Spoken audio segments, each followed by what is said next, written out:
Meeting will start shortly.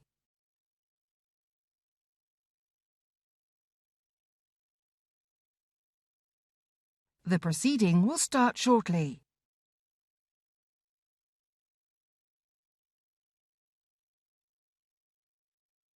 The proceeding will start shortly.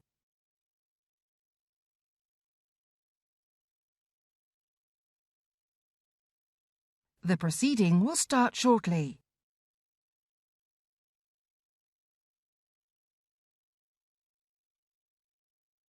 The proceeding will start shortly.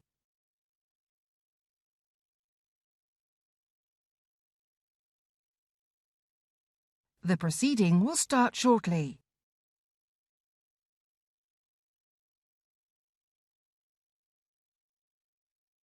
The proceeding will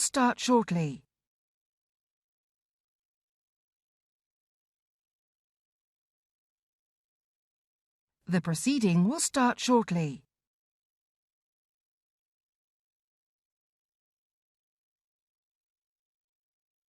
The proceeding will start shortly.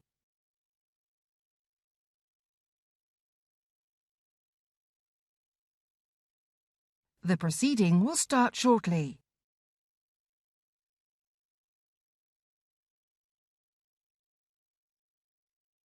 The proceeding will start shortly.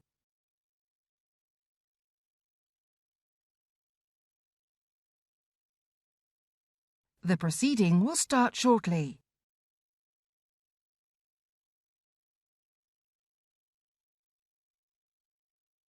The proceeding will start shortly.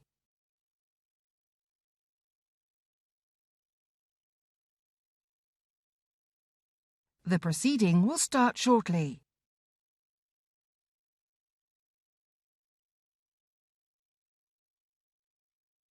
The proceeding will start shortly.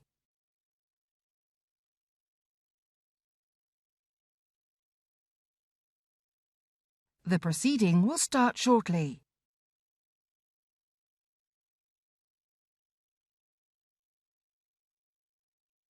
The proceeding will start shortly.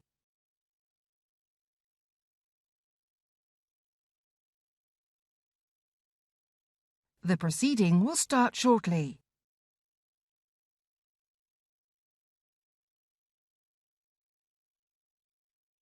The proceeding...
Before we get underway with today's business, including a number of urgent questions and statements, I just want to say a few words to the House.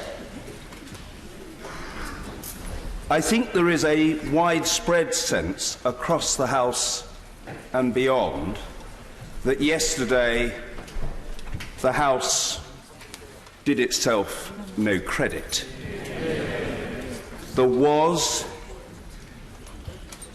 an atmosphere in the chamber worse than any I've known in my 22 years in the House. On both sides, passions were inflamed, angry words were uttered, the culture was toxic.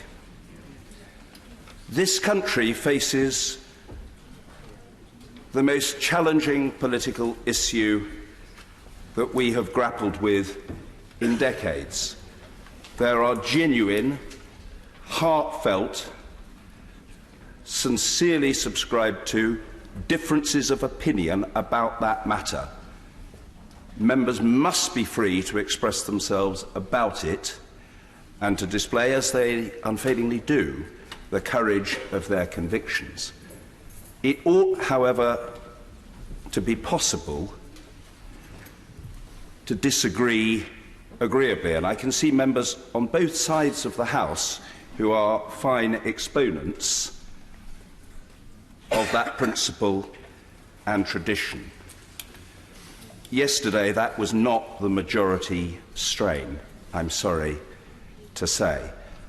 I have overnight received an approach from two very senior members on either side of the House, pressing the case for a formal consideration of our political culture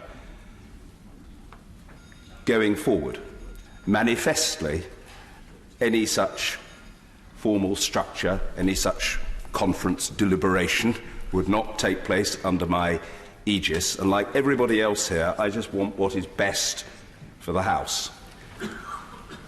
Pending consideration of that approach and the argument for having a sober consideration of the issue of political culture and conduct over an ongoing period, I can advise the House that there will be an urgent question later today on the matter to which I've just referred, and that will be an opportunity for colleagues to say what they think. This is something of concern across the House. It is not a party political matter, and certainly as far as I'm concerned, it should not be in any way, at any time, to any degree, a matter for partisan point scoring. It is about something bigger than an individual or an individual party or an individual political or ideological viewpoint. Let's treat of it on that basis. And in the meantime, may I just ask, and that's all I'm doing and all I can do as your representative in the chair, ask colleagues, please, to lower the decibel level and to try to treat each other as opponents, not as enemies. Order. Urgent question. Ian Murray. Order. I genuinely am not convinced. I'll take one if the right honourable gentleman insists, but I'm not sure how helpful it will be, but let's see. Mr. Speaker, would it be helpful to the House to know the subjects of the other urgent questions and the statements, please? I'm grateful to the right honourable gentleman. Yes, we have the first urgent question is on the subject from the honourable gentleman on the subject of the European Union Withdrawal No. 2 Act 2019. And the issues will play out, but compliance with the Act, and it's a very reasonable question from the honourable gentleman. The second is from the honourable lady, the member for Hornsey and Wood Green, and it's on the situation in Hong Kong. The third is from Mr. Chris Law, and that is on the subject of arms export licences to Saudi Arabia. And the fourth urgent question, to which I, perhaps slightly elliptically, referred, is from the honourable lady, the member for Birmingham Yardley, and that is on the matter of the toxicity of our political culture and the need to take appropriate steps to minimise that toxicity and to conduce to a better atmosphere. So the statement, yes, there is a statement from the Secretary of State for Business, Energy and Industrial Strategy, and that's on the subject of the International Climate Action at the United Nations Climate Action Summit. There will also be a further business statement, of which, of course, we had notice last night from the Leader of the House. I hope that that has satisfied the legitimate inquisitorial appetite of the honourable gentleman. Order. Urgent question, Mr. Ian Murray. Ian. Thank you, Mr. Speaker. Happy to have been slightly delayed by an actual point of order. My urgent question is to ask the Prime Minister to make a statement on compliance with the European Withdrawal No. 2 Act 2019. Minister James Duddridge. Thank you, Mr. Speaker. In the tone that you are setting, perhaps I can incorrectly refer to and thank my honourable friend, because there are many friends across the chamber, and if one reads the newspapers this morning, I think there is a feeling that we are quite adversarial permanently and at war with one another, and that is not the case. Many of us work together bilaterally in groups in this House and indeed in committees of this House, and most of the time on the floor of this House in consensual nature. Turning to the subject of this very important urgent question, the government will obey the law. This has always been the case. The House has heard this from the Prime Minister. It has heard it from the First Secretary of State, my right honourable friend, the Foreign Minister. It has heard it from the Lord Chancellor, who has constitutional responsibility for upholding the rule of law. And yesterday, honourable and right honourable members had the opportunities to put similar questions to the Attorney-General. The government opposed the Act, which was passed earlier this month. Notwithstanding our fervent attempts to resist the passage of the bill, even the architects must accept that the Act makes provision of a potential range of outcomes, not one outcome. The outcome this government wants, the outcome this government has always wanted, is a deal with the European Union. That deal can deliver the mandate of the British people. That deal is possible and is now within reach. My right honourable friend, the Secretary of State for exiting the European Union, along with the Prime Minister's negotiating team, have been engaged in constructive negotiations. And as the Prime Minister told this place yesterday, we were told that Brussels would never reopen the withdrawal agreement. But we are now discussing reopening the withdrawal agreement in detail. So whilst I appreciate that there are some who may seek to anticipate failure, to frustrate from the sidelines, or to speculate potentially for some type of sport, this government will not indulge in defeatism. I trust the House and the collective wisdom of honourable members will focus its energies today and beyond on the prospect of success in these negotiations and prepare to give any revised agreement its full and unfettered support. Ian Murray. Mr. Speaker, I'm very grateful, and in the same tone I would like to say to my right honourable friend, who we've been on many delegations together, that we should treat each other with respect across this House. And in the same spirit as your opening remarks, Mr. Speaker, I stand in front of the shield of Joe Cox, and I hope today this Parliament can have a little bit more respect, not just for each other and Parliament, but for the public as well. Mr. Speaker, thank you very much for granting this urgent question. The EU Withdrawal No. 2 Act was passed by this House and given royal assent by Her Majesty the Queen on Monday the 9th of September, brought in the name of my right honourable friend for Leeds Central and the right honourable member for North East Bedfordshire. That Act says quite clearly that the Prime Minister must seek an extension to Article 50 to the 31st of January if the Prime Minister is unable to meet the two conditions of either having a withdrawal deal passed by this House or having an affirmative vote by this House to back no deal. Now, the Minister said in his opening response that there were a range of options. Those are the only range of options in that bill: to pass a deal, to pass no deal, or then subsequently seek an extension. The Supreme Court decision this week and the debate in this House with the Prime Minister yesterday was a national embarrassment, and that at any other political equilibrium, this Prime Minister would have seriously considered his position as Prime Minister and potentially resigned from it. Many people have lost their jobs in government for a fraction of what this Prime Minister has done over the last few weeks. Yesterday, the Attorney-General at that dispatch box, during the urgent question brought by my right honourable friend from the member from Edinburgh South West, said quite clearly, in the answer to a question from my right honourable friend, the member for Grantham, that he would abide by the law of the EU Withdrawal No. 2 Act 2019. He said that with uncharacteristic clarity when he said just simply yes in response to that question. Last night, the members for North East Fife and Paisley and Renfrewshire North and many others pressed the Prime Minister to make the same commitment. He didn't give the same commitment in this House.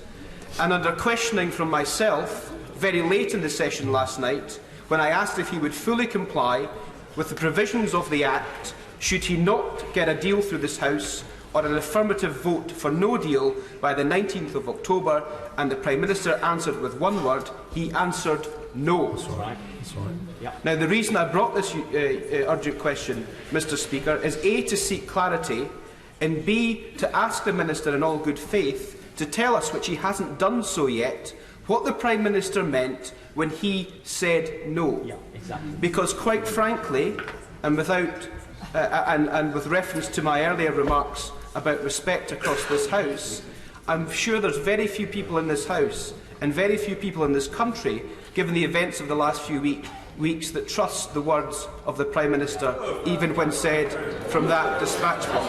That's true. The Prime Minister used. The Prime Minister. The Prime Minister used.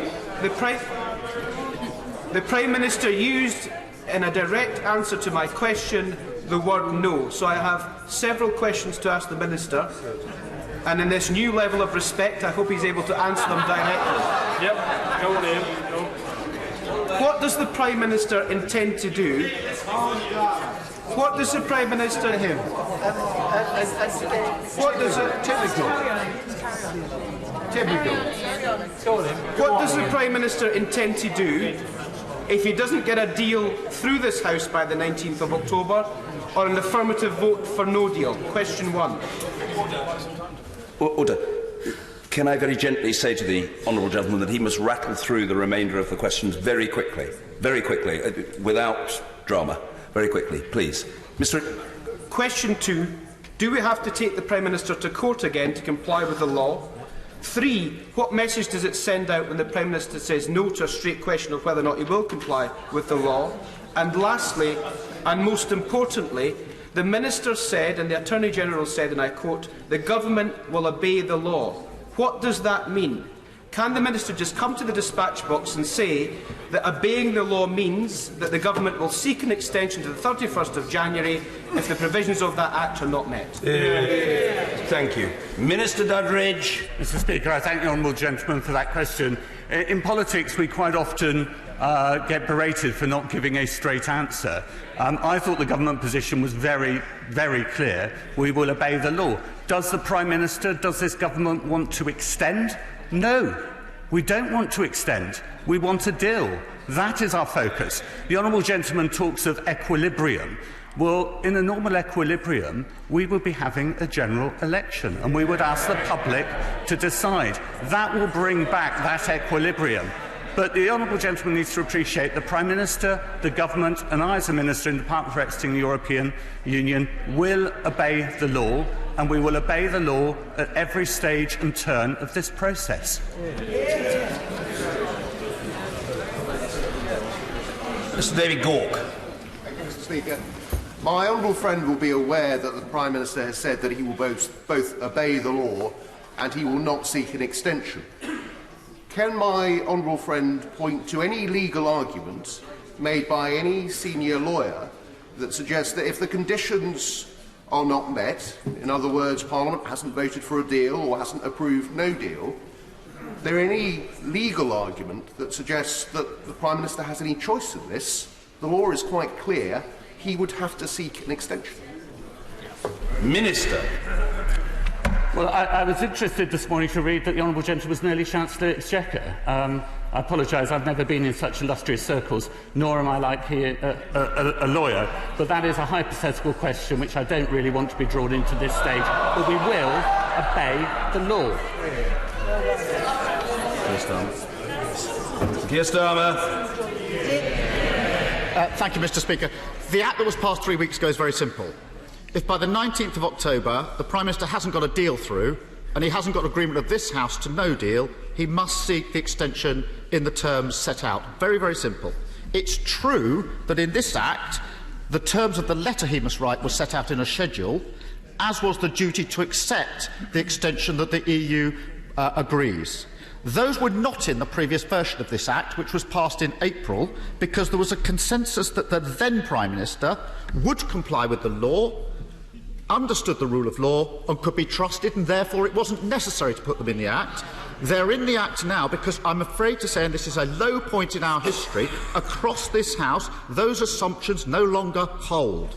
And the answers given last night by the Prime Minister and his behaviour makes it less likely.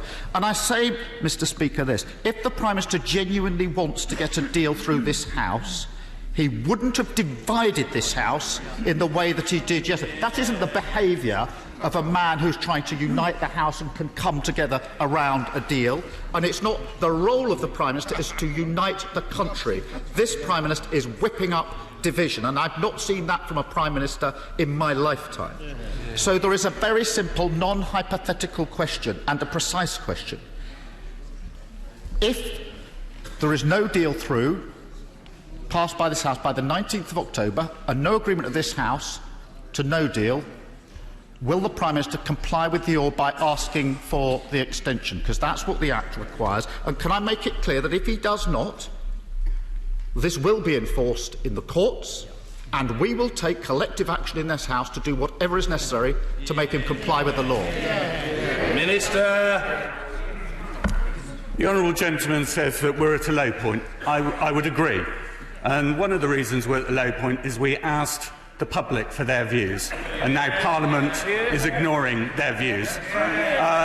We do have a responsibility. The whole of the government have a responsibility to unite, but not necessarily unite this Parliament. It is to unite the country behind the decision the country has taken. The honourable gentleman asked me specific questions on the 19th. The government will obey a law on the 18th, the 19th and the 20th, and will always do so. Mr. William Cash. Mr Speaker, the question about compliance raises a very, very simple question. And I say this to the Shadow Minister who's just responded. It's not by any means certain at all that the law of the land is reflected by the passing of the No. 2 Act, because there is an apparent inconsistency between that Act and the Withdrawal Act. I haven't time to go into the details, but the reality is compliance is not just a simple question. It's a matter of grave importance in terms of which law is the law of the land. Minister. I thank my right honourable friend for that argument, and I think the House will be grateful that I take that outside the House and have a detailed discussion with the right honourable gentleman rather than detaining the House at urgent questions. It appears, Mr Speaker, that was one of my more popular answers. Mr Peter Grant. Thank you, Mr Speaker, and can I associate myself and the SNP benches wholeheartedly with your remarks earlier on today. For hardened political journalists who went home last night in tears, none of us can feel any pride of what happened. And I say it from my own benches. I've had words with some of my colleagues, and I hope others on other benches have as well. No party was entirely innocent, and it doesn't take us forward any if all we do is blame someone else. But back to the matter of the question, and I commend the honourable member from Edinburgh South for asking it. I think the identity, and if I may say so with respect, the relative juniority of the Minister set in to answer this question, and the identity of the Prime Minister who didn't come to answer the question, maybe tells us more than the answer itself. But can I say to those in the government benches, and I hope they'll take it back to the Prime Minister, if he wants a general election, I'll make this offer to him from the SNP. Bring back an extension that takes no deal off the table, and he can have his general election. But they might also want to advise the Prime Minister to be very, very careful of what he wishes for, because his wish just might be granted. What an extraordinary position we're in, for we have to ask questions in Parliament about whether the Prime Minister will obey the law of the land. I heard yesterday a question which, to me and to a lot of people, seemed to say to the Prime Minister, in a specific set of circumstances where the law specifically requires you to take a very precise action, will you do what the law requires? And I heard the Prime Minister saying no. That is an extraordinary state of affairs. We have not yet had a satisfactory answer as to how the Prime Minister thought that that single one-word answer, no, was not an assurance that he would defy the law. The Prime Minister doesn't want to extend. If the law says to him, "Thou shalt extend," will the Minister confirm that the Prime Minister will obey the law of the land? And will he also confirm that a Prime Minister who shilly-shallies in any way about obeying the law of the land is not fit to be Prime Minister? Minister. Thank you, Mr. Speaker. I particularly reflect on the comments that there's no innocent parties, and every single member of the House probably has overstepped the line at one point or another, and we must certainly all reflect on the words that we use. I can guarantee that there will be no shilly-shallying. The law will be obeyed, and I look forward to discussing that in more detail when I'm visiting the Scottish Parliament next Thursday, this place permitting. Sir Edward Lee. The difficulty we face is that most laws are relatively easy of interpretation because they prevent you doing something rather than make you do something. They prevent you murdering your wife, they don't make you love your wife. So this Act is capable of numerous interpretations, and we are talking about a completely hypothetical situation, like what is a deal, for instance. But there's one way around this. We just need to compromise and agree a deal. Minister. I thank my right honourable friend for that, and his mastery of some of the technical details, I'm sure, will pay him in good stead in his candidacy for your role, Mr. Speaker, as and when that comes. He's right in saying the bill is not perfect. Specifically, the Kinnock Amendment that was passed, the government believe does have deficiencies, and its effect is unclear.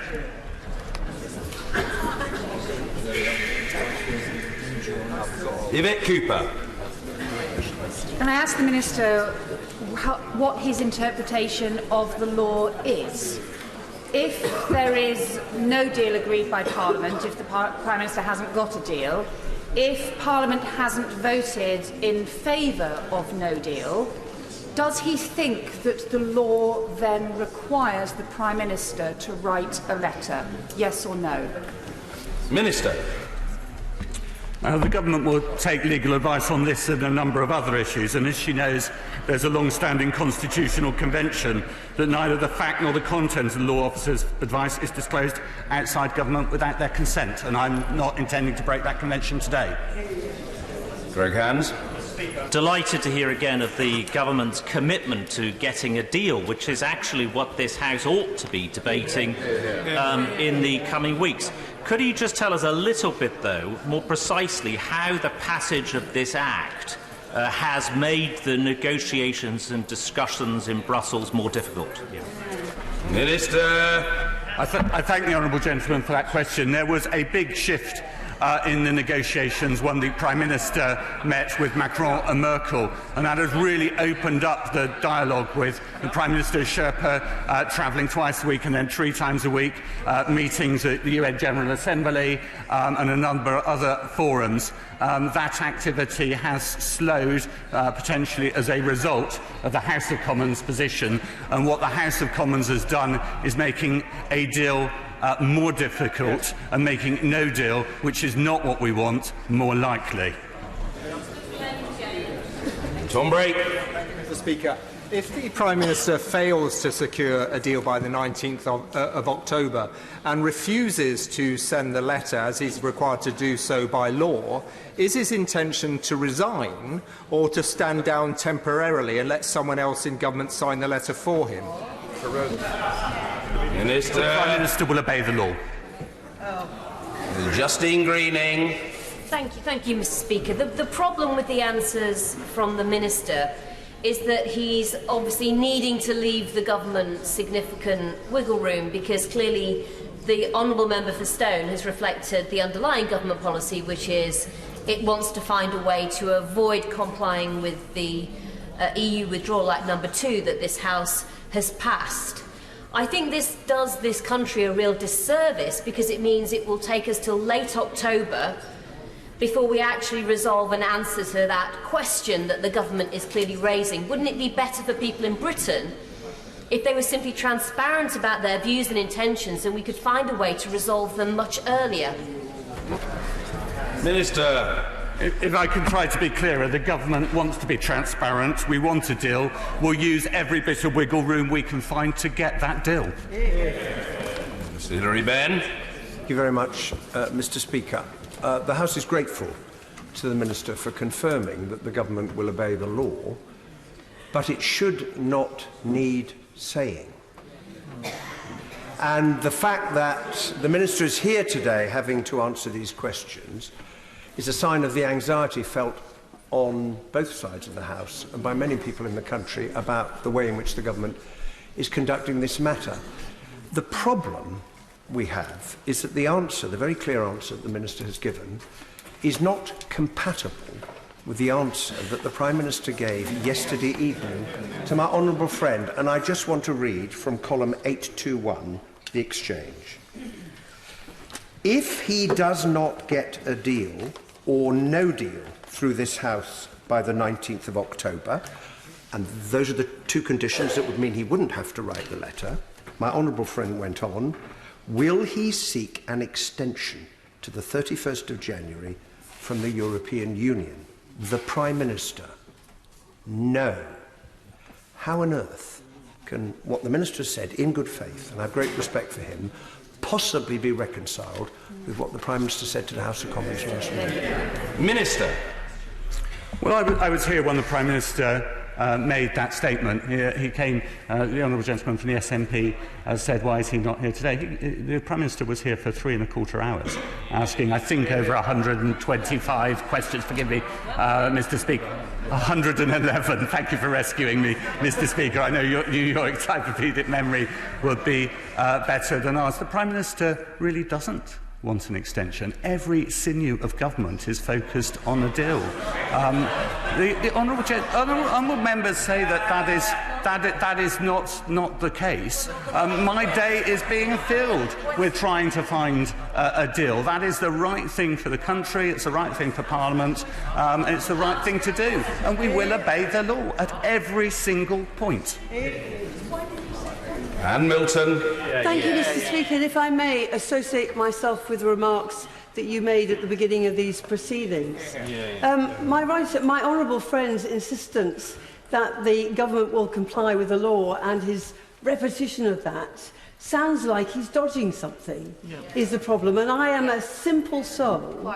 So I would like to ask my honourable friend, under what circumstances will the Prime Minister seek an extension? Minister. Well, a week is a long time in politics, and in the negotiation, things move relatively simple. The honourable lady says, answer the question. We've tried to be as simple as we can, distilling down to as few words as possible.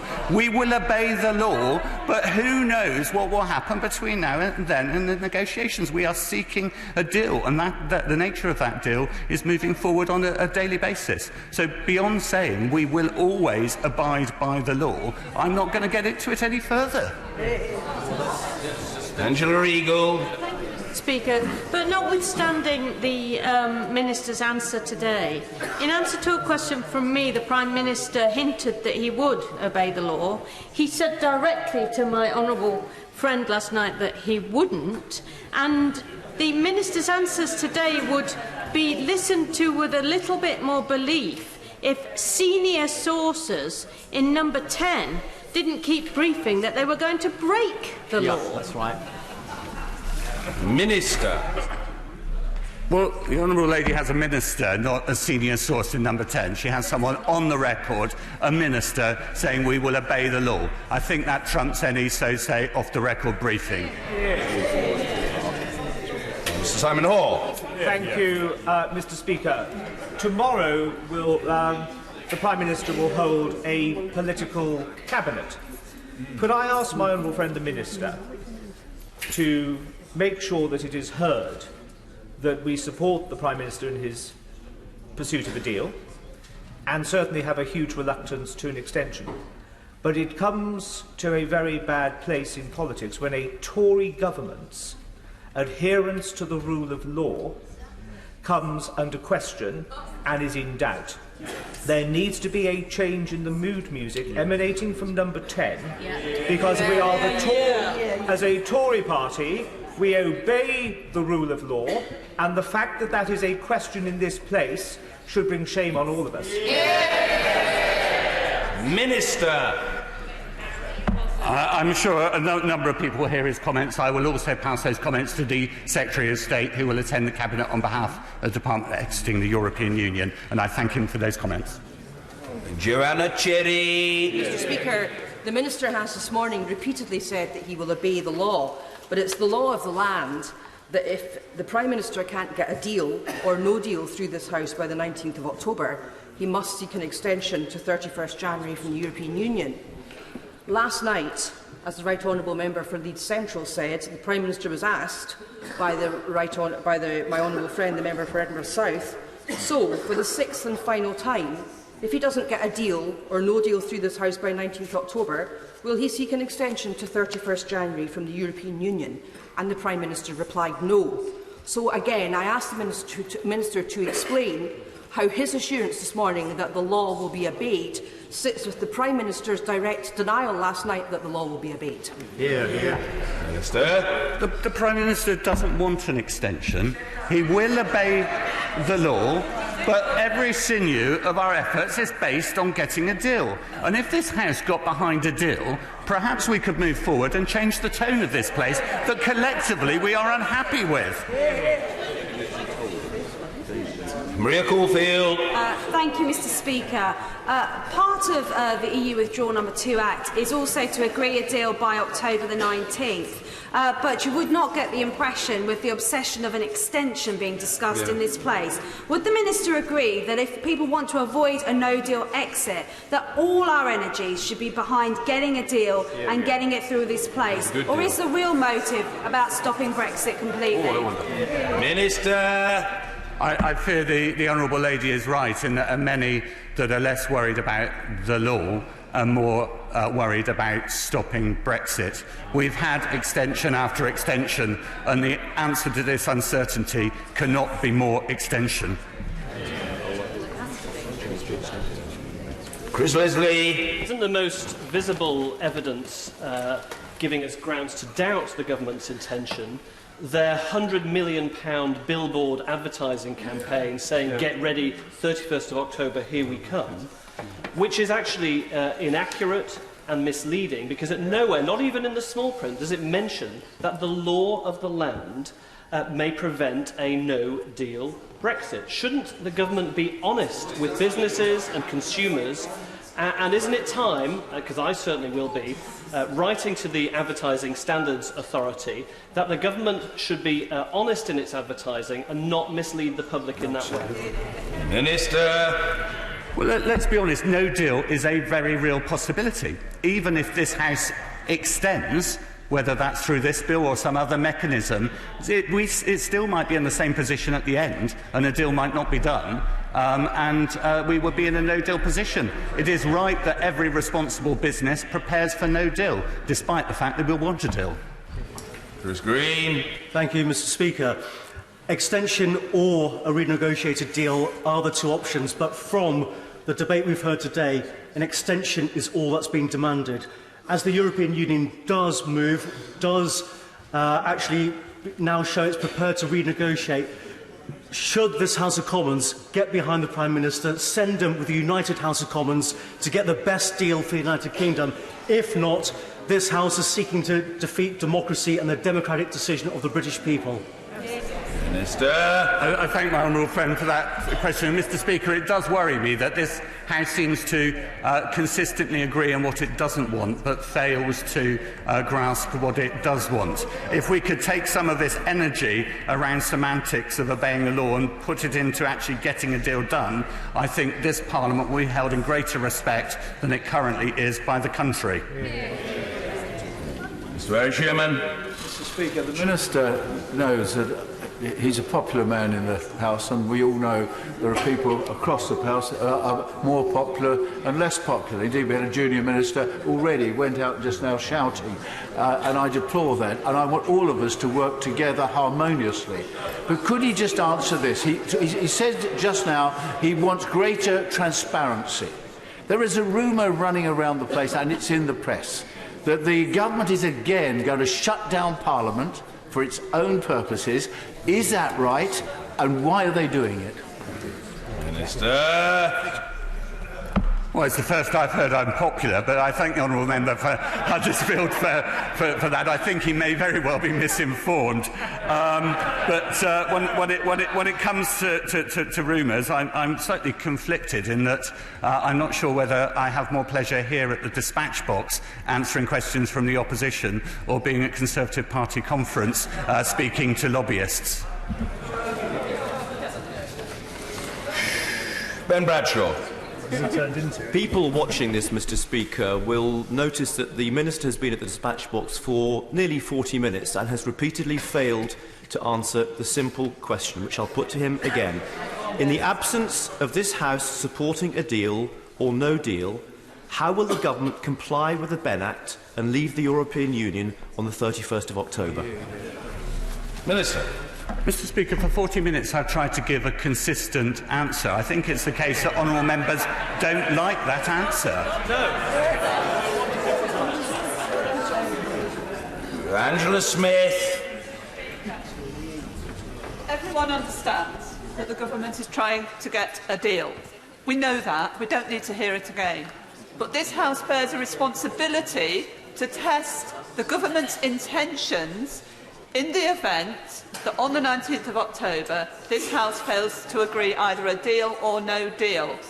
So once again I press the Minister, please do the House the respect of giving a proper answer to the question. How do you reconcile refusing to ask for an extension with obeying the law, the European Union Withdrawal Act No. 2? How do you reconcile those two things? We don't want an extension, but we will obey the law as it stands at that time. Seema Malhotra. The Minister has repeatedly answered questions with what the government wants to do. But in circumstances in relation to the law, what's important is not necessarily what we want to do, but what we might be obligated to do. So could I ask the Minister a slightly different question?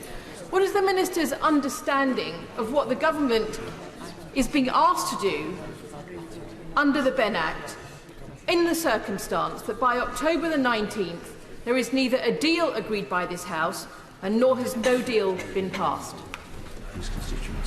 Our focus is on a deal. When it comes to the point that she's referring to, we will look at the law very carefully and we will obey the law.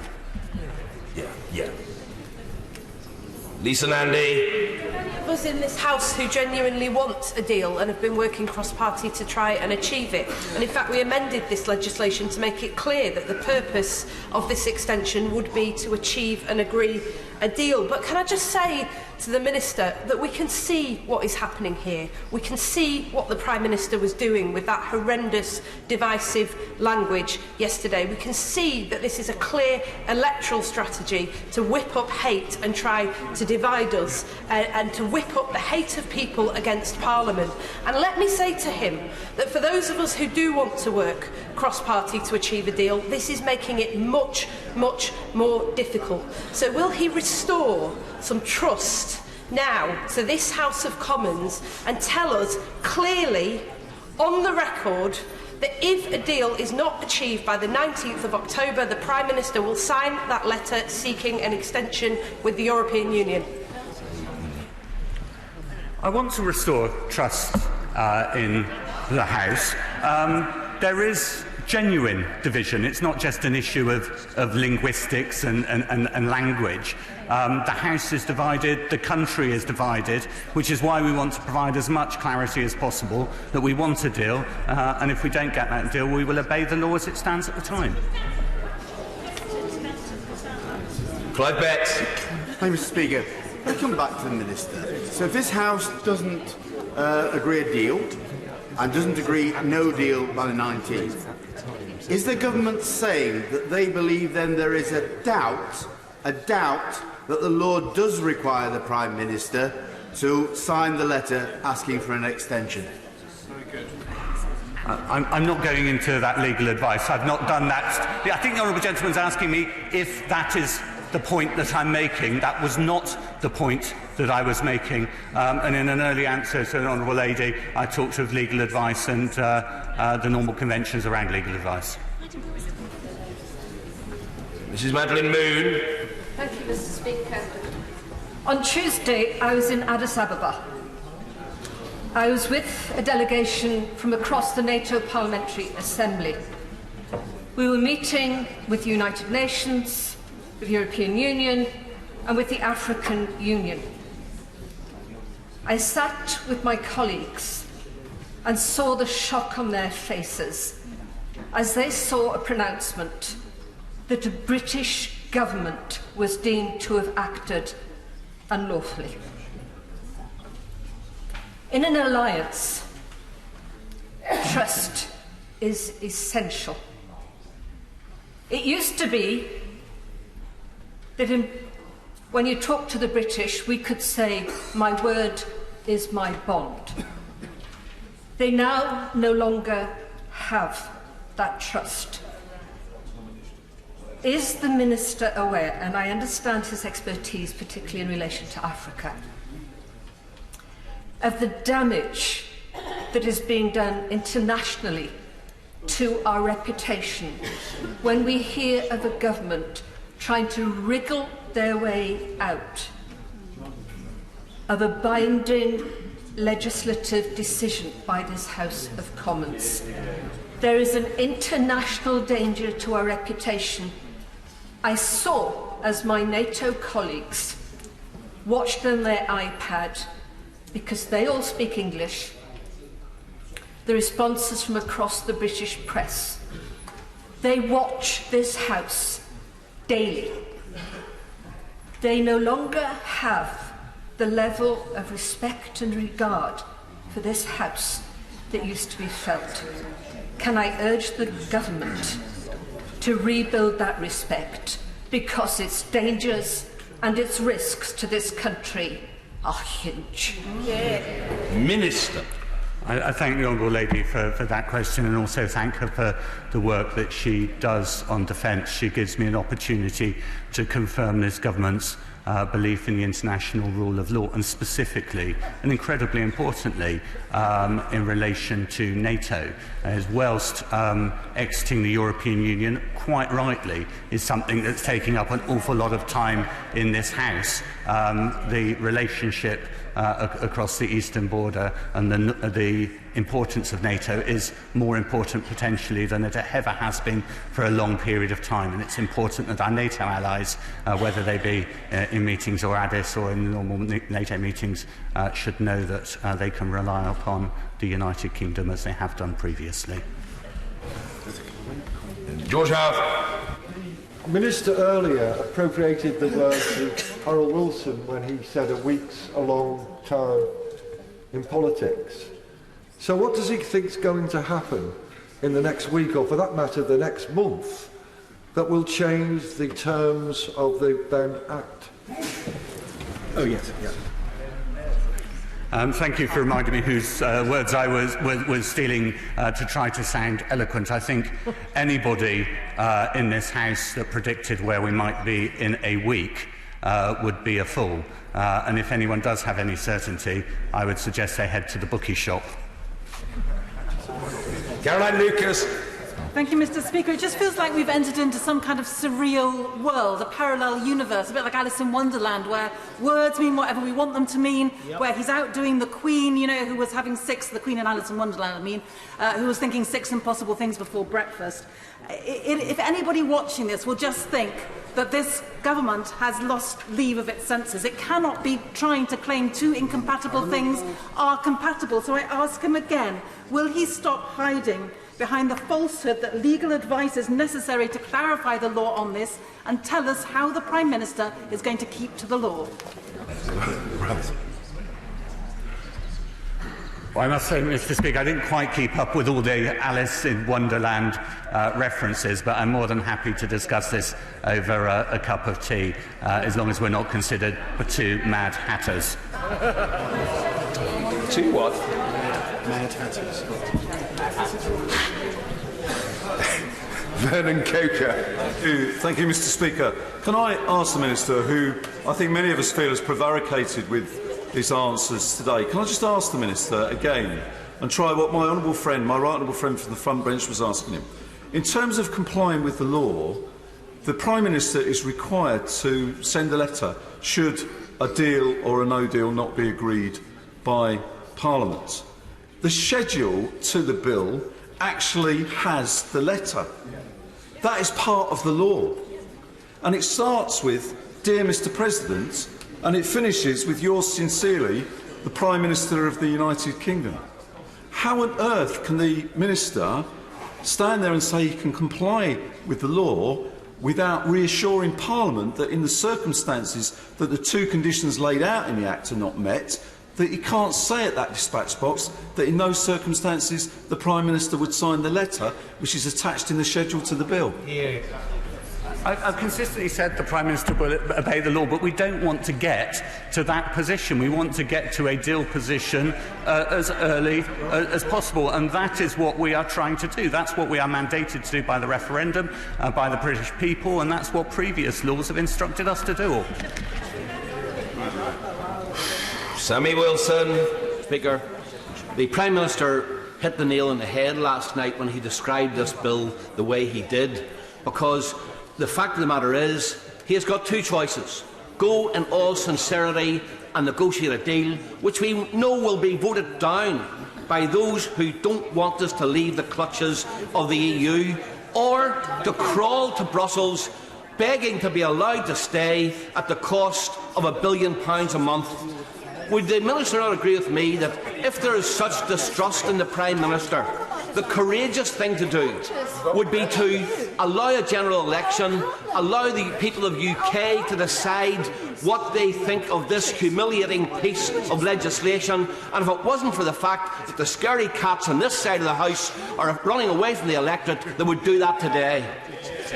Minister. I thank the Right Honourable Gentleman for that intervention, and I do think I should say thank you for what's now appears to be a cross-party consensus that we should have a general election. It's good to see other people, even other honourable friends on the other side of the House, also saying that they would support an election. And a general election will lance the boil that has been festering here in this Commons. We are a divided House, and we are divided not just on normal party lines, but we are crucially dividing ourselves against the nation. And that is only going to be resolved by either delivering Brexit or by going back to the nation and saying, what do you want? Luciana Berger. Thank you, Mr. Speaker. The Minister this morning has repeatedly told us that his government is focused on a deal. If that is the case, why yesterday did the Prime Minister call for an immediate confidence vote, which would shut down Parliament within 14 days and make voting on a deal impossible? Minister. Well, Parliament would be able to vote, the new Parliament would be able to vote on a deal, and negotiations would continue. Ministers remain ministers as we go through the process, and negotiations would continue. Debbie Abrahams. I welcome the change in tone from last night, which many people have already said was absolutely appalling. But I have to say I don't find it helpful to question the legitimacy of the EU Withdrawal Act number 2. Can I ask the Minister, is this the basis for the apparent contradictions between what he has said and what he said to my honourable friend, the member for Edinburgh West, last night? Or is there something else? Well, let's be clear. I didn't question the legitimacy of the EU Withdrawal Act. My honourable friend, a member for Stone, questioned it, and I did say there were a number of outcomes within that bill, but I didn't question and had no intention of questioning the legitimacy of a bill that is being passed through the House. We opposed that bill. We lost. Patrick Grady. Exactly, Mr. Speaker, because that was the House exercising the sovereignty and taking back the control that the Leavers were so desperate to do. And I don't know what message he thinks it sends, even to Leave voters, when there are questions about whether the government will respect a law that this House has passed. The one thing the House does agree on, the one majority that there is that we do not want to crash out with no deal. So if they really want to get around the Benn Act, the way to do it is actually to agree an extension now, and then we can all have the general election before that extension period ends. Yeah. Minister. Well, all I'll say to that, Mr. Speaker, is it's somewhat amusing to see a member of the SNP defending the sovereignty of this House. Thank you.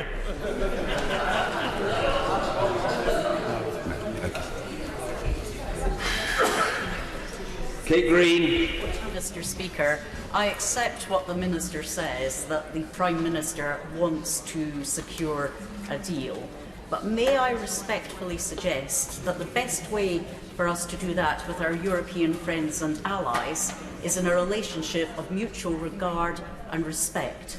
To talk of the legislation as being a surrender act implies that they are somehow trying to bully us into accepting a deal that will be good for them but bad for us. May I invite the Minister to pass back to the Prime Minister that that language is not only unacceptable in creating divisions in this country, but it also divides us further from our European neighbours. Without wanting to up the tone of a debate that's been quite consensual, what the Act does, it does surrender some of our negotiating power by matter of fact. It compels the government to do something, reducing the leverage in negotiation. I'm actually seeing that as being part of department negotiating. It is deeply unhelpful, and it has surrendered some of our powers of negotiation, which make it more likely that we'll get no deal. It's unfortunate. I'm not trying to raise the tone in any way, but just speak factually about what is happening. Jonathan Edwards. Mr. Speaker. Am I right in understanding that the British Government has sought and obtained legal advice on how to avoid the provisions of the Benn Bill? We don't discuss what legal advice has been taken, nor do we discuss the contents of that legal advice, as I've already said in the House. Martin Whitfield. Thank you, Mr. Speaker. And I take this opportunity to welcome the Minister to the dispatch box. We've had a lot of discussion today and intimation about complying with the rule of law. The Section 3 of the Act will oblige the Prime Minister to do something. In the spirit of the law, how will the Prime Minister meet that obligation? Minister. The law very clearly lays out the obligations in Section 3 and other sections. I have nothing further to add. Gavin Newlands. Mr. Speaker, if, as many of us suspect, that the Prime Minister and Mr Cummings will attempt to navigate a path around the effect of the Benn Act, a feeling that the Minister's answers this morning have not assuaged, what will the Government's response be when the Court of Session in Edinburgh uses its noble officium powers to sign the letter seeking extension for him? Well, I don't think that I'm sharing secrets. It is the Government's intention to navigate its way around the Benn Act by getting a withdrawal agreement and a deal through this House of Commons. That's our plan A. Lady Herman. Thank you very much indeed, Mr. Speaker. I have to tell the Minister I'm extremely concerned that he has indicated that it is acceptable to the Government and to the Prime Minister, for whom he's speaking this morning, that a no deal will be acceptable. Can I just remind the Minister of the very serious consequences of a no deal for Northern Ireland? And I shouldn't need to remind the Minister or indeed the Government. The consequences will be, if there is any hardening of the border between Northern Ireland and the Republic of Ireland, it will incentivise dissident Republicans who are already attacking the PSNI, the Police Service of Northern Ireland. It will incentivise them to even greater violence along the border. And with that, there will be a backlash, I suspect, certainly a reaction from loyalists. I don't predict that with any pleasure at all, but I think that this Government should be aware of the consequences of a no deal in Northern Ireland. It will also embolden Thank you. It will embolden Sinn Féin to campaign for a border poll in order to take Northern Ireland out of the United Kingdom into United Ireland. The government needs to be extremely mindful, and for the Minister to imply that it is acceptable that we leave without a deal is absolutely, totally unacceptable. Minister. We want to leave with a deal, but no deal is a possibility. I'm very, very aware of the concerns that she raised, and the government committed to the Belfast Good Friday Agreement. And in fact, one of the first things I did as a minister was went to Belfast and also went down to visit the border and people that lived around that border. You know, in itself, turning up and looking around doesn't solve the problems, but I am actually very aware and consistently bear these things in mind when looking at negotiations, particularly around the negotiations that are currently happening in relation to the Northern Ireland border, and that will continue to be very important in the government's machinations. Dr. Sarah Wollaston. Mr. Speaker, the terms of the Benn Act are very clear, but so too is its intended purpose and spirit.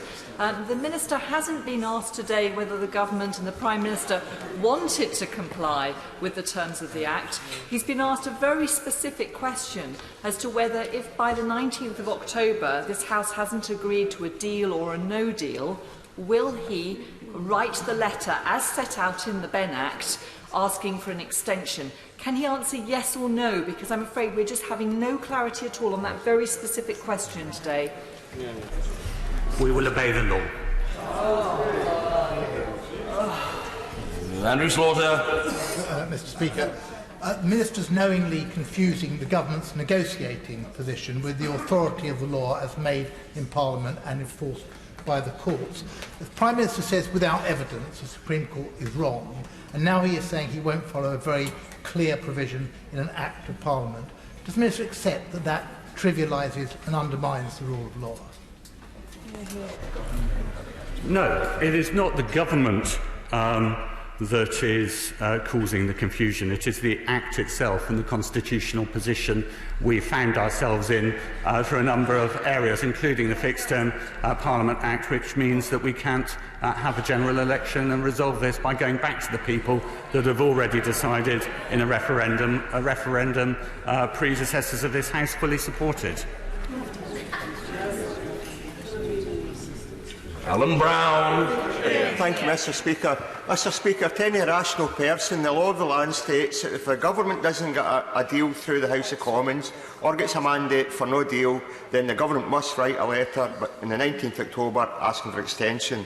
Now, we know the Prime Minister says he won't do it, and the Minister at the Stats box won't answer yes or no about sending a letter. He just keeps saying obey the letter of the law and sometimes adds at that time. So without giving away the Convention on the contents of legal advice, will he confirm, yes or no, that the government is taking legal advice that they think there could be alternatives to not sending that letter and complying with the law? Successive governments not only don't comment on the detail of advice, but also on the issue of whether legal advice has been taken. So the answer to his question is no, I can't comment on that further. Justin Meadows. Mr. Speaker, businesses are telling me that thousands of jobs in my constituency are at risk if there is no deal. But it sounds to me like the government think that is a price worth paying to get Brexit done by the 31st of October. Is that right?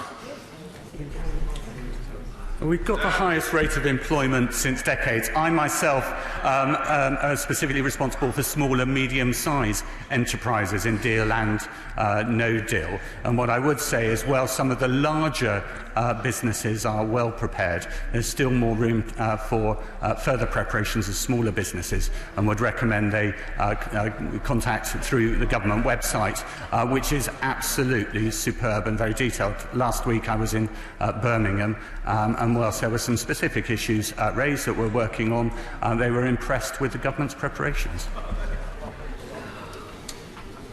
Wayne David. A few moments ago, the Minister said that the Benn Act was unclear.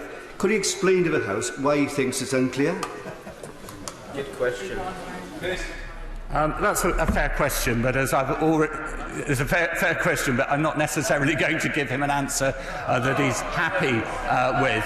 I've already said that the government will take legal advice, but that legal advice will be confidential, and that cannot be shared and would not be shared with the House, and that would have been the case when he was an MEP or when he was a minister. Stuart C. MacDonald. Some countries' governments try to make compliance with the law considerably easier for themselves by making political appointments to the judiciary. Can he please categorically rule out reports that the government is seriously considering political appointments to the judicial bench? I think that's well beyond my pay grade.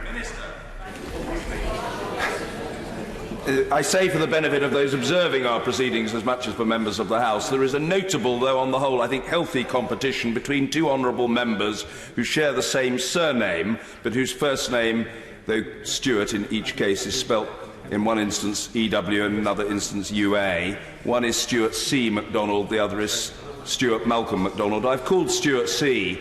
I don't want the honourable gentleman to feel socially excluded in any way. That would be very damaging. I don't want that to happen. Stuart Malcolm MacDonald. I'm very grateful for that, Mr. Speaker. Like the Minister, we are both successors of the late Teddy Taylor. And when Teddy was a Glasgow MP, he was known as the tenement Tory who talked straight. So let me invite him to find his inner Teddy this morning. Are there circumstances in which the Prime Minister will write to Brussels as outlined in the Benn Act? Minister. I thank the honourable gentleman enormously for allowing me to pay tribute to my successor. It was a great predecessor. Apologies. It was great disappointment whilst he saw the referendum vote, and I campaigned with him on the referendum vote, and he was in good health at that point.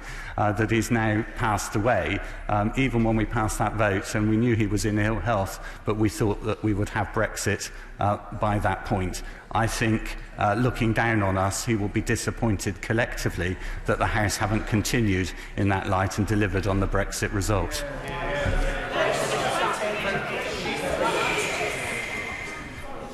Ruth George. Thank you. Minister, this House and the country would have more confidence in the government's both will and ability to do a deal within the rapidly reducing timeframe if we had any evidence of that happening. The Prime Minister's update yesterday contained a lot of criticism of this side of the House, but not a single word on what the actual progress he had made in negotiations in the last few months. Will the government bring a statement to this House of their progress and the abundant options that the Prime Minister has claimed there are? Minister. Well, the Prime Minister answered a large number of questions. There was plenty of opportunity when he spoke for over 3¼ hours. I suspect there will be plenty of opportunity to go into more detail on the negotiating strategy over the coming days and weeks. Clive Efford. Speaker, the Minister has pointed over this side, suggesting that people who want to remain are going to vote against a deal, will never vote for one. But there are members on his side of the House who would never vote for a deal as well. They've thrown 21 Tory MPs out of their group, some of which have said they would vote for a deal. So can I ask, has the Prime Minister had negotiations with the European Reform Group, some of which are in the Cabinet, and have they signed up to say that they would vote for a deal that he negotiates? Minister. The Prime Minister constantly meets and talks to all members of the Conservative Party and other parties. Sweeney. Mr. Speaker, the Minister said there would be ample time after an election for any new government to legislate accordingly and to have a vote on a deal or seek an extension. But actually, normally it would take at least 4 weeks for any new government to pass any substantive legislation. So that not just simply reveal that having an election before seeking an extension is simply a bogus device for this government to engineer a no-deal Brexit by default?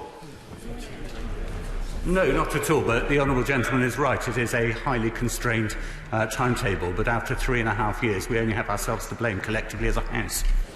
Richard Bacon. Mr. Speaker, nearly every question from the other side has used the word if. Does the Minister not feel it's unreasonable to expect him to have a crystal ball and to be able to predict what the situation is that this country will face on the 19th of October, and what complying with the law on the 19th of October will require? And isn't it better that we just accept his assurance that the government will obey the law? Mr. Speaker, I thank the honourable gentleman for that question. A lot could change between now and the 19th, and actually I think providing the clarity that we will obey the law is actually clearer than picking specific laws and saying how we will obey them. Alex Abel. Notwithstanding the Minister's last response, he himself said that the Plan A is to get a withdrawal agreement agreed with the European Council. That is merely 3 weeks away, and he also said they're only just at the stage to reopen the withdrawal agreement. If no agreement is reached at the European Council, does he guarantee that this House will have a motion on no deal and give us the opportunity to vote on whether we accept no deal or not?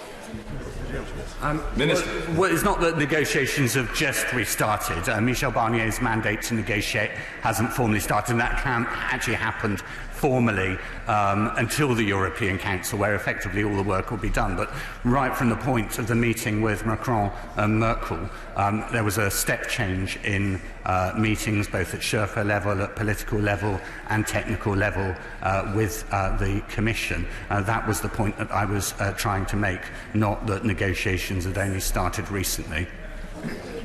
Neil Gray. Thank you, Mr. Speaker. At the start of this urgent question, the Minister quite rightly reiterated your call for greater respect. But one way of being respectful in this House is to be transparent. And quite clearly the Minister has not been transparent in repeated questions about whether or not the Prime Minister will write the letter seeking an extension.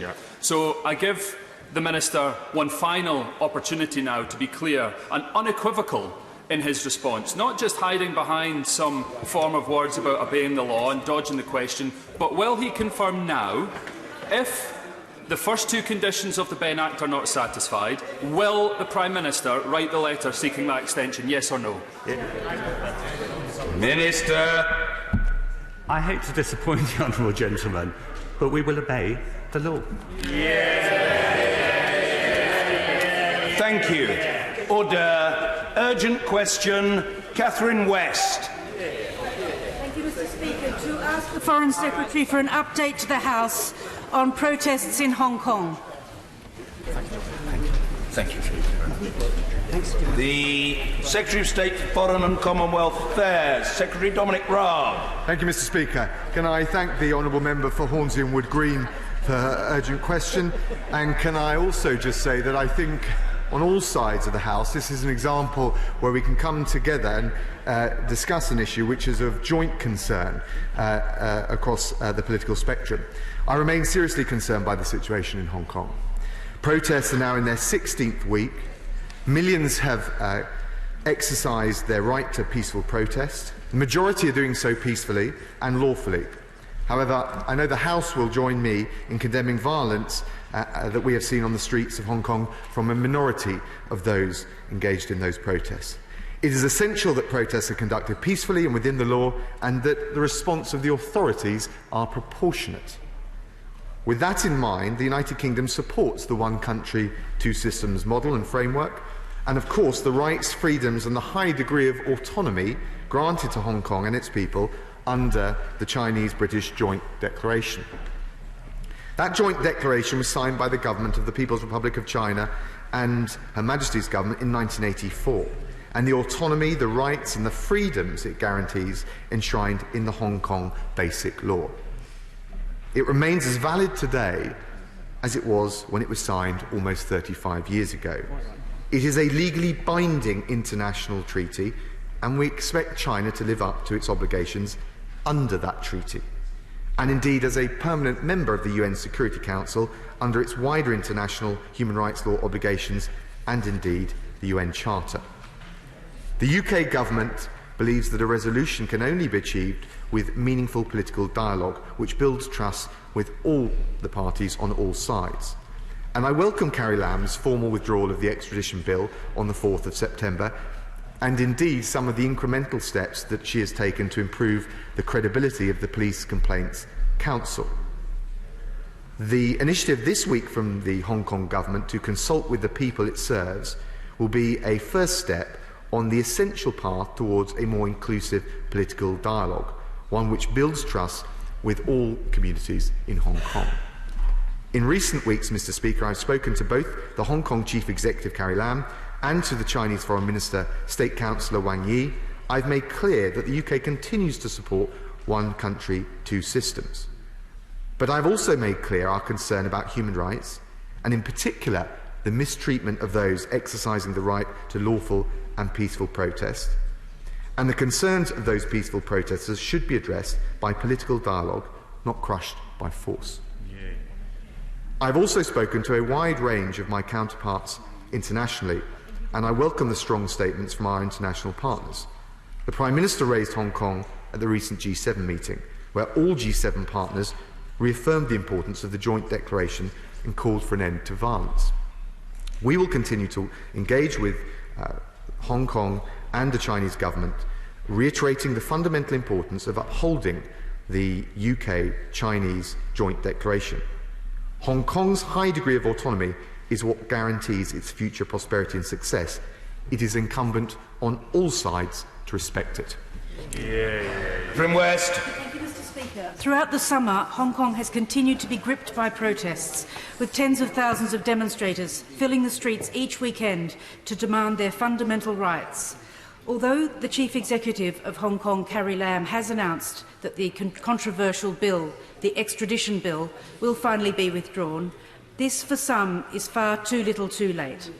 The level of protest has grown in the face of brutal police repression, and I've been appalled by the way that protesters have been beaten by police officers and gangs rumoured to be associated with the Hong Kong government. Basic democratic freedoms of the press, of the right to assemble and the right to protest are enshrined in the Sino-British Joint Declaration, an internationally recognised treaty to which we are, of course, the signatory. In the past few weeks, protesters have also been gathering outside the British consulate in Hong Kong, demanding that our government do more. Would the Foreign Secretary please tell the House what contact he has had with the Hong Kong government about the ongoing protests in Hong Kong, and specifically on the issue of police brutality? What dialogue he has had with the Hong Kong government to promote a move towards universal suffrage as per the Joint Declaration?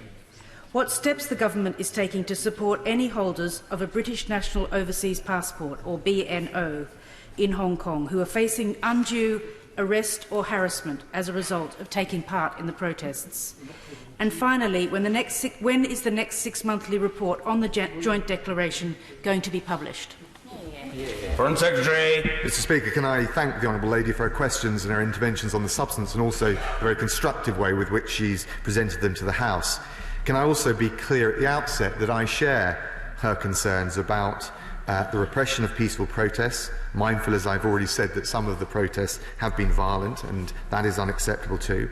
And I also share her concerns to make sure that the right of peaceful protest enshrined in the Joint Declaration is respected on all sides, in Hong Kong and as between us and the Chinese government. I would make a couple of further points, if I may, Mr. Speaker. I think the Joint Declaration, as a bilateral treaty, reflects not just the right of peaceful protest, but it's also reflecting basic international human rights obligations which would apply to China in any event. It is a bilateral expression of those rights, and it's important for not just the people of Hong Kong, but for the wider model that China advocates and which we wish to respect, which is the one country, two systems model.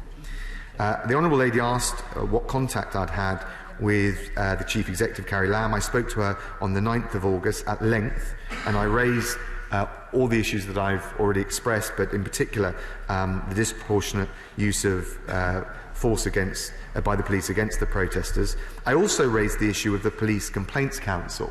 In line and alongside the withdrawal of the extradition bill, that is something where the government in Hong Kong has taken some steps to try and strengthen and reinforce its impartiality and therefore its credibility. I think we need to test that very carefully and see whether actually it produced an impartial and objective review. On the issue of BNOs, which she rightly raises, and can I thank her for that, of course, the status of BNOs is part of the package that was agreed in terms of the Joint Declaration. There is no right of permanent residence for UK under the BNO passport, But it is part of the overarching model of one country, two systems, which, at least at this point, we are arguing needs to be respected. But it needs to be respected on all sides, including by China. Finally, on the 6-monthly report, I would hope that to be due at the end of October or November at the latest. Tom Tugendhat. Thank you, Mr. Speaker. Again, I welcome my right honourable friend for coming to the Chamber today, and my right honourable friend and fellow member of the committee, the honourable member for Hornsey and Wood Green, for raising this important question. Though I appreciate the points that the Secretary of State has already made about BNOs, it is clear that the UK government did take a subtly different position at the time of handover, when certain key members of the administration were granted UK citizenship, in order to give them the confidence to stay on at a moment of, let's face it, trouble and doubt. Would there not be an opportunity now to give people the assurance that they don't have to make urgent decisions now, by knowing that their rights will be guaranteed? And could he also perhaps talk to his friend, the Lord Chancellor, about the presence of UK judges in the Court of Final Appeal? Because, of course, we all know that Hong Kong's economy is underwritten by the rule of law, as indeed is ours. And the independence of the judiciary and the ability to have judges who can speak freely and fairly and without threat of influence from Beijing is one of the things that underwrites not just Hong Kong, but also China's economic expansion. So valuing those judges, knowing that they are an integral part of the rule of law, and not just on commercial rights but on civil rights, would seem a very good place for the UK to start. Can I thank the honourable member, the chair of the Select Committee? He makes a number of very important, powerful points, and I've been reflecting on them and indeed the reports from his committee. Can I just say I will of course pass on his comments in relation to the judiciary to the Secretary of State for Justice, and he makes those points in an important way. And of course they're good for Hong Kong and its reputation and the wider reputation of China as a place that is open to do business. On the issue of BNOs, and I just want to be clear in relation to this, of course the BNO status, which didn't entitle the holders of those passports to right of permanent residence in the UK, was part of the delicate balance and negotiations that were conducted and then concluded at the time of the joint declaration. We are seeking not to change the status of any one part of that package, but rather to press all sides, including the Chinese, to respect the delicate balance reflected in that package. And that is why, for the moment, we will not change or alter the status of the BNOs, but also make sure that in terms of the rights and the entitlements that they are entitled to expect within that status, of course, they'll have our full support. Helen Goodman. Thank you very much, Mr. Speaker, for granting this urgent question. I'd like to congratulate my honourable friend, the member for Hornsey and Wood Green, on securing it. As the Foreign Secretary said, we're now entering the 16th week of this chaos, and there is absolutely no sign of the crisis abating. We continue to witness appalling brutality by the Hong Kong police against the protesters. The abandonment of peaceful methods by some sections of the pro-democracy movement does nothing to help their cause, which we on this side of the House believe is right and just. I wonder if the Foreign Secretary could tell us, has the Hong Kong executive made any progress in setting up the independent inquiry which we have all called for? Secondly, I'd like to ask him whether the Foreign Office got any credible explanation from the Chinese government for the paramilitary forces which were massed on the Hong Kong border over the summer. The announcement that the Hong Kong executive will be formally withdrawing the extradition bill is welcome, but it is too little too late. Peace and normality will only be achieved if the Hong Kong government meets the largely reasonable demands of the protesters and fulfills promises made to Hong Kongers in the Basic Law.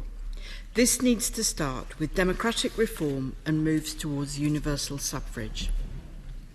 The Foreign Secretary is the 5th Minister in 4 months to have spoken on the UK's moral and legal responsibility to safeguard the rights of Hong Kong citizens. I'd like to ask him 2 further questions. What are the implications for BNO passport holders of the government's announcement of changes to the rights of students studying in the UK, which we had over the summer? And secondly, what is he going to do to fulfil the UK's obligations to Hong Kong under the joint declaration if the situation does not improve? Well, can I thank the Honourable Lady for the very measured and careful way that she has responded to this issue. Amidst all of the other Brexit divisions we've got, it's actually rather important that we have some cross-party consensus where it's practicable on this issue, because it allows us to send the clearest signal to our international partners and indeed to Hong Kong and to China in relation to the importance of these issues. So I welcome that. I share her concerns around the issue of peaceful protest. We've expressed those to the Chinese government. I spoke to the Foreign Minister about this. I've also spoken to Carrie Lam. I also think she's right to say that we condemn violence and that risks tainting the protests, which on the whole and by the majority have been conducted in a peaceful way. She asked me about the independent inquiry. So the administration in Hong Kong has not gone the full way that we would like to see them go, but they have taken steps to reform and reinforce the independence of the Police Complaints Council. Whether that's enough, we shall see. What we need to make sure ultimately is that we have the goal of a proper, thorough and objective review of some of the conduct that we saw by the police against those protesters. I share her concern around reports of troops being increased at the border. I think we, both in this House but also across the international community, must be very clear with our Chinese friends and partners about the Rubicon that would be crossed if we saw a major intervention in Hong Kong. And no one wants to see any repeat of what we saw in terms of the tragic circumstances in Tiananmen Square all those years ago. We want China and Hong Kong to move forward, not backwards. She made the point that the extradition bill is not enough, and I share her frustration to see more done in relation to political dialogue. I think, in fairness, it is important to note that there is steps that are taking place this week and indeed today to engage local groups with political dialogue. And as she has said, it is the long-standing view of the UK that there is a transition to universal suffrage for both the elections of the Chief Executive and the Legislative Council, because of course that's provided for in the Hong Kong Basic Law, and that would be the best way to guarantee the stability of Hong Kong, but also to respect one country, two systems, which is advocated by China. There's been no change in the status of BNOs, but I overall would like to share her concerns. There isn't a silver bullet answer to this. We know that the Chinese government will be very mindful of the behaviour and its reputation and what's going on in Hong Kong in the lead up to the anniversary on the 1st of October.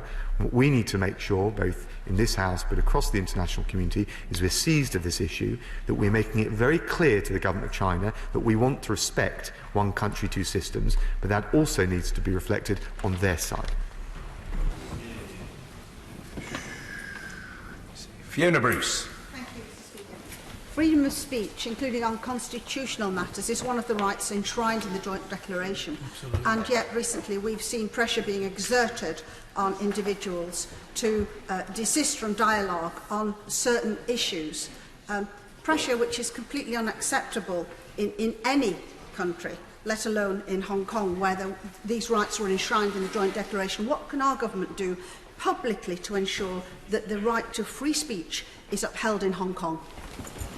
Thank the Honourable Lady and pay tribute to her tenacious efforts to raise the issue of free speech and peaceful protest right around the world. She's a credit to this House, but also all the work she's doing for the party on this. The UK has not just raised the issue of peaceful protest and the right of free speech, mindful that it must be lawful and peacefully conducted. I've done that consistently and will continue to do so, and I know the Prime Minister feels the same way. And as she says, and as I think the Shadow Minister said, we need to see steps towards meaningful political dialogue. We have seen the removal of the extradition bill, and we have now seen the initiative from Hong Kong to consult with the people from across the communities in Hong Kong. That is a first step. But I think we should also recognise and credit the administration in Hong Kong when it takes steps in the right direction. What we now need to see is that followed up with meaningful, inclusive dialogue which can preserve the autonomy of Hong Kong and the one country, two systems approach that China advocates. Stuart Malcolm MacDonald. much, Mr. Speaker, and I welcome much of what the Secretary has had to say this morning. And of course, it's important that we recognise the courageous strength of those in Hong Kong who have protested over the past few months. Indeed, this all takes place on the 30th anniversary of the Baltic Way, and what an inspiration it is to see that spirit of the Baltic Way being invoked, standing up for liberty and freedom as they rightly should. The Secretary mentions the legally binding agreement with China, and whilst it's not for me to defend old empires, he is of course right to say that it is still to this day a legally binding agreement, and of course that must be upheld, not least because international treaties are being picked away at by populists around the world. But, Mr. Speaker, context is everything, and the UN Security Council that he mentions, as we know from the conflict in Syria, for example, is utterly broken, and this can't be resolved in a broken Security Council. So I've been asking the government for years now what proposals it has to see reform of the United Nations Security Council, which will be pivotal in this affair and in much else. And just finally to ask, this issue in Hong Kong is undoubtedly falling prey to international disinformation and misinformation campaigns from China to Russia and many others. What steps is the government taking to support those in Hong Kong to get the truth out to the world? Well, can I thank the honourable gentleman for his remarks and for his support in the approach that we're taking. He made some, I think, valuable points about the joint declaration. It's legally binding, and of course there is always the need to be vigilant to make sure that international treaties are respected on all sides.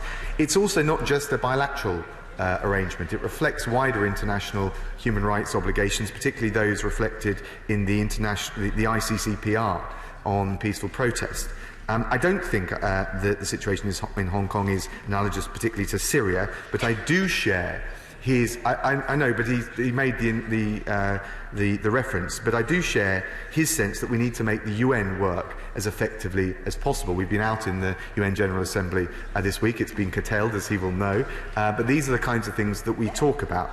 And of course, China is a permanent member of the UN Security Council, so I think it is reasonable and legitimate to expect China to be upholding the values of the United Nations when it comes to Hong Kong. Dr. Julian Lewis. Thank you, Mr. Speaker. Following directly the point just made by the SNP spokesman, is there any evidence that the Chinese intelligence services, adopting classic communist methodology, are trying to discredit the protesters by infiltrating them with agents provocateurs where the violent fringe is concerned? And will he give special consideration to about 265 former Hong Kong Armed Services members who should in the past have been offered the choice of a British passport, but I believe have yet to receive that offer? Thank him for his remarks, and I know he follows these issues very carefully. I'm going to be a bit careful about commenting on what is really happening in relation to intelligence services from any other country, but one thing I would say is it's becoming increasingly clear that in relation to some of the counter-protests that there are criminal gangs involved, and it's not clear entirely what their links may or may not be with the various administrations. I think for our part we need to play this in a very straight way, which is to say there are some legally binding obligations on the Hong Kong government and indeed on China to respect peaceful protests. Frankly, wherever those incursions or erosions or impingements come, we will call them out. Thank you, Mr. Speaker. In response to a written question tabled by my right honourable friend, the member for Orkney and Shetland, ministers have confirmed that UK law enforcement agencies provide training to the Hong Kong police. With that in mind, can I ask the Foreign Secretary, has this training been put through the Overseas Security and Justice Assistance Risk Management System? And if so, what assessment, particularly in light of recent events, has been made of the risk that this training may now be assisting in human rights violations in Hong Kong? Well, I thank the honourable gentleman. Of course, one of the reasons that we might take a judgment in relation to Hong Kong or in anywhere in the world to provide police training is precisely to make sure that it is done in a proportionate way and with some restraint where that's called for. So I wouldn't quite accept the premise that he's argued from. It's true. It's true also, well, we will constantly consider all assessments in relation to this kind of support. He will know that, as the former Foreign Secretary stated during his remarks in the House of Commons on the 25th of June in relation to, for example, crowd control equipment, that no further export licences will be granted for that kind of equipment unless we've got absolutely clear assurances that our concerns around human rights and fundamental freedoms are respected and addressed. Oh, such illustrious colleagues. It's very hard to choose. Well, Sir Geoffrey Clifton-Brown. Thank you, Mr. Speaker. May I ask my honourable friend if he might consider raising an issue with Carrie Lam when he next has a conversation with her, and it's this, which has been raised with me by a number of young people, including the demonstrators, that the social mobility in Hong Kong for the ordinary person is very difficult, even if they've got a good degree, to actually get a job that's well enough paid to better their standard of living from that of their parents. Thank my honourable friend. He raises a very important point, which is that the protests we're seeing have been fuelled by the economic, social concerns that in any mature democracy would find expression through the democratic institutions. And I think what he's highlighting in a very specific way is why the value of having political dialogue leading to the democratic autonomy that's reflected in the basic law will be important, not just for the individuals raising those issues, but for Hong Kong as an autonomous entity within the one country, two systems model, to be able to address them in a way which is constructive and in the long-term interests of the people of Hong Kong. Chris Law. Thank you, Mr. Speaker. All UK citizens' rights and means to travel subject to entry requirements should continue to be protected, and we in these benches call on the Government of China and Hong Kong to facilitate the safe passage of UK citizens when they are compliant with the law. BNO UK passport holders in Hong Kong, however, are not currently recognised by China. But can the Foreign Secretary update the House as to the consular services and support that has been offered to these UK passport holders? Can I thank the honourable member for that? I mean, we do provide consular assistance to B&O passport holders, but he's right also to talk about the limitations on that status. That was part of the careful balancing that I referred to in the remarks I made earlier. What we want to see is on all sides that's respected. That's part of one element, which is part of the one country, two systems model. That's what China advocates. That's what we want respected, but it must be respected on all sides. A noted sinologist, I think. Mr. Richard Graham. The 98th anniversary of the Communist Party of China approaches imminently, and there are a range of issues which the Foreign Secretary knows are delicately balanced. One, of course, is the importance of what happens in Taiwan. The second is what is going on in Xinjiang. And the third is the current crisis in Hong Kong. The Foreign Secretary knows that committees in both the Senate and Congress have advanced a new Hong Kong Human Rights and Democracy Act, which would require an annual assessment to see if Hong Kong is sufficiently autonomous still to justify that city's special trading status with the US.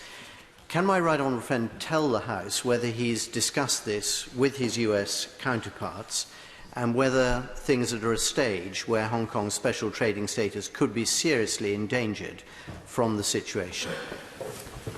Can I thank him for his remarks? He's raised quite a few questions. Let me just try and address two of them. First of all, in relation to the US legislation, I was in Washington earlier this week, and I had a chance to talk to Congress men on both sides of the aisle about this, and they are making progress in that regard. He also referred to the anniversary of that's coming up on the 1st of October and some of the wider concerns beyond Hong Kong, and he mentioned Xinjiang. We are concerned, as one illustration of the reports, and they're credible reports, of over 1 million people being held in camps against their will. I think there is increasing international concern about that and about the repressive mistreatment of those people and the impact that has on their international human rights obligations. Again, we make the point, China is now a leading member of the international community. It's a P5 member of the Security Council. Very important that those basic international obligations are respected. Jenny Chapman. Thank you, Mr. Speaker. There's a long-standing affinity between many in my constituency and Hong Kong, primarily through family links or because they were posted there during service in the army. There's a particular concern about British national overseas passport holders and the rights that are afforded to them. The Minister has been very clear that he doesn't wish to look at that at the moment because it forms part of the agreement, and there's a logic to that. But would he be prepared to move quickly should there be some variance, shall we say, from that agreement in some other regard, and that their rights may need to be re-examined very, very speedily? Careful way and measured way that she's answered that question. Our overarching effort now is in relation to conveying the message from the UK but also the international community that the one country, two systems model is respected. That has implications for BNOs, it has implications for autonomy and the right of peaceful protest on Hong Kong. They're all part of the same package. I'm not going to start getting into what will happen if that package is ripped up on the other side, but I do think, particularly given the concerns that the Shadow Minister raised about the question of troop movements and whether or not there might be a major intervention from Beijing, we need to be very clear that that would put at risk the model that China itself has advocated. Bob Seeley. Does the Foreign Secretary understand the concerns in this House over the BNOs? China is not trying to abolish the one country, two systems, but it is squeezing it and it is pressuring it. And therefore, it is right for us to look at alternatives to the current BNO status. So giving BNOs the right to work in the UK at short notice and potentially a fast track to residency. And on that point, there are also 250 former servicemen in Hong Kong who arguably we have not looked after well enough. And will the Foreign Secretary and this government look at those too? Thank you. The honourable gentleman. He's right, I think, to say that China is so far respecting the one country, two systems model, and for the large part is trying to respect or seeking to respect, or at least talking about respecting the degree to which it's reflected in the joint declaration. I think as long as we're in that position, then it would be wrong for us to unpick one element of the package, which is the status of BNO nationals. Of course, as the Honourable Lady has mentioned, if it's all reviewed on the side of China, then we would obviously want to think again. But I think for the moment, the right thing to do is to convey to the Chinese government and the administration in Hong Kong why it's in all sides' interest to respect the one country, two systems model. Louise Haig. Ofcom is currently investigating the Chinese state-backed news channel CGTN for its coverage of the Hong Kong protests. I wonder whether the Foreign Secretary has spoken to his DCMS colleagues about that investigation, and particularly about the future of the channel ahead of its launch in London, if it's going to continue to propagate state bias in direct contravention of our broadcasting regulation. I thank the Honourable Lady. She makes an excellent point, a very powerful way. She'll understand if I respect the role and the remit of Ofcom in this regard, but of course we follow that very closely. Bob Blackman. Thank you, Mr. Speaker. Hong Kong is clearly a major financial centre and trading centre. So will my right honourable friend impress upon the Chinese government and the opportunities that arise from having such a vibrant centre, and that anything that prejudices or brings that into question actually damages China as well as damages millions of citizens around the world? My honourable friend makes an excellent point, which is, of course, that it's in the interests of Hong Kong and indeed China to respect the one country, two systems model and the autonomy, both economic and political, that's reflected within it. Christine Jardine. Thank you very much, Mr. Speaker. As has already been mentioned, the 70th anniversary of the Communist Party is coming up next week, and it's been reported that this could be accompanied by large-scale pro-democracy protests in Hong Kong. We've seen the aerial photographs of armoured vehicles lined up, ready to respond. Can I ask, has the UK government been in touch with its counterparts in China to stress the importance of maintaining a proportionate response and the importance of the rule of law and the protection of human rights throughout what could be a difficult period? Honourable Lady, and I agree with much of what she said and indeed her concerns, and I can reassure her that I met with Foreign Minister Wang Yi in Bangkok on the 31st of July, and I would have been due to meet him in New York this week, but of course the House is back sitting.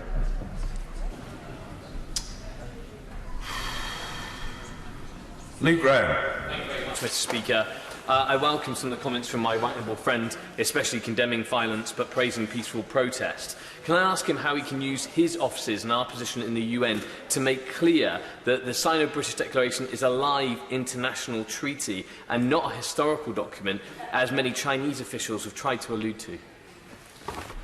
Well, thank the honourable gentleman. He's absolutely right, and I think it is widely accepted that this was an international agreement. It is binding under international law, and whilst there may be some who call that into question, I don't think it's in the interests of anyone in Hong Kong, in China, and for our part, the United Kingdom, to call that into question. And that is something with which I think there is widespread agreement amongst our international partners. Dr. David Drew. Mr. Speaker, those of us with friends in Hong Kong know how difficult it is now for people to go about their ordinary lives. Their businesses are being affected. Doesn't it behove the responsibility of the whole international community now to try and settle these disputes before it gets even worse? Yes. Bill Grant. Thank you very much, Mr. Speaker. Does my right honourable friend agree that the latest developments we witness in Hong Kong are part of a wider trend of civil and political freedoms being reduced over time? And what actions can the UK take to halt or indeed reverse such a trend? Well, we can make our position clear, both to the administration in Hong Kong. We make our position clear to my Chinese opposite number. The Prime Minister and all members of the government do. We also need to work with our international partners to look very carefully at this situation and make sure that we're sending and telegraphing as clear and as broad a signal to the administration in Beijing, the government in Beijing, about our concerns that he rightly raises. Paul Sweeney. The comments the honourable friend, the member for Auckland South Perthshire, made about the situation, the Chinese side repudiating the joint declaration. Would the Foreign Secretary consider making it clear to the Chinese side that there's disquiet in this House about the status of BNO nationals, and if they continue to repudiate that agreement, that international treaty, this House would consider revisions to the 1985 Hong Kong Act and extend full citizenship to BNO nationals as a potential measure? Well, I thank the honourable gentleman. I don't think that the point right now is to issue threats to the government of China. What we do need to do is be very clear, both as the UK but with our international partners, that we want to respect the one country, two systems, and that some of the things that we're seeing both in Hong Kong but also some of the concerns that have been expressed on all sides of the House about the military build-up of troops on the Chinese side of the border would put that at risk. Sir Philip Dunn. Not actually, sir. But thank you. Thank you for elevating me, Mr. Speaker. Well, I apologise to the right honourable gentleman who's a member of the Privy Council. I had thought that he had that additional honour, but I think it's only a matter of time, and if I've moved it on a bit, well, then that is surely a positive thing. For now, Mr. Philip Dunn. Thank you, Mr. Speaker. Can I say to my right honourable friend that I lived in Hong Kong for a period of years, including over the political transition, so I feel particularly acutely the pressures on the people illegitimately protesting there, and I welcome the concerns across the House about the way that's being handled by the Hong Kong authorities. Although it was over 20 years ago, I'm acutely aware of the very strong and close trading and financial links between this country and Hong Kong. And can I ask my right honourable friend, what can he do to ensure that business confidence is maintained, to ensure that Hong Kong remains the vibrant financial centre which is so important in international trade? Well, can I thank my right honourable friend. He's absolutely right about this. Of course, the first and foremost responsibility for respecting the stability and the economic vibrancy of Hong Kong is with the Hong Kong administration and, of course, more generally with the government in China. But what we wish to do, and will seek to do, both at the level of business, civil society and in our conduct and dealings with both the Hong Kong administration and the Chinese government, is to be very clear on where we think their interests lie and the risks of undermining the autonomy, and its economic autonomy as well as political autonomy, which touches on the issues that he raises. Thank you, Mr. Speaker. There have been widespread reports that crowd control equipment is being used against protesters that violates their human rights. In his answer that he gave earlier to my right honourable friend, the member of Streatham, he said that export licences would not be granted in respect of crowd control equipment from the UK to Hong Kong unless assurances are given that human rights will not be violated. Is he therefore saying he has asked for those assurances and they have indeed been given? What I'm saying is we have a system for export licence control which is rigorous and robust, one of the best in the world, and we will keep it constantly under review. And yes, that does mean we monitor and listen to what the officials on the other side are saying in relation to importing those goods, but fundamentally we take an objective and independent assessment to make sure the UK rules are respected. Steve Dowell. Thank you, Mr. Speaker. I was going to ask the Foreign Secretary about the position with BNO passport holders, but he's already answered many questions on that, but just want to put my support that we do all we can for BNO passport holders. But can I also ask him what assessment he has made of the treatment of religious minorities in Hong Kong by the Chinese authorities, and will he ensure that this government does everything it can not only to support the civil and political freedoms of the people of Hong Kong, but also religious liberty there? My honourable friend is absolutely right. And I have also, just to say, put on the record, had conversations, and I know the Home Secretary is very appraised of the situation of BO nationals, so it is something that we have discussed and keep under review. He rightly raises the issue of freedom of religion, and I think there's a broader issue around freedom of belief and conscience. We're concerned about the persecution of religious groups in China on the grounds of religion or belief. We're concerned that the Chinese government guidelines restricting unapproved religious activity, education and travel would restrict the peaceful observation of those rights, which are of course guaranteed under international human rights instruments. Stephen Kerr. Thank you, Mr. Speaker. And building on the response that the Foreign Secretary has just made to my honourable friend, the confidence of the people of Hong Kong is undermined in the intentions of the Chinese government by the clear evidence of the violation of human rights, especially in the area of freedom of religion or belief, or the exercise of conscience, as he described it. Can the Foreign Secretary be specific about what representations Her Majesty's government have made to the Chinese government about the 1 million Muslims that are being held in re-education camps? Thank my honourable friend. We raised this in the United Nations.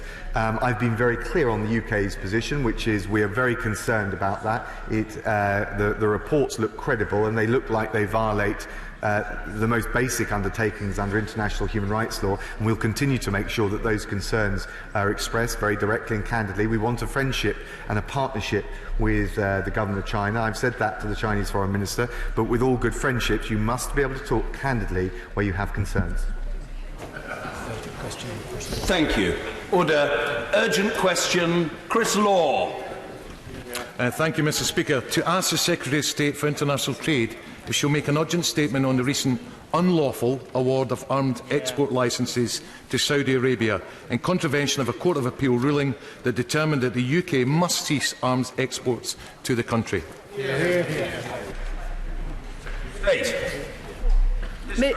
Mr. Speaker, today I will be laying a written ministerial statement updating Parliament on the latest situation in relation to the undertaking given to the Court of Appeal on the 20th of June about export licences to Saudi Arabia and its coalition partners. As the Government informed the Court on the 16th of September and followed up with an affidavit today, my department identified errors that had taken place in the export licensing procedure in relation to the Saudi coalition's activities in the conflict in Yemen. As I stated publicly on the 16th of September, I unreservedly apologise for the export licences that my department issued in error. I have also given my unreserved apologies to the court. A procedure to ensure that export licences were not granted for goods for Saudi Arabia and its coalition partners for possible use in the conflict in Yemen was put in place on the 20th of June 2019. This followed the court order and the then Secretaries of State's statement to Parliament. The Export Control Joint Unit subsequently issued export licences to Saudi Arabia and its coalition partners, and in line with the agreed procedure, these were signed off at official rather than ministerial level. It subsequently came to light that 2 licences were in breach of the court undertaking, and 1 licence was granted contrary to the statement in Parliament, as these licences were for goods that could possibly be used in the conflict in Yemen. Without seeking to prejudice the independent investigation, it appears that information pertaining to the conflict had not been fully shared across government. As soon as the issue was brought to my attention on the 12th of September, I took immediate action, taking immediate steps to inform the court and Parliament, putting in place immediate interim procedures to make sure the errors could not happen again, instigating a complete and full internal review of all licences granted for Saudi Arabia and its coalition partners since the 20th of June, and the DIT Permanent Secretary commissioning on my behalf a full internal investigation. Court and Parliament were informed on the 16th of September with the appropriate detail. And the interim procedures mean that senior officials in DIT, FCO and MOD guarantee the latest information available to government is used in their advice. All recommendations to grant licences for the export of items for Saudi Arabia and its coalition partners will now be referred to ministers rather than being signed off at official level. The full review of licences for Saudi Arabia and its coalition partners is currently being undertaken, and this internal review is still ongoing. As a result of the internal review so far, we have identified 1 further licence that has been granted in breach of the undertaking given to the Court of Appeal. This licence has not been used and has now been revoked. My officials are also carrying out an urgent review of the composition of the coalition. This has identified a further licence which is in breach of the parliamentary statement. We have reassessed the licence in light of the latest information and subsequently revoked it insofar as it applies to Jordan. My officials are continuing to review all the information relating to licences granted to Saudi Arabia and its coalition partners since the 20th of June 2019, and we will be open and transparent with the Court and Parliament as to any new issues that emerge. In addition, the DIT Permanent Secretary has commissioned on my behalf a full independent investigation. This will establish the precise circumstances in which these licences were granted, establish whether any other licences have been granted in breach of the undertaking to the Court or contrary to the parliamentary statement, and confirm that procedures are in place so that no further breaches of the undertaking can occur. This investigation will be led by an independent senior official, the Director General of Policy Group for the Department of Work and Pensions. It is possible that more cases will come to light.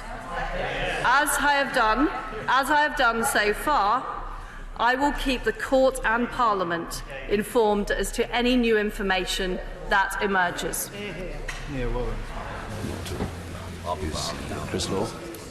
Mr. Law. Thank you, Mr. Speaker, and I thank the response given by the Secretary of State and the shocking revelation that 2 further extra licences would be breaking the law and that further may yet to be discovered. But I welcome, however, her unreserved apologies for the errors, as it has been called so far. The situation in Yemen is currently the biggest humanitarian crisis in the world, with half the country's population at risk of famine and 22 million Yemenis in need of aid and protection. While the UK has given £770 million in aid to Yemen over the past 5 years, it has earned 8 times more from arms sales to Saudi Arabia and its coalition partners. This is not the result of a so-called inadvertent error, but of a shamefully incoherent foreign policy that has put profit ahead of upholding international humanitarian law. The UK has licensed £4.6 billion worth of arms to Saudi military, a military that's been found directly accountable by the UN for an estimated 10,852 civilian casualties as of November last year. And now, despite the Court of Appeal ruling that UK arms sales to Saudi Arabia were unlawful, the Secretary of State has approved arms export licences to the Royal Saudi Land Forces. The Secretary of State has said that, and I quote, "The fact that RSLF troops were deployed in Yemen at the same time the licence was issued, this licence should not have been granted." How could this ever have been in any doubt that the RSLF were in Yemen, given that they make up over half of the Saudi armed forces, and the Saudi armed forces have invaded Yemen by land? It's crystal clear. The process which led to these licences being granted demonstrates the same carelessness and utter lack of regard for human life that's defined the UK's arms sales to Saudi over these years. Rather than wasting time and money appealing the court decision or lobbying other foreign governments to resume weapons sales to Saudi Arabia, will the Secretary of State now rescind these unlawfully granted arms export licences? Furthermore, does she take full responsibility for the Department's unlawful award of arms export licences in contravention of the Court of Appeal, and therefore will she do the right thing and resign? Secretary of State. Clearly, the conflict in Yemen is a very concerning situation, and we fully support the UN-led process to reach peaceful resolution. And as the honourable member mentioned, we contribute £770 million of UK aid. But what we are talking about today is specific procedural issues in terms of the issuance of export licences. We have a procedure that follows the consolidated criteria that is very clear around humanitarian law. And in their judgment on the 20th of June, the Court of Appeal is very clear that we have in place a rigorous and robust process. The issue is how that process has been followed. And this is why, when I was first informed of this issue on the 12th of September, as Secretary of State, I took immediate action to have an internal investigation into what had happened, to ask the Permanent Secretary to get another leader from another government department to fully investigate the process, and to make sure no such licences could be issued in error by putting in place a robust process. At the same time, I took immediate steps to inform Court and Parliament. I've been completely open and transparent about what has happened. But the issue here is a procedural issue, and I don't want to prejudge the investigation, but the issue appears to be the sharing of information across government, which is why senior officials will now be asked to sign off on the advice that is put forward, and ministers will be asked to sign off these export licences. Order. It might be helpful to colleagues if I indicate that, whilst wishing to accommodate the legitimate and not inconsiderable interest in this urgent question, I want also to move on to the next urgent question at or close to midday. Therefore, there is a premium upon brevity from back and front benches alike. Mr. Philip Dunn. Thank you, Mr. Speaker. Could I say to my right honourable friend that I think everyone across this House shares the views that she's expressed about the significance and the horror of the humanitarian situation in Yemen. I think what she is expressing to the House today is quite proper remorse to ensure that the government follows the procedures for arms exports that are well established in this country. But could I ask her to reflect on the fact that only yesterday we were debating in this House the impact on the Kingdom of Saudi Arabia from their neighbours across the Gulf, the Iranian attack on oil facilities in that country. This is a very sensitive area. One of our key allies in the Gulf is under considerable pressure from the Iranian authorities, and as a government we need to act responsibly to ensure that we stand by our allies when they come under attack. Well, my honourable friend makes an important point. The topic, however, of today's question is about the following of the procedures in the consolidated criteria. The consolidated criteria are right. That is a good way of looking at making sure that we are issuing export licences to the right parties. The problem here is specifically whether that process was followed correctly within government and whether information was shared between government departments. That is the issue we have identified.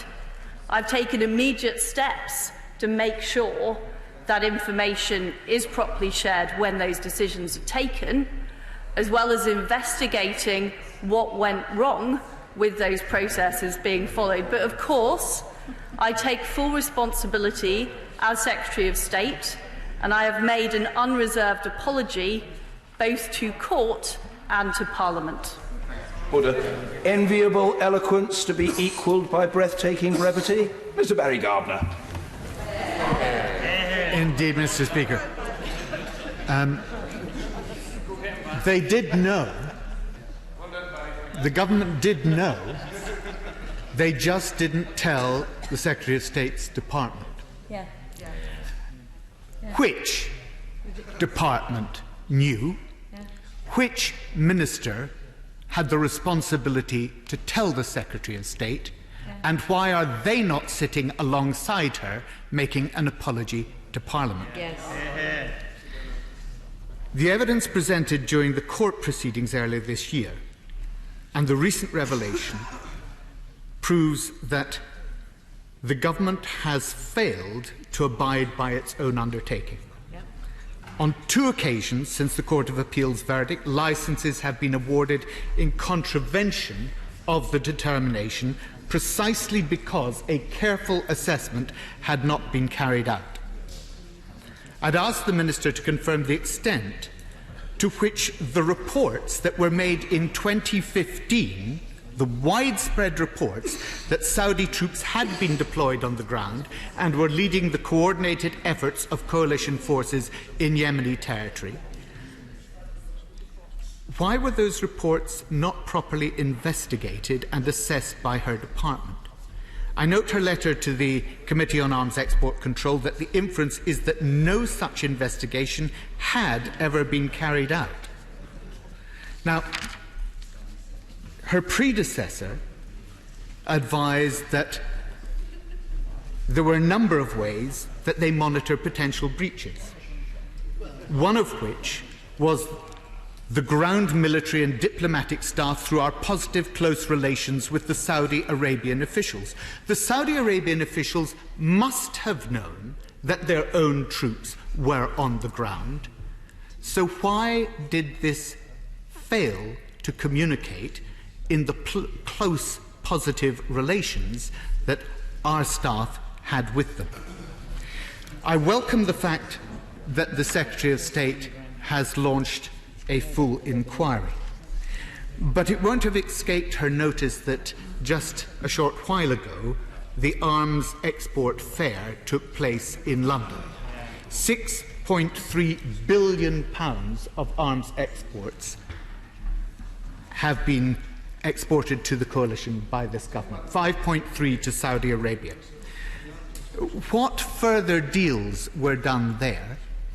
And given that she said it is possible that more illegal deals may have taken place, does she actually think that instead of it being possible, that is highly probable?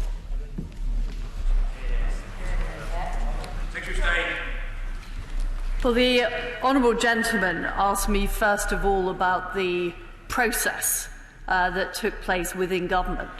The answer is the joint unit is staffed by officials from the Ministry of Defence, the Foreign Office and the Department of International Trade.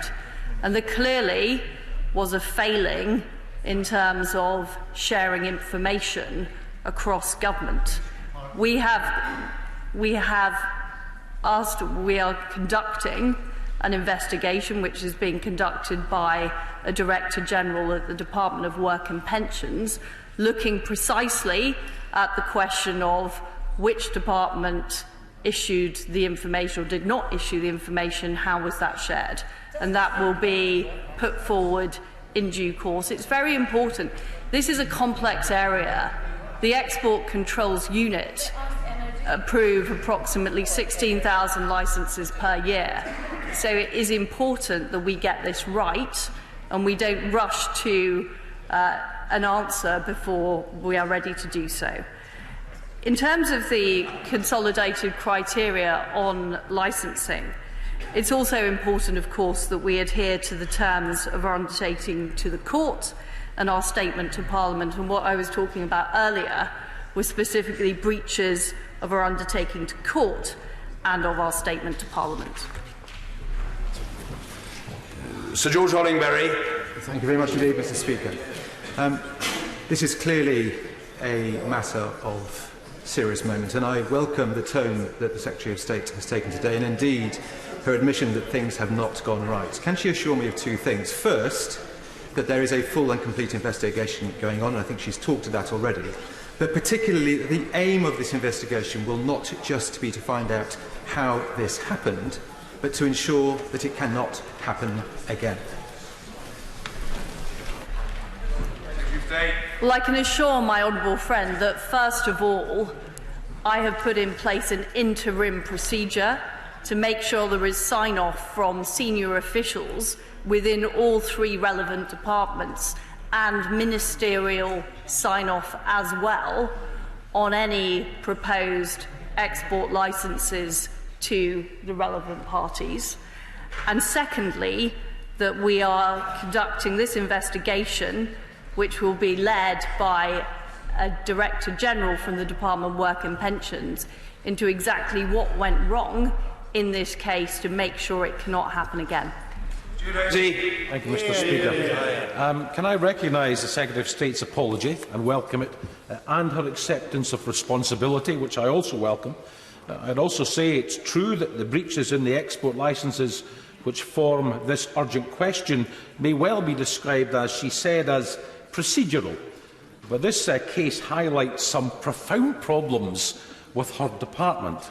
Spare parts for armoured vehicles used by Saudi land forces, spare parts for military radio used by Saudi land forces, which form half of the Saudi military, which were operating on the ground in Yemen when the licences were issued, which form part of the invasion by land into the Yemen, from a country, Saudi Arabia, found to be in breach of international humanitarian law, which is precisely what is supposed to be checked before licences are granted.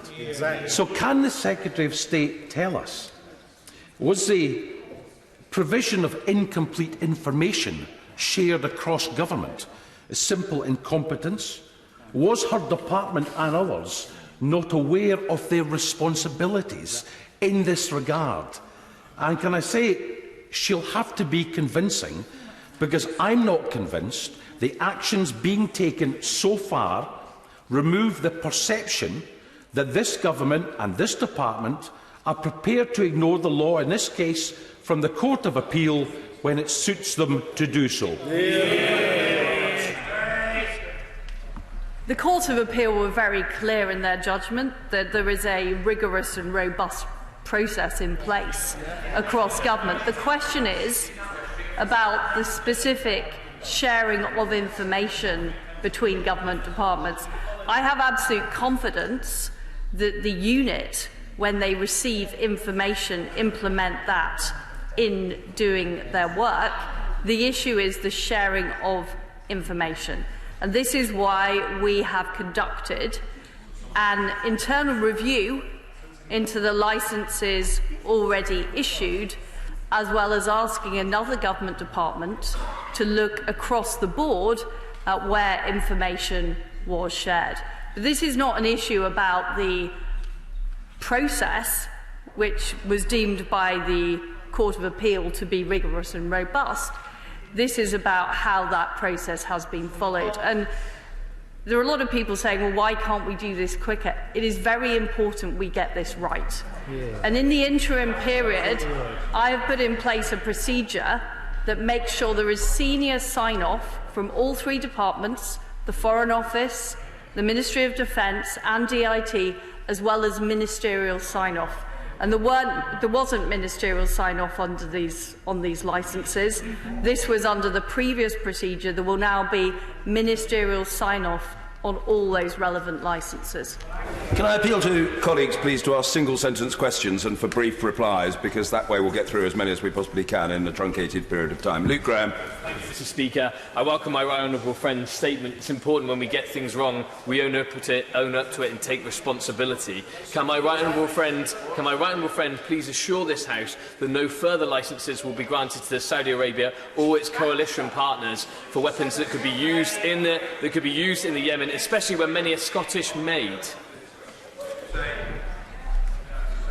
Well, I agree with my honourable friend that it is important that we are clear when errors have been made, and I am clear that is the case. I am confident we now have a robust interim procedure whilst this investigation is conducted, and we make sure we have a proper procedure in the long term to ensure the process is followed. First, I'm going to call the longest-serving member of the Arms Export Committee of the House, Anne Clwyd. Thank you, Mr. Speaker, and I would remind the Minister, the new Minister, does she realise that it took almost a year at the start of this Parliament to set up the Committee on Arms Export Control, because the government dragged its feet, and I would say they dragged their feet deliberately. And can she answer the question? I'm sick of hearing about rigorous and robust. It's neither rigorous nor robust. Representatives of the various parties in the Saudi-led coalition were recently at the arms fair. Can she give us an assurance that no new undertakings or contracts were agreed to service or export new goods to those countries involved in the coalition in the Yemen? Well, the role of the joint unit is to scrutinise licences.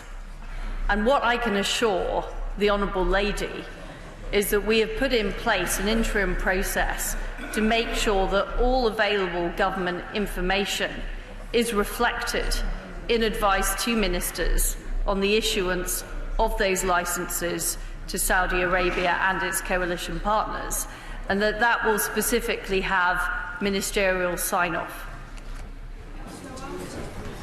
Neil Parish.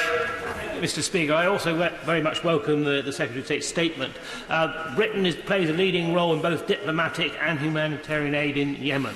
What more political pressure can we bring to bring about a political solution, does she believe, in the Yemen? Well, my honourable friend is absolutely right that we play a significant role in terms of aid to Yemen.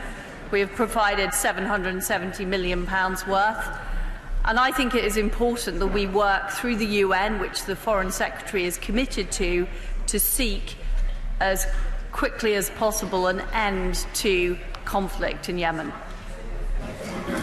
Mr. Speaker, when court orders are maybe contravened a couple of times, that can be perhaps dismissed as a failure to follow procedures. But when it happens on multiple occasions, it suggests there is a systemic problem. The system isn't working. And therefore, will the Minister look at implementing a policy of the presumption of denial in respect of all export licences to countries listed as human rights priorities on the annual Foreign Office Human Rights Report, so that those exports to those countries would be banned in the first instance?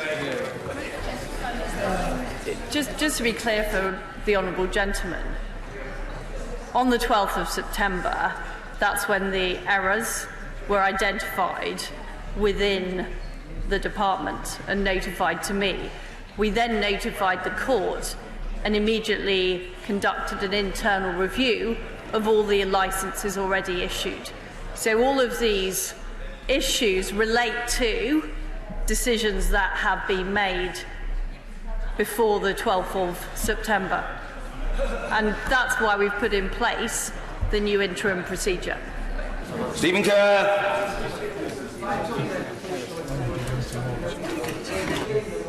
It's a robust export licensing regime in the world. To that end, what is the basis upon which these licences are granted, as in this instance? Well, the basis on which these licences are granted is in line with the consolidated criteria, and specifically for Saudi Arabia and the coalition partners, we are very much cognizant of the Court of Appeal's ruling and also the undertaking of the former Secretary of State to Parliament.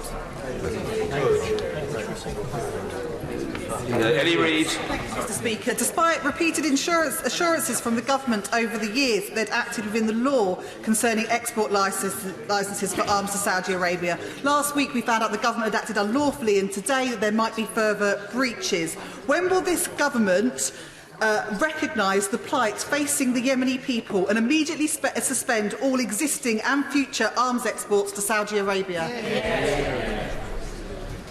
Well, I acknowledged in my statement earlier that there have been errors in the way this procedure has been followed, which is why we've put in place interim measures to deal with this and are conducting an internal review as well as an investigation by another government department.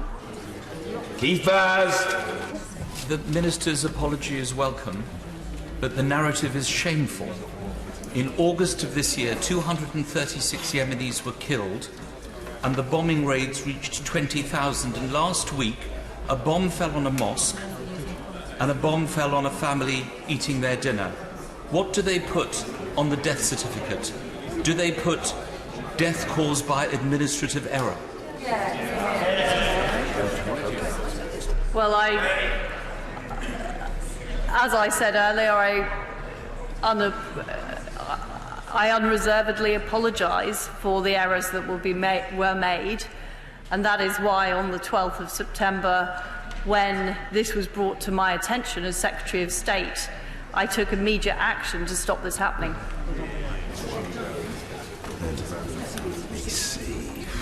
Mr. Stephen Twigg.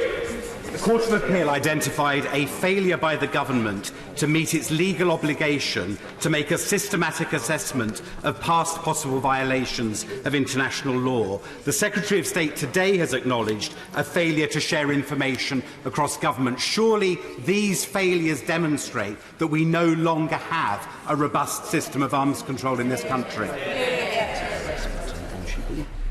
I don't agree with the honourable gentleman. We have found specific errors for which I have apologised and taken immediate action to address.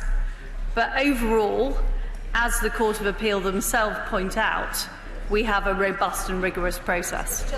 Graham Jones, Mr. Speaker. Graham Jones. Thank you, Mr. Speaker. May I make a declaration first? I've just returned from a 2-day visit to Abqaiq in Saudi Arabia, facilitated by the Kingdom, and in the coming days I will include that in my register of members' interests. I'd like to thank, as Chair of the Committee on Arms Exports, I'd like to thank the Secretary of State for writing to me immediately on this issue and making it very transparent what the problems were, so I'm grateful to her for writing to me. My question is simply this: we have a Kingdom of Saudi Arabia who are fighting vile terrorists in Yemen who are using human shields, and we are approaching the point, would she agree, where our current arms regulations, export regulations, are not suffice to deal with the issue that the rebels, the terrorists, are using human shields, and the number of civilian casualties is as a result of that? Well, I thank the honourable gentleman for his comments. I mean, in this particular case, we have already identified there is a problem in terms of sharing internal information within government that led to these export licences being issued. Of course, we're doing further investigation work looking at that, but that is specifically what the issue around the breach of the Court of Appeal judgment is, and that is where I'm putting my focus as Secretary of State. John Woodcock. Thank you, Mr. Speaker. Can I refer members to my declaration in the Register of Members' interest? Now, these mistakes are highly regrettable and point to the need to the government to put its house in order in terms of the overall suspension as quickly as possible. But is it not lamentable for any member of this House to imply that the suffering in Yemen is principally caused by any arms relationship or by our coalition partners, rather than the disgrace of the Houthi Islamist regime? Immensely obliged to the honourable gentleman. Secretary of State. Well, the honourable gentleman makes a effective point. However, the specific issue I deal with as Secretary of State for International Trade is making sure that our export licensing regime is in line with the process we've laid out, as well as the judgment of the Court of Appeal. And I'd like to accommodate remaining colleagues, but can I just say that colleagues who ask long questions do so knowing that they're stopping other colleagues contributing. Now, I'm sure they're not going to do that because they're comrades and they'll behave in an egalitarian manner. I feel absolutely certain of that, starting, of course, with Lloyd Russell Moyle. Last year, the Department issued 30 million rounds of Warsaw Pact weapons to Saudi Arabia incorrectly, then the Court of Appeal judgment, and now this. Is it not time for the joint unit to be turned into an independent unit, like any other regulator, and for the Arms Export Committee to be turned into a proper committee in this House? Secretary of State. As I've said, there were errors made, and that is why we have asked the Director General at the Department of Work and Pensions to conduct a full review of how this process is being operated. Louise Hay. Speaker, are there any sanctions available to the companies involved in these mistakes, presumably some of whom know full well that they shouldn't be applying for the licences in the first place? You stay. The issue is over the issuance of licences. That is the issue I look at as Secretary of State and make sure it's in place properly. Sir Vincent Cable. Can the Secretary of State describe the action of British officials in Saudi Arabia in terms of overseeing the use of British weapons by the Saudi forces on a process agreed with her department and the Ministry of Defence?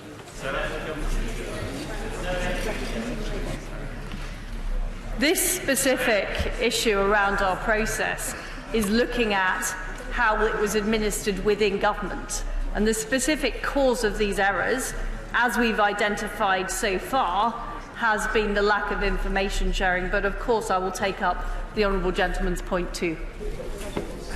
Tulip Sadiq. Due to report back. You stay.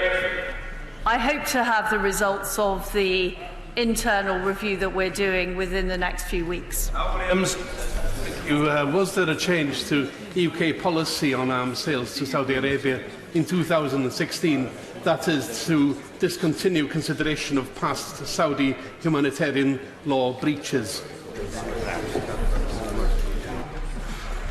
As I've said, the issue here is not the policy so much as how the procedure was or wasn't followed. Mr. Andrew Slaughter. Thank you, Mr. Speaker. In the light of the continuing breaches of international humanitarian law by the Saudis, and this being another breach, another disregard of the law by this government, will she withdraw her appeal? Well, the issue in question is specifically around whether or not the process was followed. And we have today submitted an affidavit to the court with full details. Martin Doherty-Hughes. In regards to the kindness of the House, may I be the first to thank the member for Dundee West, my honourable friend, for bringing this question to the floor today to expose the utter incompetence in relation to this issue. There are still thousands of UK citizens, military and civilian, working across projects which are designed to be beyond the reach of this Parliament. Therefore, can the Secretary of State give what steps the Government has taken to make sure that they are not involved in projects within Yemen? Well, this question today specifically refers to the process of issuing export licences, and that's what I've been focusing on. Brendan O'Hara. The case Secretary of State that this is simply a government that will always seek to break its own rules. It will always seek to turn a blind eye to breaches of humanitarian law when there is money to be made and deals to be had. As soon as this issue was brought to my attention on the 12th of September, I have taken action to make sure it can't happen. Alan Brown. Thank you, Mr. Speaker. The reality is these so-called errors have only been discovered after third parties have taken UK government to court, and the government's fought this all the way through the courts. Going forward, rather than an interim procedure, is it not time just to end arms sales to Saudi Arabia altogether? The issue in terms of the breach of the court findings is specifically around how the procedure was followed, and that is what we need to be focused on. Thank you. Order. I referred earlier to events in the chamber yesterday. What I'm about to say, I say as much for the benefit of people observing our proceedings as for members of the House. I think it is extremely important that our proceedings are accessible to the people who are interested in them. In light of the appalling atmosphere in the chamber yesterday and the toxicity which it can spawn or exacerbate in the country at large, I have granted an urgent question to the honourable member for Birmingham Yardley, which treats of this matter. In my book, it is manifestly urgent. Urgent question, Jess Phillips. Thank you, Mr. Speaker. I had wanted to ask the Prime Minister, but I shall ask the Minister if he could ask the Prime Minister to reflect on his language and his role as Prime Minister to create a safe environment both in our country and in our country's Parliament. Thank you. Minister Kevin Foster. Thank you, Mr. Speaker. British democracy has always been robust and vibrant. Healthy, respectful debate is vital to our democracy. Freedom of speech is a fundamental British liberty, but it is not an excuse to threaten or abuse anyone whose views you do not agree with. That liberty is compromised when a culture of intimidation forces people out of public life or discourages citizens from engaging in the political process. Let me make clear and say with no equivocation, such behaviour is wrong, unacceptable and must be addressed. The government recognises this is an ongoing challenge. It doesn't stop after each election. It is important we tackle this issue and ensure everyone, no matter their background, can participate in our democracy free from hatred and intimidation. That is why we are taking action to confront it. The government is committed to legislate for a new electoral offence on intimidation of candidates and campaigners in the run-up to an election. We have already made secondary legislation that removes the requirement for candidates standing at local and mayoral elections to have their home addresses published on the ballot paper and will do the same for the Greater London Assembly elections. Members across this House have faced threats of violence, attacks on their constituency offices and staff, and abuse aimed at family members. This is abhorrent. I know honourable and right honourable members from across the House raised this concern yesterday. We want to ensure people from across this political spectrum can stand for office free from the fear of intimidation and abuse. We want to tackle this extremely serious issue and protect voters. The security arrangements for Members of Parliament have been kept under constant review by the Palace of Westminster authorities and the Metropolitan Police's Parliamentary Liaison and Investigation Team. Local forces engage with their MPs and other political figures to meet their security needs. Each force has a single point of contact in place who has contact with the plate through regular updates and meetings as required. The Government are also considering what further steps are necessary to ensure the safety of parliamentarians and their staff. Crucially, this applies not only to the vicinities of Parliament, but also in constituencies and online. Thus, we are working with social media companies to address threats online and abuse of MPs, candidates and others in public life to create a safe environment for debate. Thank you. Jess Phillips. Thank you, Mr. Speaker. I did ask a question, and that was if the Prime Minister would reflect, or he would be asked to reflect. I'm just going to start by saying that I am not, and nobody in here is a traitor. They're not ignoring their constituents. They are all in good faith. I was raised thinking that we were the goodies and that over there were the baddies, and what I found when I got here was that everybody pretty much, just in a different way, wants to get to the same conclusion. And I will wager that, more so than the Prime Minister, I spend time in my constituency office loving and laughing with my constituents, no matter what they voted.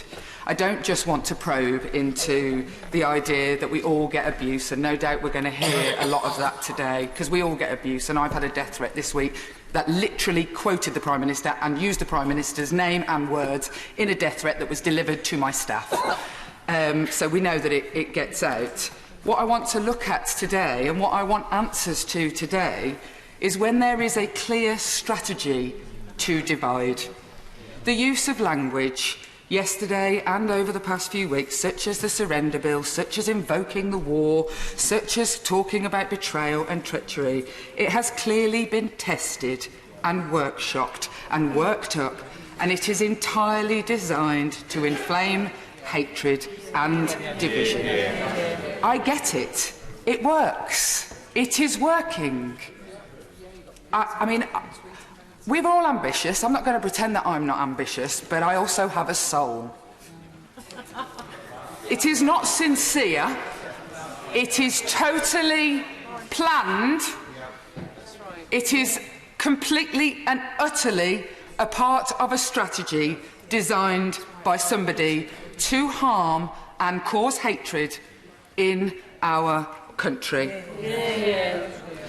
When I hear of my friend's murder and the way that it has made me and my colleagues feel, and feel scared, described as humbug, I actually don't feel anger towards the Prime Minister.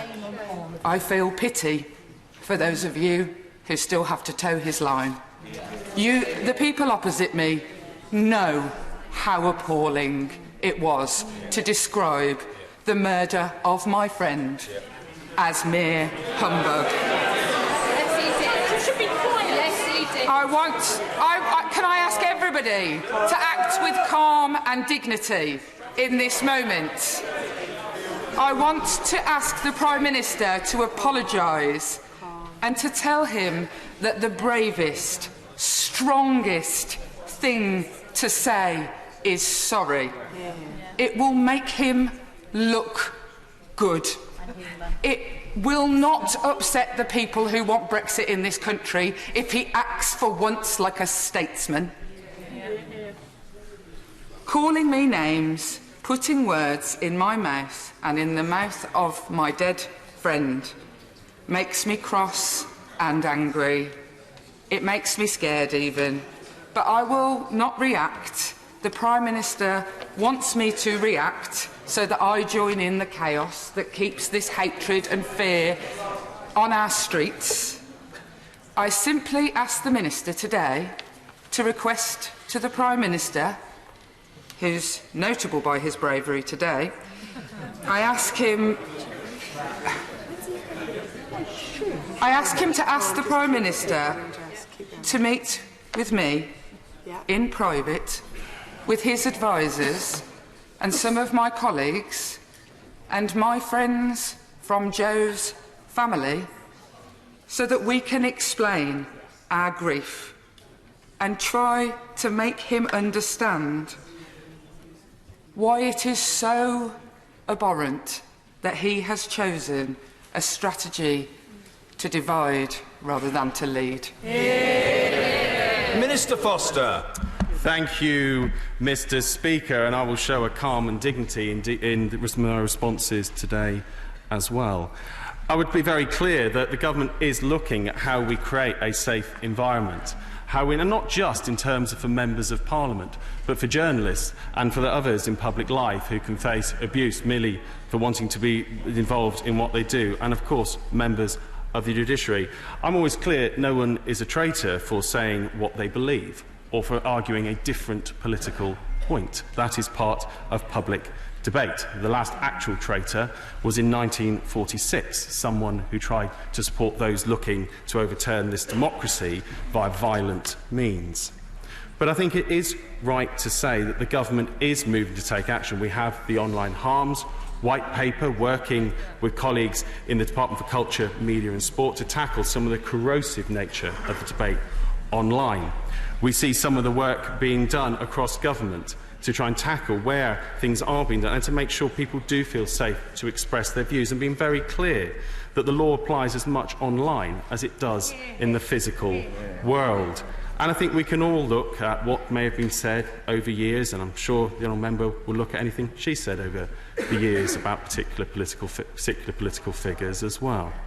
But it is about how we don't get into a game of whataboutery, but it's how we focus on what we can do to protect. And also heard the comments you made this morning, Mr. Speaker, about some of the suggestions, and I'm sure you, like me, will be interested to hear some of the thoughts that come out about that idea that has been floated with you.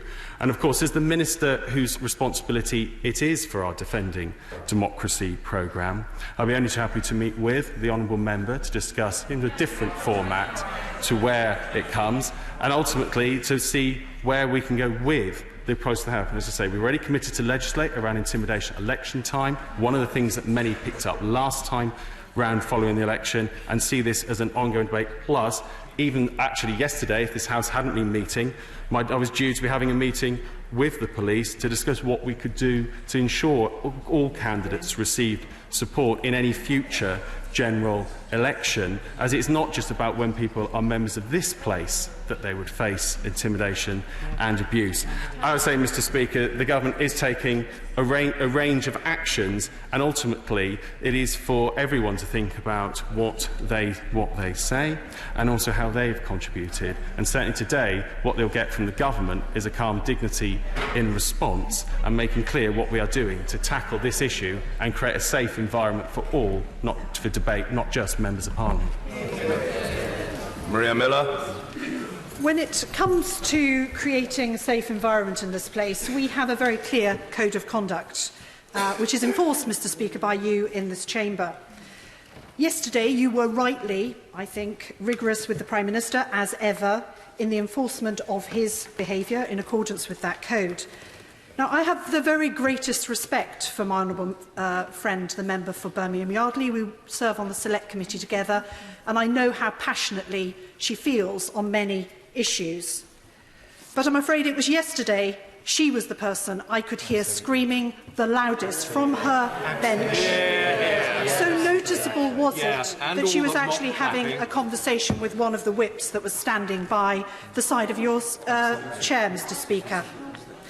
It was that which created a significant impression to people watching this debate of the hostility that the media reported.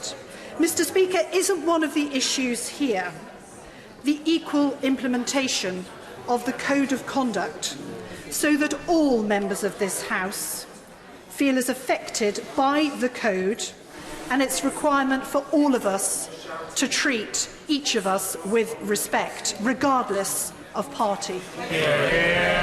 Minister.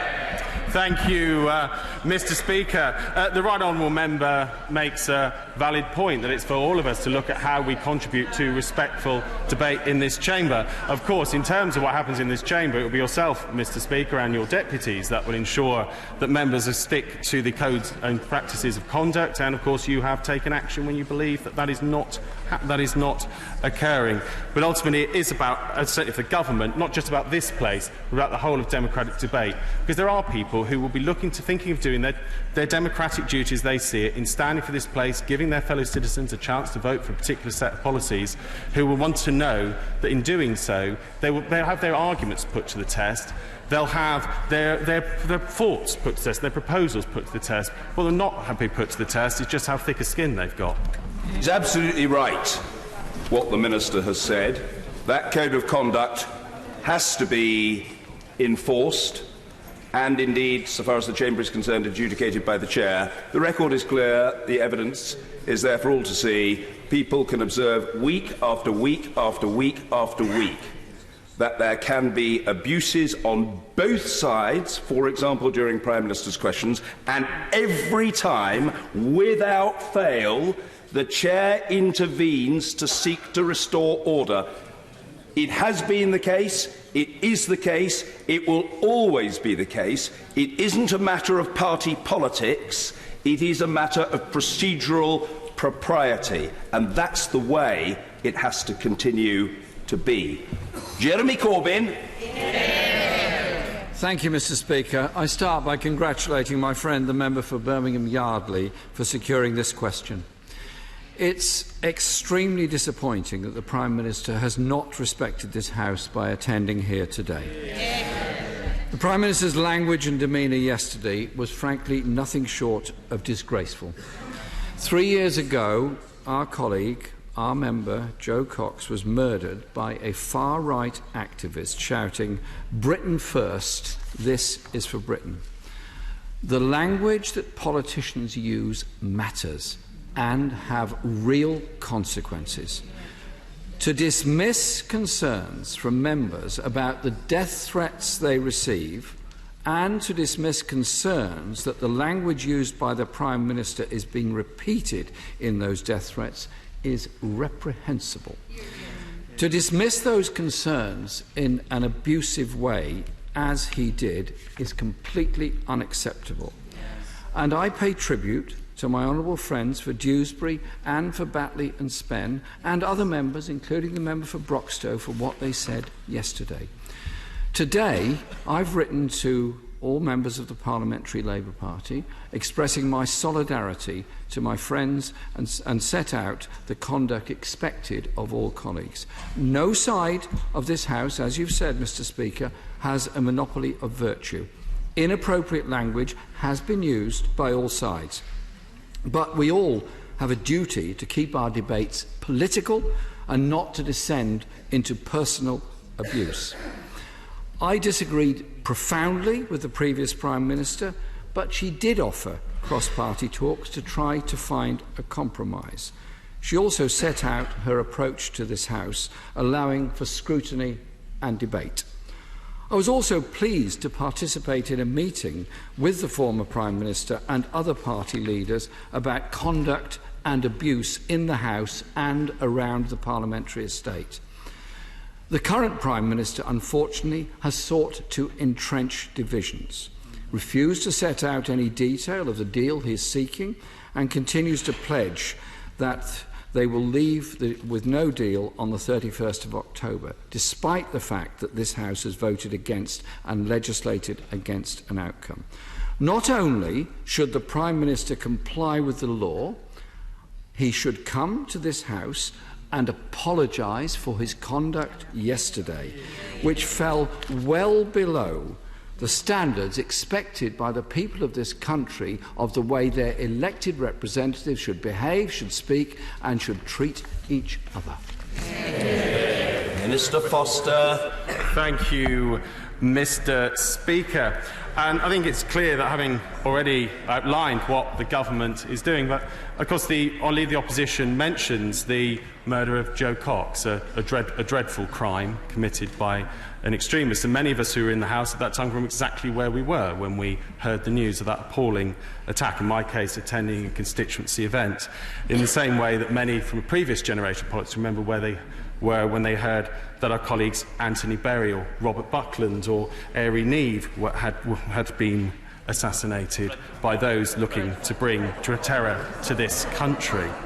So what I would say is that actually the biggest issue is that delay will just bring more division to this country. And in terms of having Bradford, I apologise, Robert Bradford. Thank you for correcting me, Mr. Speaker. In terms of looking to how we are tackling this as a government, we do need to bring a resolution to debates. And as the Leader of the Opposition will know, the government has been clear that we're prepared to take our arguments to the country on Tuesday, the 15th of October, and ask the electorate to pass a judgment. And that would have given a chance to not only resolve the division affecting this House, but also to give a way for the country to move forward. Because as you yourself have reflected, Mr. Speaker, the passions that this issue has inflamed will only carry on if there is not a resolution. Anne Milton. Thank you, Mr. Speaker. And I once again associate myself with the remarks that you made at the beginning of the proceedings today.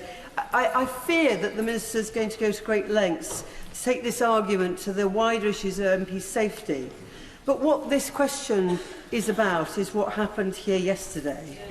It was completely unacceptable behaviour in every way. Whipping up a crowd, creating division is not helpful from whichever side it comes. If we cannot do this in this place, Mr. Speaker, maybe it is time to put aside our party parliamentary T-shirts, our Brexit Remain T-shirts, and put on a T-shirt that stands for parliamentary democracy, unity of purpose, consensus and agreement. Yesterday was unacceptable. And if we don't do something to change this, we are putting our parliamentary democracy at threat. Minister. Thank you, Mr. Speaker. In terms of the question, it clearly relates to creating a safe environment both in the country and in Parliament. And certainly, as the Minister responsible, I don't want to see this about being a debate about MPs just being a case on our own. There are many who face abuse and intimidation for being part of this, from the judiciary to journalists and to those who will never be members of Parliament but who just want to take part in our democratic process. But as is touched on, we heard the comments you gave this morning, Mr. Speaker, about some of the thoughts and reflections on what may happen in this place, and ultimately it is for the House itself to decide how it wishes to regulate itself, how it wishes to behave, what changes it may wish to make to its own standing orders, and of course we can rely on yourself, Mr. Speaker, and whoever's elected to replace you to lead the way in enforcing them. Kirsty Blackman. Mr. Speaker, as others have said, the scenes in the House of Commons last night were deeply disturbing. The Prime Minister's tone was appalling, his behaviour was appalling, and his language was appalling. We've got in number 10 a man who has built his career on making inflammatory remarks, stoking division and shouting down those who disagree with him. Mr. Speaker, the Prime Minister is not fit for office. His behaviour is an outrage, and his government is treating people disgracefully. People want leadership, Mr. Speaker, and they want accountability. What should have happened yesterday is that the Prime Minister should have come in front of this House and apologised for acting unlawfully. He should have held his hands up, agreed he'd acted wrongly, and pledged not to do it again. Instead, he chose to brazen it out, proving that he embodies the very worst of the wrongs in our society and totally ignoring the 7 principles of public life. Mr. Speaker, young people are watching our Parliament today. They're watching and learning that in order to get to the top, all you need to do is break the law and shout people down. The House of Commons and the Prime Minister should be setting a good example to all of those living across these aisles. The Prime Minister should be here today. The Prime Minister should pledge to stop using language that incites hatred or violence, whether that's against other MPs, citizens with different political beliefs, or migrants who've chosen to come and live and work in the UK. Will the Minister ask the Prime Minister to come before us and do that? Here. Minister.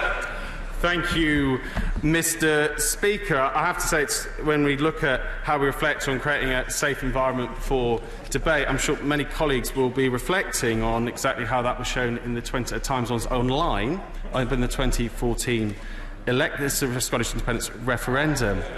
But I think what I would say is, hearing the comments that have just been made, if the Scottish National Party has no confidence in the Prime Minister, then there was a perfect opportunity offered yesterday for them to table a motion for debate to that effect today. There was also an opportunity for them to take their arguments to the country on Tuesday, the 15th of October. However, it's an invitation they declined. The issue, that's a disgraceful thing to do. Sir Bernard Jenkin. Speaker, there is already a danger in these exchanges of it turning into a holier-than-thou competition. And I think we should reflect on how much unhappiness and anxiety there is amongst members of the House, and that this is going to be expressed in various ways. And people are going to use robust and emotive language in order to express their views, and that is entirely understandable. May I just make one request, Mr. Speaker? That we no longer invoke the name of any person who has been a victim of attacks in order to try and make political points. Because, well, there we are. Because it is simply used as an opportunity to shame other members of this House. I don't personally think any of the exchanges and mentions of Jo Cox yesterday was particularly fair on her family. Minister. Thank you, Mr. Speaker, and it's always useful to benefit from the experience of the right honourable member in this House over many years. And he's right to say that we can have robust, we can have emotive debates. The issues settled in this Parliament are matters of great concern across the nation, and rightly people will get passionate about that. But in doing so, we should not do so with disrespect. And I know, of course, if that had happened, that would be dealt with. Winson.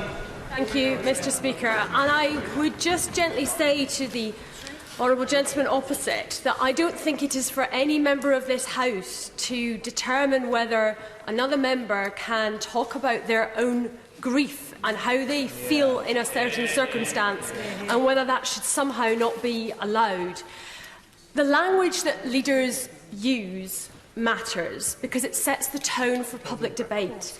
And I'm sure I'm not alone in looking across the Atlantic at the rallies of crowds of people chanting "lock her up" about Hillary Clinton, or "send her back" about Ilhan Omar. And by the way, it is no coincidence that it is women that are often the targets of this hate, and especially women of colour. And see worrying echoes in our own politics of that Trumpian approach.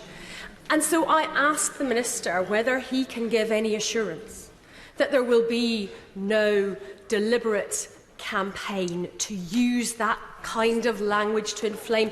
But I fear he cannot, because the repeated use of those inflammatory words by the Prime Minister yesterday was, it seemed, very obviously deliberate. And I would just end by saying, Mr. Speaker, that on Tuesday morning I spoke to a group of 400 young women. They asked me how I dealt with abuse and hate on social media as a woman in public life. They asked me whether they thought going into politics was something I would recommend. I want to be able to say to young women like that, and to all young people, that they should play their role in public life. And we need to be able to, those of us in this House, create the environment that enables those young people to come forward into our public life, and I fear that we are failing to do so. Minister. Thank you, Mr. Speaker. I think we all want to see an environment where everyone feels they can take part. That's why I've already outlined some of what the government's looking to do around legislating, around intimidation, around election times.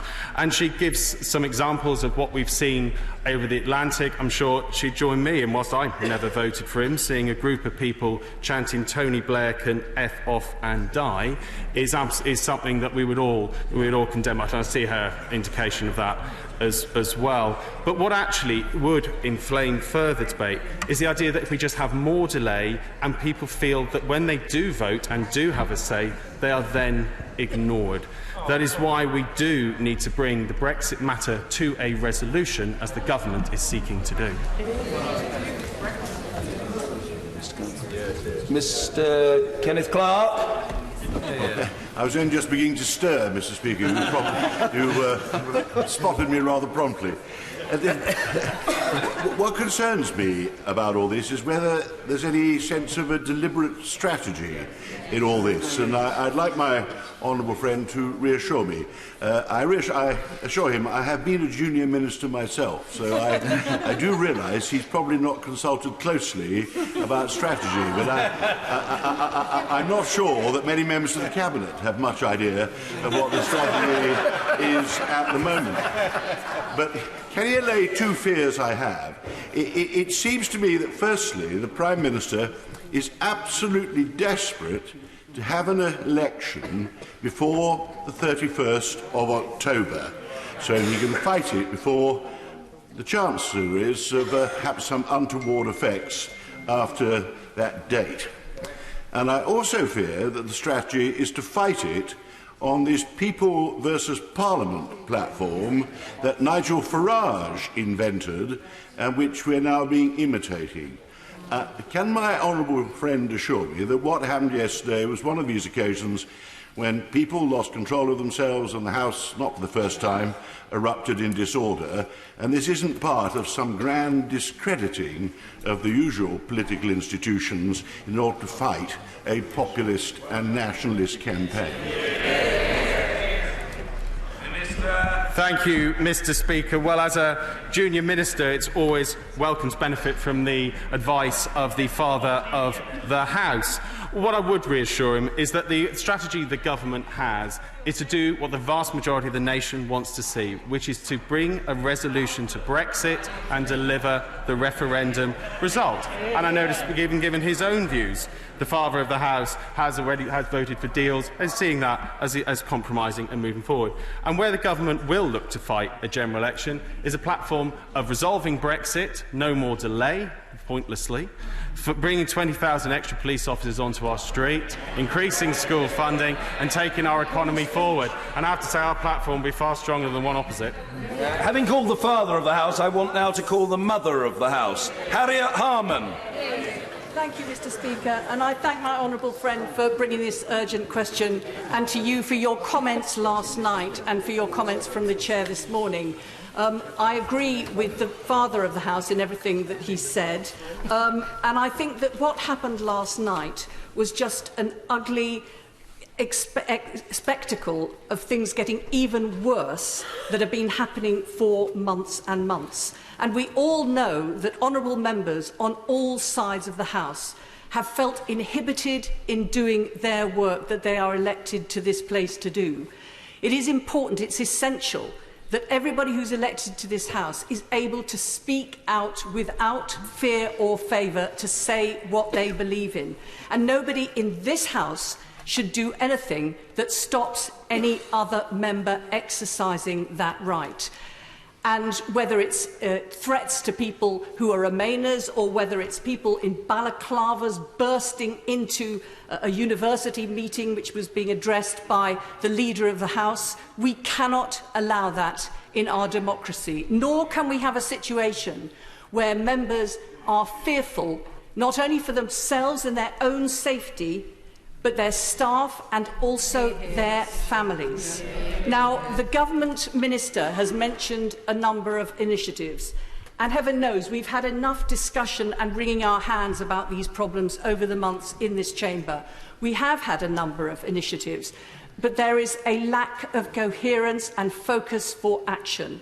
And that's why the Father of the House and myself have proposed that there should be a Speakers' Conference that brings together the police, the CPS, the House authorities, the parties, and looks at what can be done to ensure that we protect our democracy. And it also needs to look at our political culture. We know, for example, that we cannot call each other blackguard or gutter snipe or stool pigeon or various other things. We need to have rules of this House that are updated and protect us to enable us to do our business today. Yay. Minister.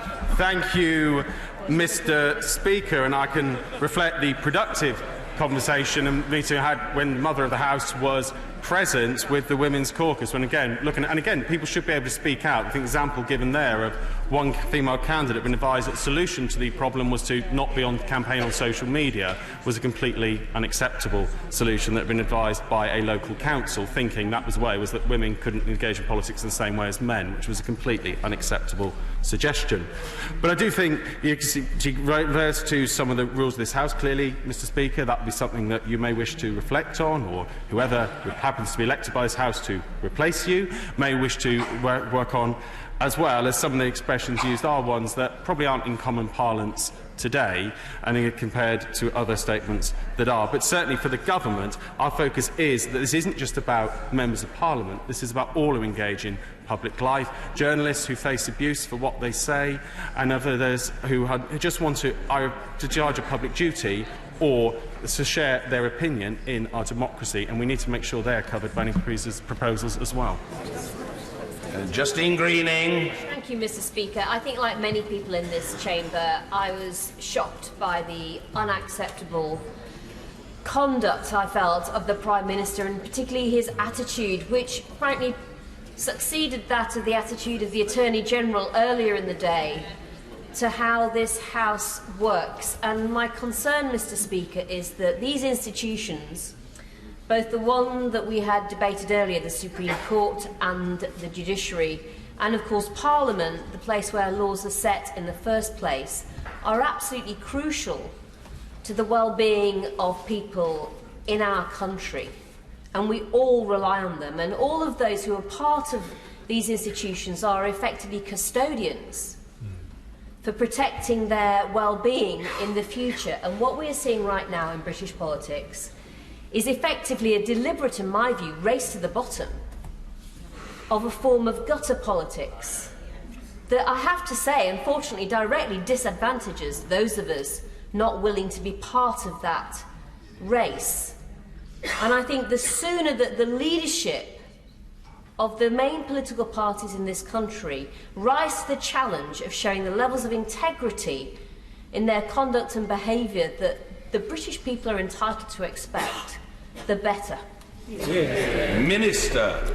Thank you, Mr. Speaker. I always reflect well on the comments that are made by the Right Honourable Lady. I think what I would say is we are again, as a government, committed to ensuring that the public discourse, particularly online via the Online Harms White Paper, is not just about how we make sure that people are not breaching the law, how people can participate without fear of abuse, but also ensuring we can tackle some of the issues of disinformation, which can also have such a corrosive impact on our society. Ultimately, we do see that the social media giants have made some moves, but there is obviously a need to do even more. Ed Miliband. Mr. Speaker, all of us need to take care of our language, and none of us is without fault. But the Prime Minister of our country holds a special responsibility. And I say to members across this House, I spent 4.5 years opposite David Cameron. I never saw a performance like the performance we saw last night from this Prime Minister. He said this in answer to the honourable member for Hove. The best way, he said, to ensure that every parliamentarian is properly safe And to dial down the current anxiety in this country is to get Brexit done. Mr. Speaker, everyone in this House, I think, shares the frustration about the last 3.5 years. In fact, some of us didn't want the referendum to happen in the first place. But none of us can agree that the safety of members of this House should depend on the way they vote in this House. It is a disgrace that the Prime Minister said this yesterday. He should apologise, and the Minister should apologise on his behalf. Mr. Speaker, this and the language of surrender suggests we are at war either with Europe or with each other. Let me say, as someone who grew up with parents who were born in the shadow of war, we are not at war with Europe, and we are not at war with each other. Go down any street in this country, and there are people who voted Remain, and there are people who voted Leave. And there are people with different views about how Brexit should be resolved. The Prime Minister has a special responsibility. He is not exercising this responsibility. He is trying to divide an already divided country. Now, some people say this strategy will work. Mr. Speaker, I say this strategy will not work because the British people are better than this. Minister. Thank you, Mr. Speaker. I must say it was interesting to hear the right honourable member's brief mention of his parents. I remember the attacks he faced in terms of his own father and his reaction to them, which I thought took politics into a place when those attacks made was not appropriate. People should always judge members by who they are and what they say, not seek to attack their family. What I would say is that in terms of the strategy, I'm very clear when we liaise with the police and when we're talking with them about appropriate measures to be taken, that applies whatever opinion anyone takes within this House, and I suspect my discussions are more likely to focus on those who may strongly disagree with me, but have absolutely every right to put those arguments forward and to have measures in place to protect them, and not just from those things that cross the boundaries of the criminal law, but also from incessant abuse online, particularly where ill-informed.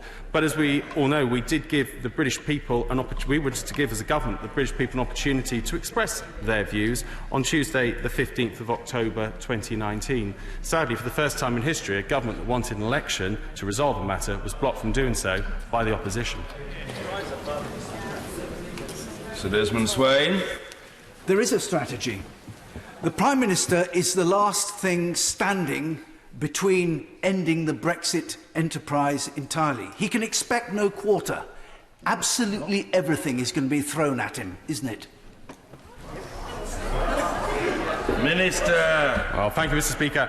I think it's safe to say, as you yourself, Mr. Speaker, reflected, that the Brexit process has caused passions and arguments and debate. But I think where the Prime Minister is very clear is that his view is the way to deal with this, and the government's view is to ensure that we deliver Brexit on the 31st of October 2019. Stella Creasy. Speaker, the challenge with what the Minister is saying is this isn't actually about Brexit, and nor, for many of us, is this about how do we make this stop. Because actually, if we want to do that, we need to understand where it starts and how the extremists on all sides of our political culture will trump proudly about how they might stand at Cable Street to defend people's rights, or will listen to Steve Bannon and disagree with him, but have absolutely no understanding or comprehension of how we get to that Cable Street, how we get to Steve Bannon in the first place. And the danger with the Prime Minister's conduct last night is it is feeding a culture and a language that normalises extremism, so that those of us who have had traitor shouted at us in the street, as well as online, because the online and the offline are no different, experience this as the heat of the kitchen rather than a language that does nobody any favours in our democracy. And I say to the Minister, the most important thing he can do now is go and listen to what we're missing, because this doesn't affect everyone equally. We're still going to have white men of a certain age with independent means in our politics. But it is the young people, it is the women, the people from minority communities who are already saying they're not going to take part in our politics, not because they've already experienced the rape threats and the death threats and the bomb threats and the intimidation, but because they see it. When the trolls are in Parliament, how do we stop feeding the trolls? Minister. Thank you, Mr. Speaker. Well, as the member outlines, the importance is that we get the message out there that action is being taken, not just online. As we said, the law applies online as it does offline, and that actually we say to people that they have a place here, that they can make a difference, and that their votes count.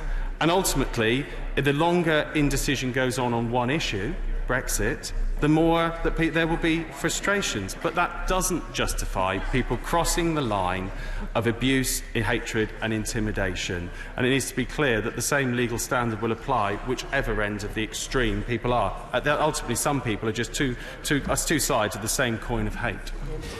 Colleagues, I'll take a few more, but what really is needed is a single sentence question from each member. Caroline Noakes. Thank you, Mr. Speaker. And I fear I might be repetitive, because last night I asked the Prime Minister, my right honourable friend, the Prime Minister, if it was not just about language, but also about tone.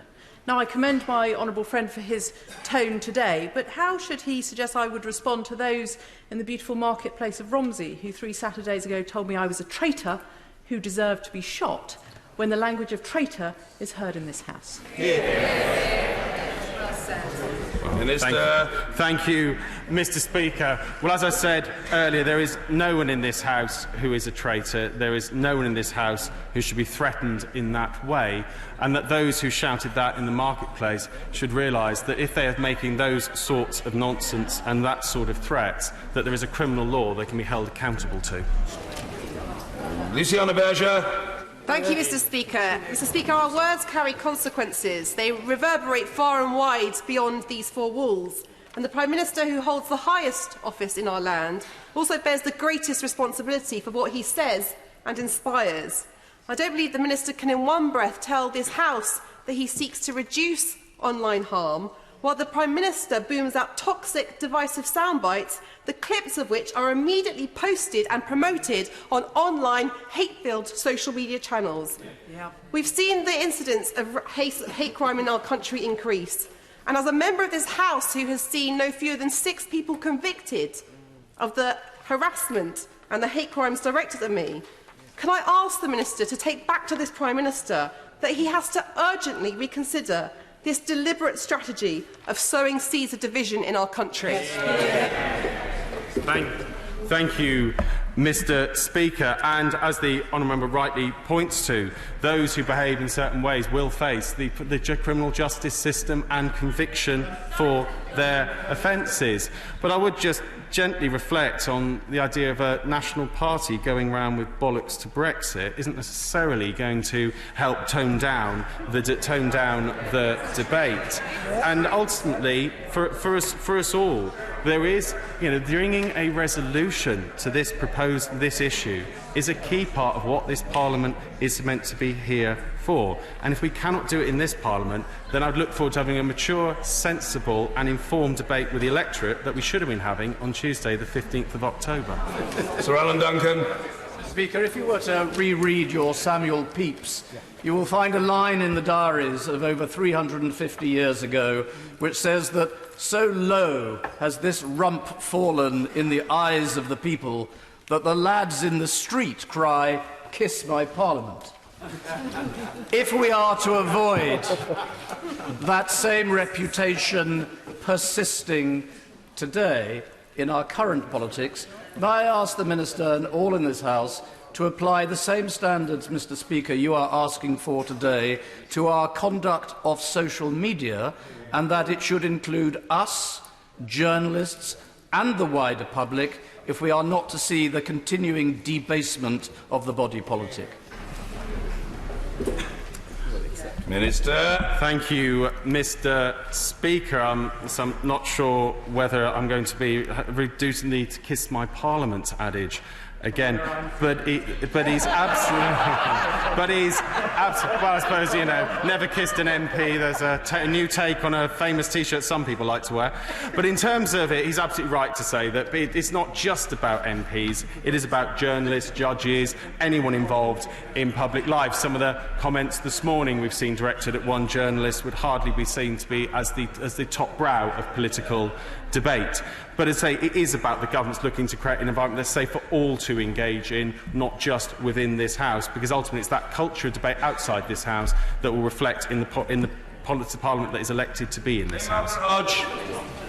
Thank you, Mr. Speaker. Down the years since I've been a member of this House, we have had memorable and important debates on highly contested issues, on Iraq, when I remember Robin Cook's speech, on 9/11, when I remember David Blunkett's speech, on the Great Crash, when I actually remember Gordon Brown's speech. When I come into the chamber today, and I think last night was the culmination of a trend, I feel I'm coming into a session of the Bullington Club. That's what it feels like in here. And that culture is set by the leadership.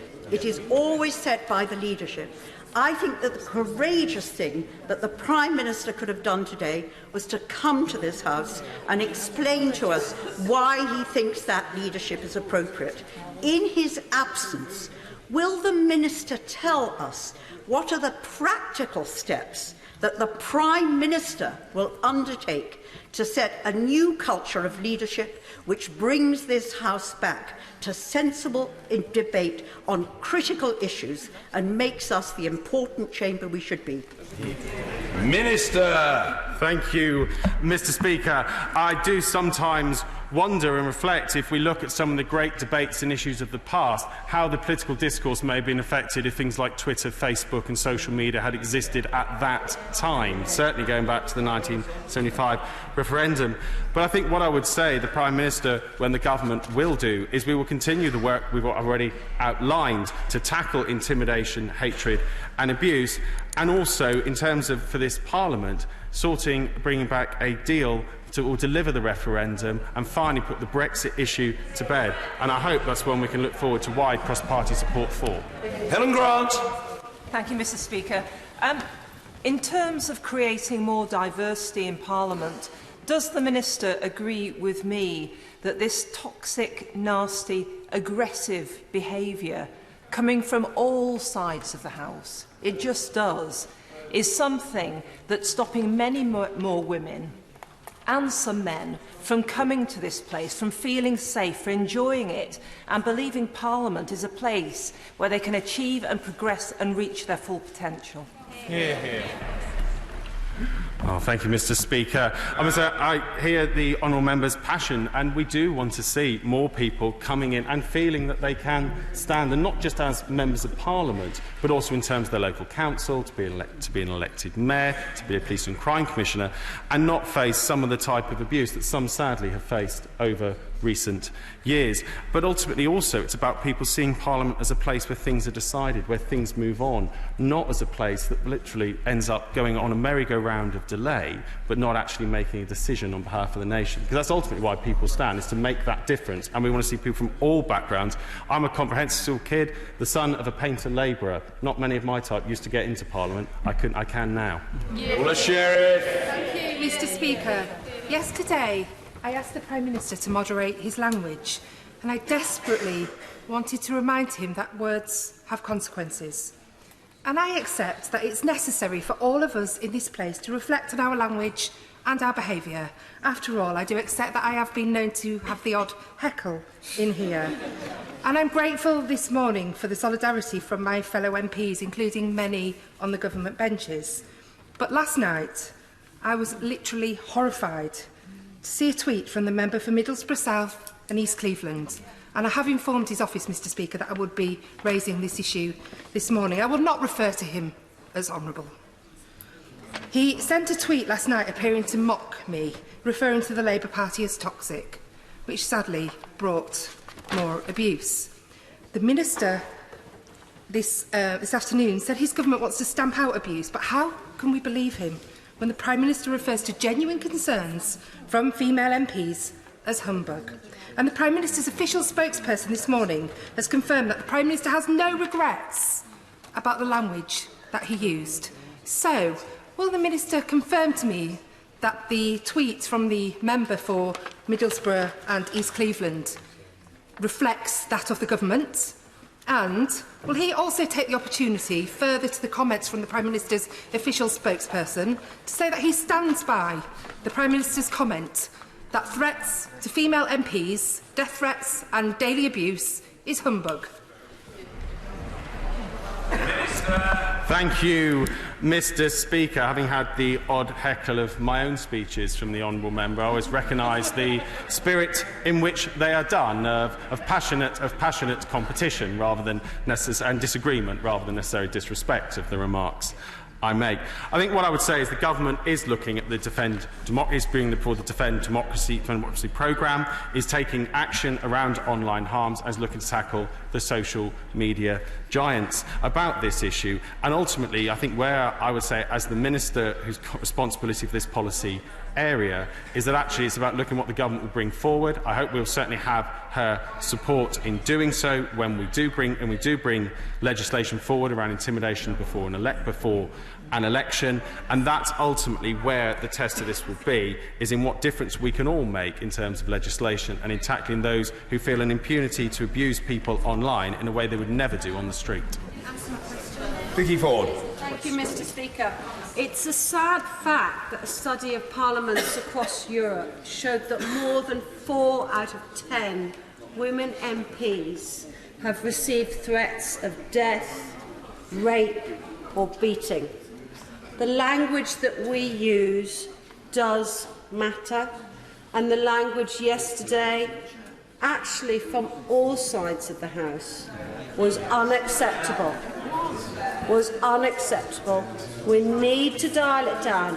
I would also like to remind people, unfortunately, that the protest on the night when we last met also unleashed a huge amount of hatred towards people who had voted leave.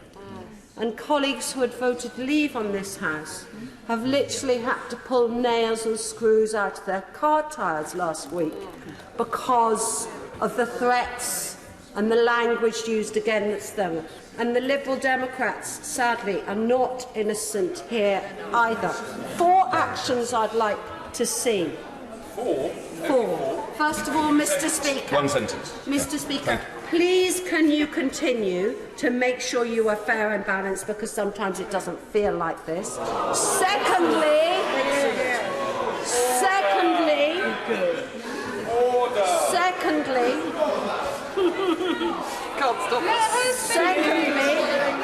please can all members of this House, including our front bench, dial down the language.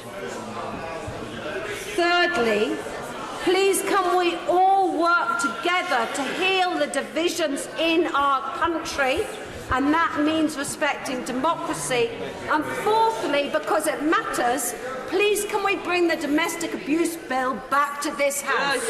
I will just very gently say to the House, as experienced members know, there was a time when statements didn't run very long. Not many members got called. That's changed, and over the last decade, I call almost everybody most of the time. The idea that if you don't call everyone every time that they want to speak, that is somehow unfair, is so manifestly absurd that I think most of the House would recognise it as such. I do what I can to stand up for the rights of this House and honourable and right honourable members on both sides of it. I've done it for a decade. I'm doing it now. I'll go on doing it. I'm standing up for the important principle of the decency of our democracy, and I would have thought that's pretty fair.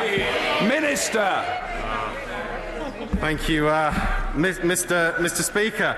In terms of the issues the honourable member refers to, and I'll certainly compliment the work she does as the chair of the Women in Parliament group to make sure that women can, inside and outside of Parliament, have their views heard. And yes, it is about having a calm and dignified debate, to take challenge in the way it is meant, and to respond to it in a dignified way. And certainly the government is looking to work together to heal the divisions by bringing an end to the Brexit process, by delivering the result of the referendum.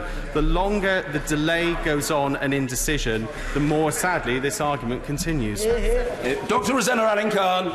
Thank you, Mr. Speaker. I was elected to this place on the day that Joe Cox was taken from us. A week later was the EU referendum. I have only ever known a politics of division in this place. It is beyond embarrassing that the Prime Minister has sent a junior minister with a folder full of rebuttals today, making every excuse in the book. So I ask this to the Minister. What does it say in your little folder about the Prime Minister acknowledging that unless he dials down the tone, unless he watches his language and adopts the position of statesperson, that the wounds that divide this country will turn into scars, permanent scars? Thank you, Mr. Speaker. What I'd say to the honourable member is that actually she made the point herself, that it's been over 3 years in which this Parliament has been absolutely focused on rows and debates around Brexit. Hundreds of hours spent on it, unable to move on to the agenda that many people wish to see us discussing. And the best way to bring that to an end, to move on, is to support the Prime Minister in getting a deal to finally bring an end to this debate. And that's where I hope we'll have her support when he brings a deal back. Mr. David Gork. At best, the Prime Minister's answers to some of the questions last night were deeply insensitive. But the concern that many of us have is that there is a deliberate strategy of division and confrontation. Can the Minister reassure me that the Conservative Party and the Government is not going to pursue a strategy of division, of confrontation, and of the undermining of the institutions that protect the peace and stability of our citizens? Thank you, Mr. Speaker. What I can reassure my right honourable friend is that the Conservative Party, in going into a general election, will go forward with a manifesto that seeks to serve the country and unite the country. But a key part of doing that is bringing a resolution to the Brexit process. I know he's supported a deal, and I hope when the Prime Minister brings back a deal, we can look forward to his support again. We have another statement to follow in a moment from the Secretary of State for Business, Energy and Industrial Strategy. There is a motion to be voted upon, there is a further debate, and so we must proceed. I regret that, because I like to hear everybody. There is a moment of interruption today in a way that there wasn't yesterday. We could extend yesterday, we can't today, and I have to take account of that. So, unless there is a point of order appertaining to this particular exchange, we... Very well. Point of order, David T.C. Davis. Mr. Speaker, could you confirm that it would be unacceptable, under any circumstances, for a senior member of this House to say of a female MP, "We should lynch the bastard"? Yes, is the answer to that. That would be totally unacceptable. I'm not aware of the particular circumstance to which the honourable gentleman is referring, but I can confirm that that is totally unacceptable. And no, I'm not going to take a whole series of points of order. Sorry, no, I'm not. I'm now going to proceed with the statement from the Secretary of State. Order, I don't require assistance from the honourable gentleman. We come now to the statement by the Secretary of State for Business, Energy and Industrial Strategy. Secretary of State Andrea Leadsom.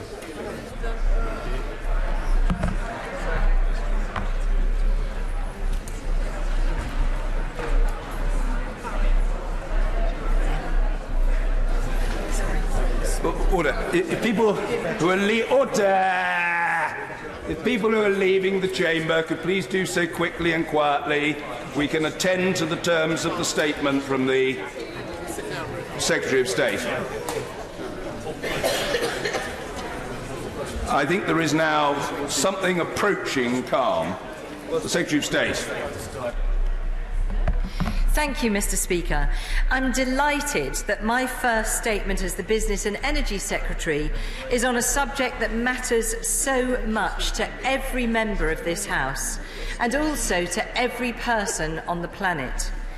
As we heard from a 16-year-old girl, Greta Thunberg, it is vitally important to act now so our children and grandchildren have a bright future ahead of them.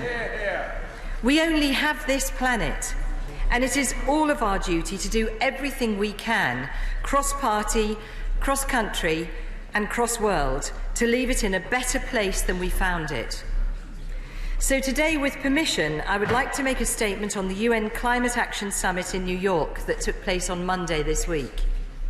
The Prime Minister and the Secretary of State for International Development joined the UN Secretary-General, world leaders, key figures from business, industry and civil society at the UN Climate Action Summit on Monday. The science is clear about the speed, scale and cost to lives and livelihoods of the climate crisis that is facing us.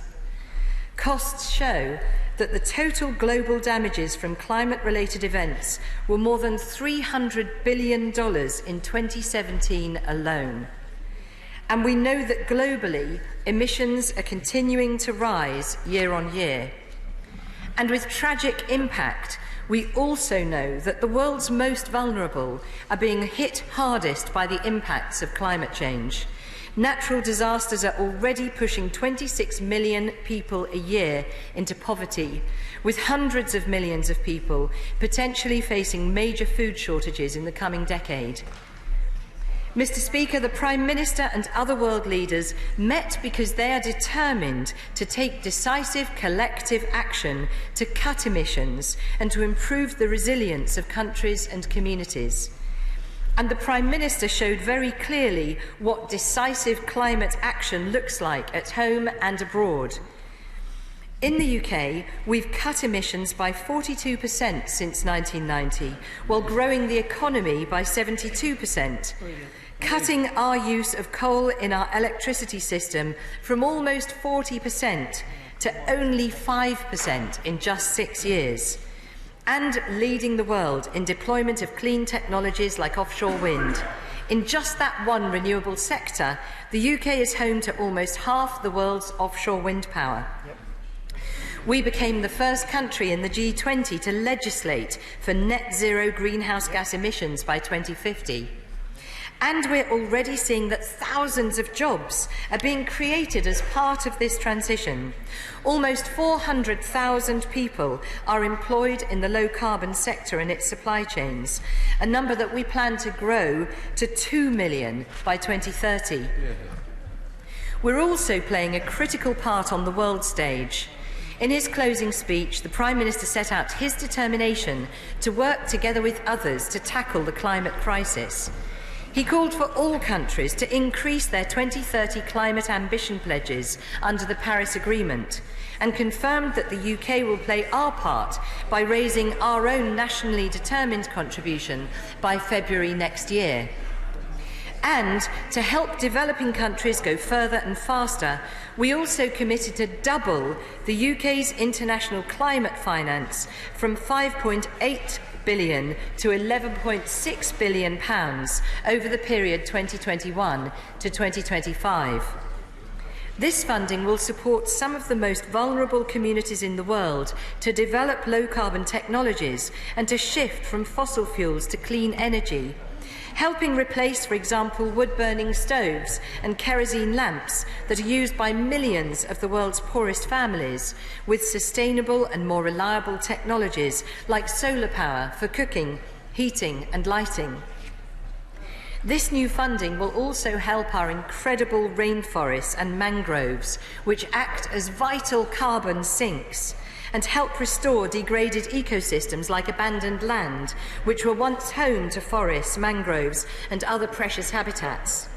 So many of us have been glued to David Attenborough's incredible Blue Planet and Planet Earth series, which really bring home the scale of destruction and the need for global action. Doubling our international climate finance will help those most vulnerable deal with the damaging effects of climate change and to become more resilient. And, Mr. Speaker, on Monday, as a part of the international climate finance commitment, the government clearly put technology at the heart of our response, with a new £1 billion Ayrton Fund to drive forward clean energy innovation in developing countries. The fund is named after the British physicist and suffragette Herta Ayrton, whose work at the beginning of the 20th century inspired the Ayrton anti-gas fans that saved lives during the First World War. This is new funding that leading scientists and innovators from across the UK and the world can access, saving lives in the future, as Herta Ayrton's work did over a century ago. And our Prime Minister is not alone in taking action. We led on the summit's adaptation and resilience theme with Egypt and delivered a powerful call to action joined by 112 countries. As part of this, we launched a first-of-its-kind coalition for climate-resilient investment to transform infrastructure investment by integrating climate risks into decision-making, ensuring that, for example, roads and bridges are built taking into account climate risk.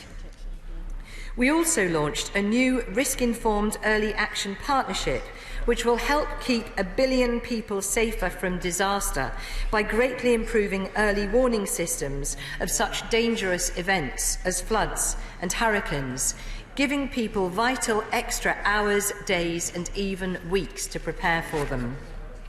Mr. Speaker, we were delighted that 77 countries, 10 regions and 100 cities committed at the summit to net zero by 2050.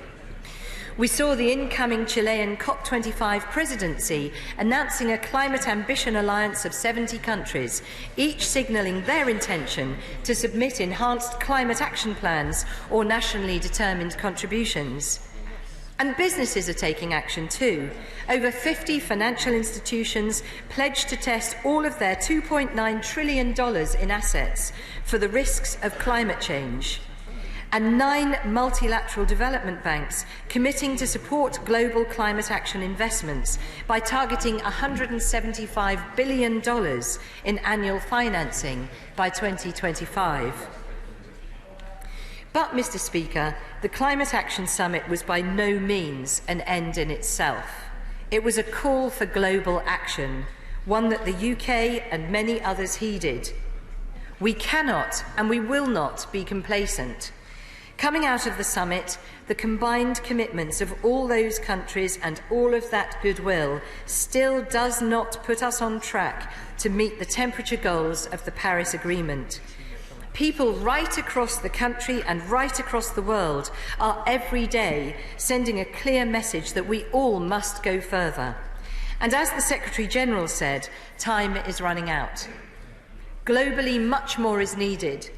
The UK, as an acknowledged world leader in tackling climate change and as the nominated host for COP26 in 2020, now has a unique opportunity to work with countries and businesses across the world, to build on the foundations laid at this week's summit, to drive this action agenda forward and to turn the tide of emissions growth. There is no other planet. This is it, and we must look after it. Thank you. Thank you. Just before I call the Shadow Secretary of State, it might be helpful to the House if I indicate an intention to move on at 10 to 2. 10 to 2. Barry Gardner. Thank you, sir.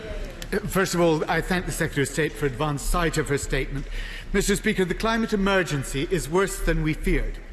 Yesterday, the IPCC published their special report on oceans and the cryosphere, which set out the dangers starkly.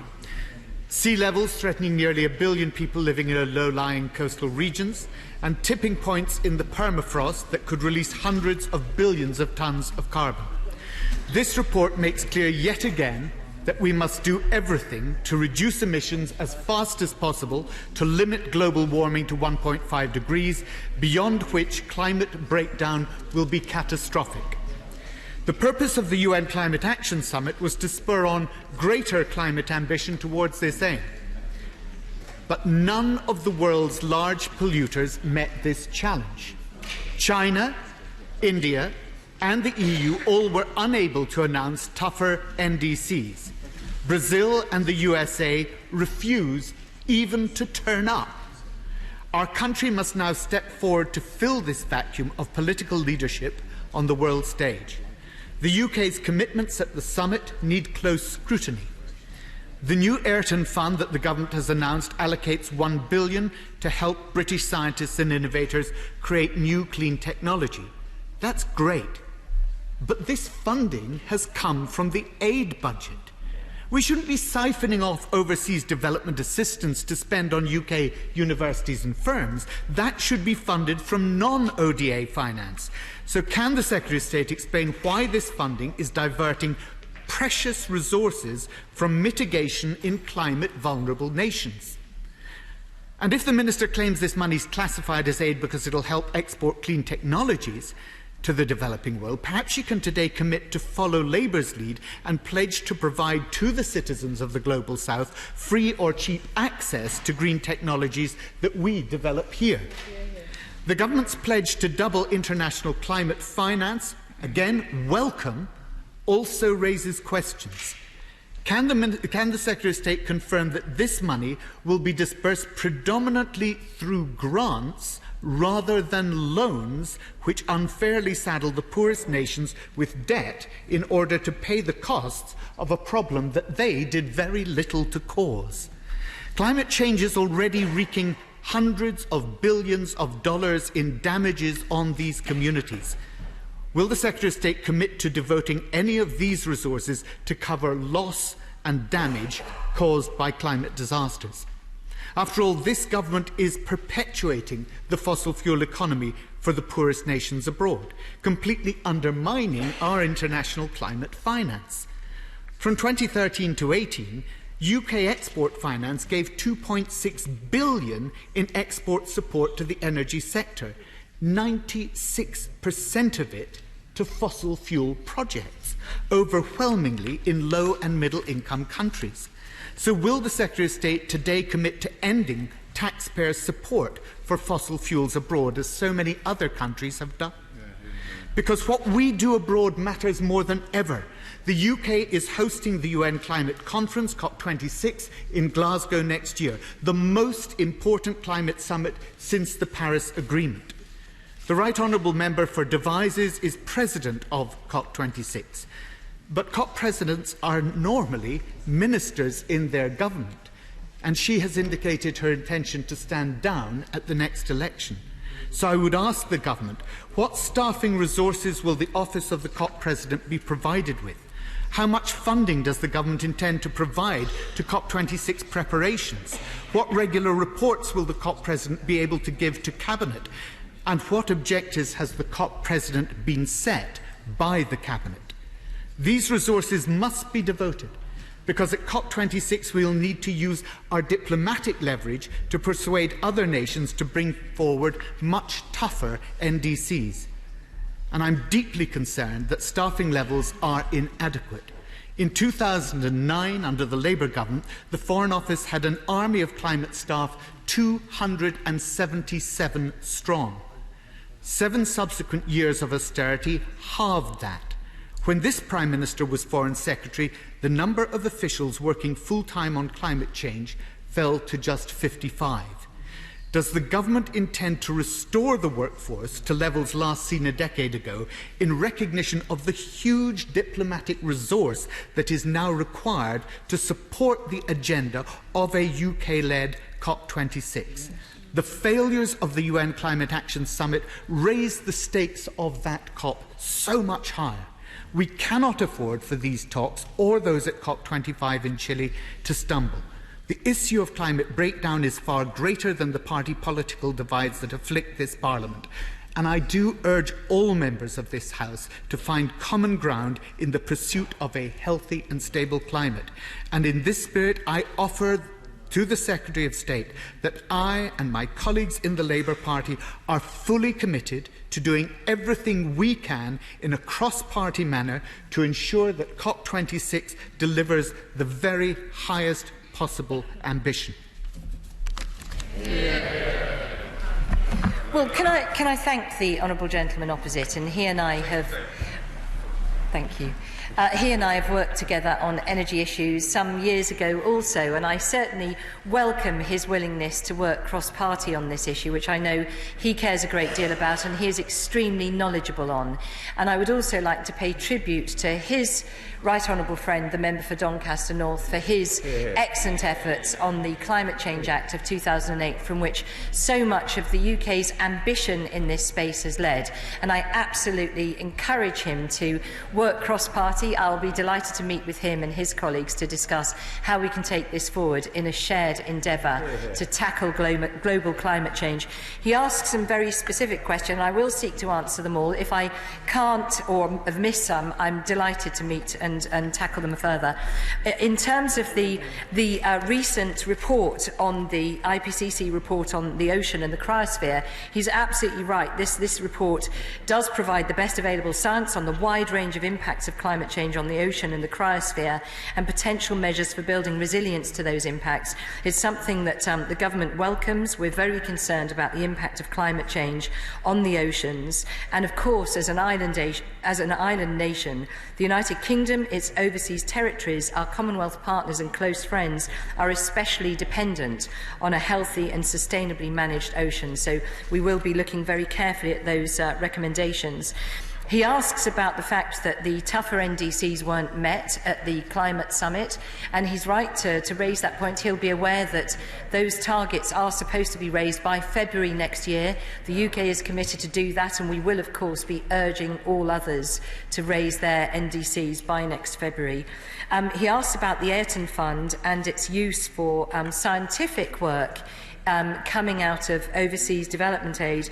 And what I can say to him is that in the government's recently published Green Finance Strategy, we committed to aligning all UK overseas development aid with the Paris Agreement so that all of our development finance is consistent with climate resilient and low greenhouse gas development pathways. But it is, of course, essential because so much of the problem for vulnerable communities overseas is related to climate change. So those things are inextricably linked. But again, I'll be happy to speak to him more about that. He asks about grants versus loans. I can tell him almost all grants, and again, we can speak further about that.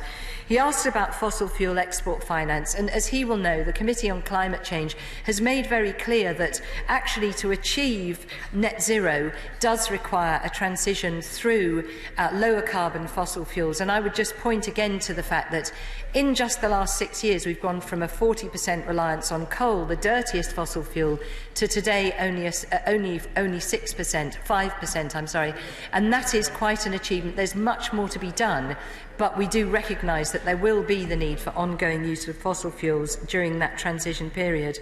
He asks about staffing resources for COP26. He will be aware that the President is a Prime Ministerial appointment, and I shall be working very closely with the Honourable Member for Devizes, the Right Honourable Member for Devizes, as COP President, making sure that all of the parliamentary updates will be made available on time and working closely cross-party.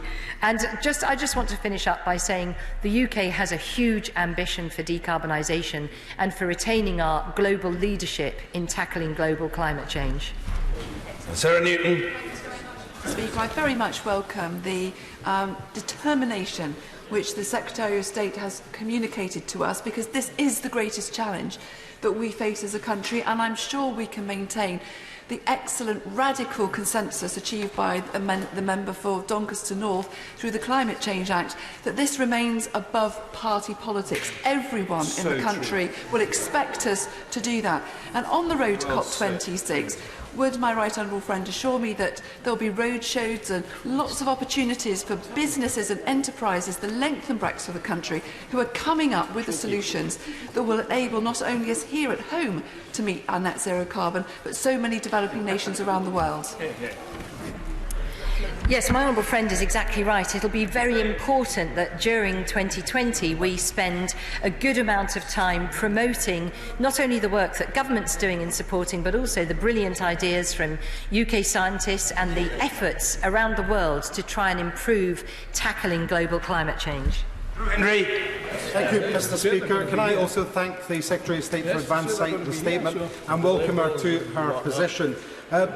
This statement is focused on the international situation, but we are in a climate emergency. And whilst what we do abroad matters, what we do here is even more important. In Scotland, yesterday's landmark legislation passed its final stage in the Scottish Parliament. The Scottish Government has responded and now has the toughest statutory target of any country in the world to reduce emissions by 75% by 2030. Soon to generate 100% of power through renewable sources and planting 85% of the trees across the UK, pushing ahead on insulation. Scotland is committed to becoming net zero by 2045, 5 years before the rest of the UK, and in line with the advice from the UK Committee on Climate Change, whose recommendations are contingent on the UK becoming net zero by 2050. To hit the same, UK policies will therefore need to be ramped up significantly. It falls short on home and business energy efficiency. It's way behind on carbon capture, utilisation and storage. Decarbonisation of the gas grid must be accelerated. It must flatten the pedal on vehicle and tax incentives to promote low-carbon choices, and VAT must be reduced on energy efficiency improvements. Her government must remove their ideological opposition to renewable onshore wind and stop holding solar power back.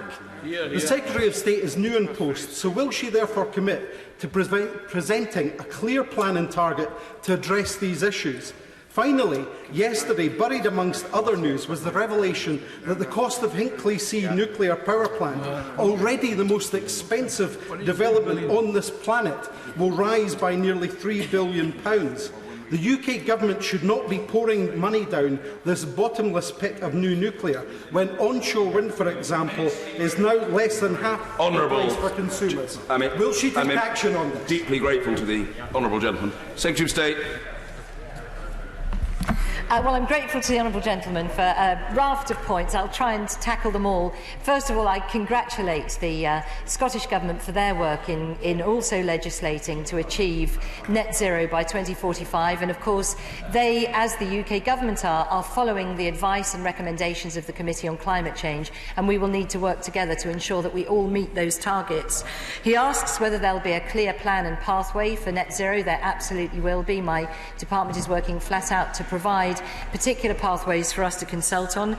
He raises the issue of the clean growth strategy, and I can tell him that the Committee on Climate Change are clear that our clean growth strategy and industrial strategies do provide the right frameworks for delivering net zero, so we will continue to deliver through them, including, for example, recent record low prices for offshore wind, the new Future Home Standard, our CCUS action plan, 400 million investment in charging infrastructure for electric vehicles, and 390 million for investment in hydrogen and low-carbon technology to reduce emissions from industry. Finally, on Hinkley Point C, he will be aware, I'm sure, that there is no cost to the taxpayer.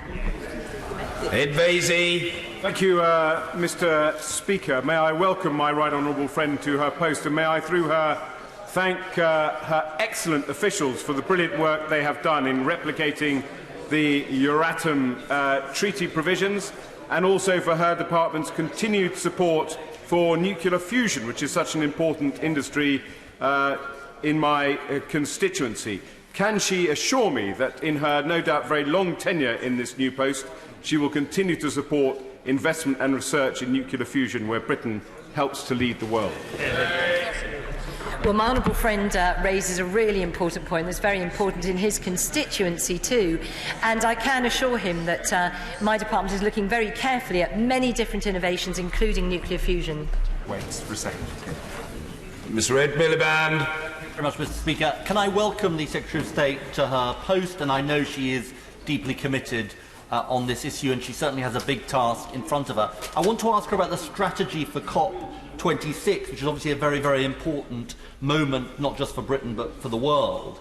We are going to be trying to persuade other countries, Europe, we're going to be trying to persuade India, China and others to ramp up their ambition for 2030, because the IPCC has told us we have 10 years to turn around the path of emissions. Can I therefore suggest to her that as well as having a net zero target for 2050, we ourselves need to ramp up our ambition for 2030? Will she therefore ask the Committee on Climate Change to look not just at the pathway to 2050, in 2030, but what more we can do as a country so we can persuade others to follow us? Well, the Right Honourable Gentleman raises a really important point, and he will no doubt expect that is exactly the kind of area we're looking at. There obviously needs to be a pathway. You can't just suddenly decarbonise on 2049. So we are looking now at the trajectory, at the development of different technologies, how quickly we can deploy them, what the choices are to get the best value for taxpayers' money, while setting a real example that we can demonstrate for COP26 next year. Neil Parish. Air quality is very much part of climate change, and we must increase our air quality in this country. So more electric cars linked to actually being charged up at night would actually use up a lot of renewable energy and store it. So there's a great advantage to driving those technologies, because we must have better air quality in this country. Yeah. Yeah. I'm grateful to my honourable friend for his question. Of course, air quality is vital, and the move to electric vehicles is very important. He'll be aware that we have a £400 million investment in charging infrastructure for electric vehicles, but also vital is that we are generating electricity from low-carbon sources to provide that electricity for those electric vehicles. Sir Ed Davey. Mr. Speaker, does the Secretary of State agree that the climate emergency demands we reform the whole financial system to decarbonise capitalism and green the city? If so, why is the government taking 3 years to implement mandatory disclosure of climate-related financial risks when it could be brought in within 1 year? Well, the Right Honourable Gentleman will be aware that the Prime Minister just this weekend doubled our international climate finance contribution from 5.8 billion to 11.2 billion between 2021 to 2025, which I think demonstrates our commitment to providing support for those in developing countries. Anne-Marie Morris. Thank you, Mr. Speaker. The Secretary of State might be interested that it's not just Greta Thunberg, but also young people in my constituency in Newton Abbot who are absolutely determined to have a voice in this climate change issue.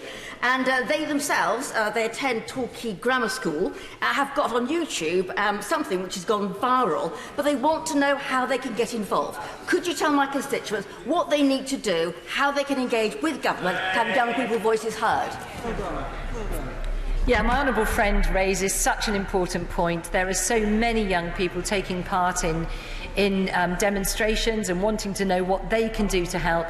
We will be having Green GB Week early in the new year, and that will be a great opportunity for schools to really get involved and young people to give their views. Caroline Lucas. Thank you, Mr. Speaker. I welcome the commitment to double the aid spending on international climate finance, but A, it has to be new money, and B, the government has to be consistent. It makes no sense to be giving on one hand, but then investing in fossil fuels in the other. My right honourable friend on the front bench just raised the issue of the 96% of export credit finance going to energy projects, going to fossil fuel energy projects. That makes no sense at all, and she says we need a transition, but for developing countries, that's locking them into dependence on fossil fuels for decades to come. It is not a transition, so will she look into stop doing that in the future? Well, I think the Honourable Lady will be delighted to hear about the Ayrton Fund, which is £1 billion for providing that transition from fossil fuels, as I mentioned in my earlier remarks, from using kerosene lamps and coal-fired stoves and so on, into using solar power for cooking and heating and lighting. These are a genuine opportunity for developing economies to transition early. Alex Chalk. Mr. Speaker, British carbon emissions are down by 42% on 1990 levels, which is a fantastic achievement, but we're responsible for just 1% of global emissions, and emissions overall are rising. What can the international community do to ensure that those polluters like India and China, responsible for nearly 30% of global emissions, clean up their act? It's absolutely clear that this has to be a global effort. The UK as my honourable friend rightly points out, is responsible for a small proportion of global emissions, and those emissions continue to rise. So it's incumbent on all of us to follow the instruction of the Paris climate change agreements and to try to encourage to do everything we can to lead the way, as we are doing from the United Kingdom. Mr. Barry Shearman. Can I urge the Secretary of State, who's a persuasive woman, will she persuade every member of Parliament, Lords and Commons, to read Professor Steve Jones' new book, Here Comes the Sun? It is compelling about the fragility of our planet and what human beings are doing to it. Will she do that? And will she also wake up the CPA and the IPU? We, as legislators, should be persuading around the world our fellow legislators to move on this, and let's share their technology with them. Yeah. Well, I hope that the honourable gentleman isn't the manager of this particular book and taking a commission on everyone sold. Obviously, that could give me a conflict of interest, but nevertheless, I totally take his point. We need to be shouting from the rooftops, and we've got so many brilliant young people out there doing that for us, but he's right. We all need to do all we can to tackle this. Mark Pritchard. Can I welcome the government's commitment to net zero for 2050 whilst creating jobs, mostly green jobs, I'd like to see from the paper today. But can I ask what the government's rationale is for not agreeing with the opposition for a 2030 target? Well, my honourable friend will realise, and here I regret to say that the 2030 target that Labour have announced is simply not credible. And the Institute for Fiscal Studies have said it is almost certainly impossible. As Paul Johnson said, we need zero emissions. Getting there by 2050 is tough and expensive, but feasible and consistent with avoiding most damaging climate change. Aiming for zero emissions by 2030 is almost certainly impossible, hugely disruptive, and risks undermining consensus. So I do urge us to continue to work cross-party on 2050 zero emissions. Ben Lake. Secretary of State rightly emphasised the need to urgently decarbonise our economy. In that regard, would the government consider looking again at the contribution the Tidal Lagoon project might make to decarbonising our energy supply, and perhaps whether the regulated asset-based model might be a way of financing the development? I think the honourable gentleman may have raised this like 4 years ago. Yes, we've been talking about this for a long time. As he will know, there have been a lot of consideration of the potential of tidal power. It is incredibly expensive and was ruled out on those grounds. We are looking at a regulated asset-based model for financing of big energy-efficient projects, and we'll continue to keep that under review. But it has to, of course, offer good value for taxpayers' money. So this path to net zero that we're setting out will enable further opportunities to consider different technologies. Mary Robinson. Mr. Speaker, I welcome the launch of the Ayrton Fund and the £1 billion going into the creation of new technologies. We also have a proud history of commitment to developing countries in international aid. How will this fund fit into our existing commitments?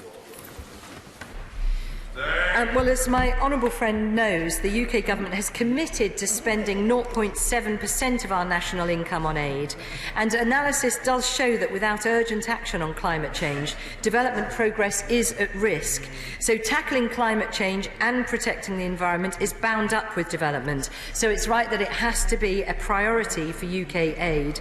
It also is very important that the OECD criteria for official development assistance includes addressing climate change, and so that's what we're doing. Mary McCarthy. Mr. Speaker, the Secretary of State talks about this £140 million package for protecting and restoring forests around the world, which is all well and good, but if we're still bound in to the trade in beef and livestock feed from the Amazon, we are contributing to the problem. When is she going to say something about that? Well, as the honourable lady will know, that would be a matter for comment by the DEFRA Secretary of State, and I'm sure the opportunity to raise that with her will come up at DEFRA questions soon. Richard Graham. Mr. Speaker, holding the UN Climate Change Summit 2020 in Glasgow was a great success for Anglo-Italian diplomacy and also highlights an advantage for Scotland in being a member of the United Kingdom with some 30,000 attendees expected. I do not share the Shadow Secretary's concern about the £1 billion coming from our International Development Fund. Would my right honourable friend confirm that one of the advantages of this money is that it can be used to help to save forests in Indonesia, and would she agree with her department to continue the good work of our climate change unit there? Well, my honourable friend is exactly right. We're all delighted that the COP26 is going to be held in Glasgow. We shall all be there. It will be a great opportunity to visit Scotland as part of a stronger United Kingdom post-Brexit. But nevertheless, we all very much look forward to it. And my honourable friend is exactly right that the Ayrton Fund offers a fantastic opportunity to contribute to low-carbon technologies for use in developing economies. Anna McMorrin. Can I start by saying it's good to see the Secretary of State here today in her place and allowing us the opportunity here today to question her government on climate change, which we didn't think we were going to have the opportunity to do. Data from Antarctica suggests the onset of irreversible ice sheet instability, which could see sea level rises by several metres. This was not the future my father envisaged for his children when he spent years working in Antarctica over 40 years ago, and it's not what I want for my children. So can I ask why this government is so reluctant to show leadership in setting hard and fast targets, particularly on the tried and tested technologies of onshore wind and solar? Well, can I thank the Honourable Lady for her collegiate approach to this, and I think we should attempt to continue in that vein. She'll be aware that we have over 10 gigawatts of onshore wind capacity in the UK, and she'll also no doubt be aware that we had a very successful Contracts for Difference round just a couple of weeks ago on offshore wind, showing sub £40 per megawatt hour cost, which is extraordinary. When I was Energy Minister only a few years ago, the cost of CFDs then was about £150 a megawatt hour. So these are extraordinary. The UK is really leading the world. We should be proud of that. And of course, we will continue to look at all renewable technologies. Robert Hill. Yeah, Conservative Environment Network recently produced its manifesto, and one of the proposals in there for a quick win on emissions was to increase the amount of ethanol in petrol up to 10%, which would also help the British bioethanol industry, farmers and us all. Is that something that she's looked at? Could she encourage the Secretary of State for Transport to do it? Because it would be equivalent to taking 700,000 cars off the road. I am aware of the idea that my honourable friend mentions, and in fact what I can tell him is I'll be meeting with the Secretary of State for Transport very soon to talk about how we can speed up the decarbonisation of the transport system, and that I'm sure will certainly be something we discuss. The right honourable ladies mentioned the involvement of young people. One of the demands of the Student Climate Network is to reform the curriculum to reflect the ecological crisis as an educational priority. Has she or will she discuss that with the Secretary of State for Education? I think the honourable gentleman makes a very good point, and I haven't discussed it yet with the Secretary of State for Education, but I certainly will make a point of doing so. James Gray. James Gray. And last time I looked, the honourable gentleman was called Luke Graham rather than James Gray. Grateful to the honourable gentleman. Easy mistake to make, Mr. Speaker. And I say to the honourable gentleman of Ochil and South Perthshire, he's a few years younger. James Gray. Yes, sir. Yes, sir, but I myself was brought up in Ochil and South Perthshire, so we have a great deal in common, albeit a slight age difference. Mr. Speaker, one way in which the UK can truly lead the world in this generational battle against climate change is through climate science, in particular polar science. And incidentally, I pay tribute to the Honourable Lady for Norfolk North's father, who has a glacier named after him, the Morin Glacier in Antarctica. Will the Right Honourable Lady join me in congratulating British scientists and universities and institutions throughout Britain who make a vast contribution to polar and climatic science? And will she today, of all days, pay tribute to the fact that the SS David Attenborough is today being launched in Birkenhead, and perhaps in passing make passing tribute to the great man himself. What about Boaty McBoatface? Well, yes, indeed, Boaty McBoatface launching today, yes, the RSS David Attenborough, and I was always delighted to pay tribute to David Attenborough because I think he really, as I said in my early remarks, his series on our Earth and our oceans has really brought home to so many people the urgent need for action. And I would also like to pay tribute to my honourable friend himself because he has been a bit of an Arctic explorer and has done a great deal to highlight climate change himself, and I think we should be grateful to him for that. Tim Farron. Mr. Speaker, if we're serious about tackling climate change, we need to keep fossil fuels in the ground. And to that end, will she agree with me that the proposal for the West Cumbria coal mine should be cancelled? Will she speak to her friend, the Secretary of State for Local Government, to whom I have written? And will she instead commit government money through the Northern Powerhouse to create renewable industry energy jobs in the West Cumbria instead? Well, I'm sure the honourable gentleman is as delighted as I am that we have moved from 40% reliance on coal to only 5% today, and that is quite an achievement. And he raised a very important point about fossil fuels. He'll be aware that we are looking at carbon capture, usage and storage action plan with projects designed to try and improve our use of fossil fuels and to make them lower carbon. There's a lot of work to be done in this area, and we'll continue to look at how we can make that work. Graham. Thank you very much, Mr. Speaker. Mr. Speaker, having been part of the Cabinet Office team that pushed for Glasgow to host COP26, can I thank my honourable friend for coming through with this commitment to make sure that one of our greatest cities in the United Kingdom can showcase the fantastic commitments we're making and how we're developing world-leading technology. But it's not just internationally where we're making our name known, Mr. Speaker, it's also locally with UK government investments in the International Environment Centre in Alloa and a world-leading recycling facility being built in South Perthshire. This is great progress over the last 2 years, but can I ask my honourable friend to meet with me to take the next step to bring geothermal energy and smart grids to Clackmannanshire? Well, my honourable friend is tempting me to make some budgetary commitments that I don't have the ability to do right now, but I'm always delighted to talk to him about his brilliant ideas for his own constituency and the surrounding area. Idri Brock. Our government in Scotland is consulting on public sector climate change responsibilities and reporting duties. Can the Secretary of State advise us what work her department will be doing with UK public bodies based in Scotland, as their emissions will count against our world-leading targets?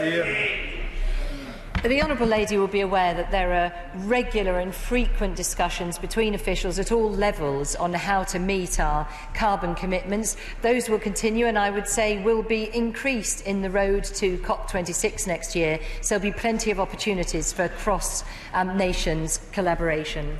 And Dr Matthew Alford. It's been reported that 38% of Americans believe that we currently face a climate crisis. It's a slightly smaller number than the number of Americans that believe that aliens walk amongst us. So can the Secretary of State tell us what she's doing to actually encourage all countries to treat climate change as a priority? Well, my honourable friend, as a number of honourable members have done, has raised the very important point about the need for global action. And what I can say is that in seeking to host COP26 in Glasgow, as we have done, we are demonstrating our determination to be part of the solution and to try to lead other nations into showing the same level of commitment. Thank you, Mr. Speaker. Mr. Speaker, in answer to my honourable friend, the member for Bristol East's question, the Secretary of State said she couldn't answer that because it was a matter for DEFRA, which I understand. So will she join the call from the schools of Bristol and the school children of Bristol and ask the Prime Minister to bring back the Department of Climate Change? Well, I am obviously delighted to be fulfilling the role as Secretary of State for Energy as well as for Business. I can clearly see the link between the amazing UK-led science and innovation and the need for commercialisation of many of the solutions that tackle climate change. So I actually feel very comfortable with the way that the department is now managed. She makes a very important point about the specifics of the portfolio that DEFRA holds, but I do think there'll be an opportunity at oral questions. Dr Julian Lewis. Do we have a policy of using our very large international aid budget as a means of incentivising other countries to improve their climate change policies? Yes, well, my honourable friend will be aware that in our recently published Green Finance Strategy, we committed to aligning all UK overseas development aid with the Paris Agreement so that our development finance is consistent with climate resilient and low greenhouse gas development pathways. We urge all nations to do likewise. Liam Byrne. Thank you, Mr. Speaker. I want to follow the point made by my right honourable friend, the member for Doncaster North, because he's right to say we're not going to be a leader abroad unless we're a leader at home. Now, in the West Midlands, we've been a leader of industrial revolutions for 3 centuries, but we need a green development corporation to build the homes. We need municipal energy companies to roll out the solar. We need a regional investment bank to roll out climate finance here at home. Give us the tools and we'll show the leadership. Well, we do have a number of actions that we've already taken around charging infrastructure for electric vehicles, investments in hydrogen, low-carbon technology to reduce emissions from industry. There's a lot more that we will be doing, and we'll be setting out our plans in the next few weeks. Bricklefield. HMRC is having to change VAT rates from 5 to 20% for the installation of renewables such as solar panels. This is to meet the EU VAT directive. Once we've left the EU, will the Minister commit to reversing this decision? Yes, she is of course right. We will be able to choose our own VAT rates. Order, I'm sorry, but we must now move on. We come now to motion number 1 on the conference recess adjournment. The Leader of the House to move, or a government whip on his behalf. Beg to move. Thank you. The question is, as on the order paper, as many of their opinions say aye. Aye! Of the contrary, no. No! Division! Clear the lobby.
Question is, as on the order paper, as many as other opinions say aye. Aye. Of the contrary, no. No. Tellers for the ayes, Stuart Andrew and Ian Stewart.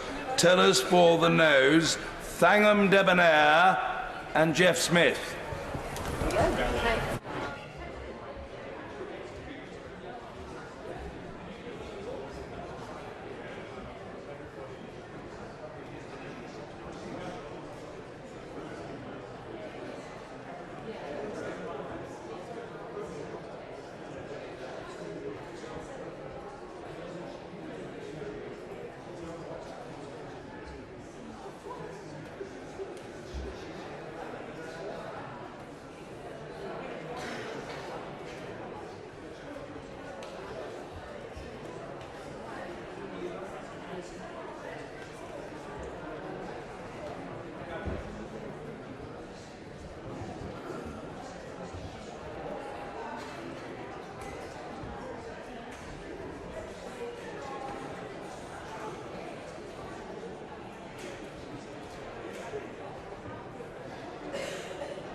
Order!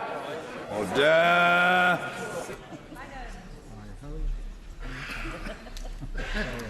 The ayes to the right, 289. The noes to the left, 306.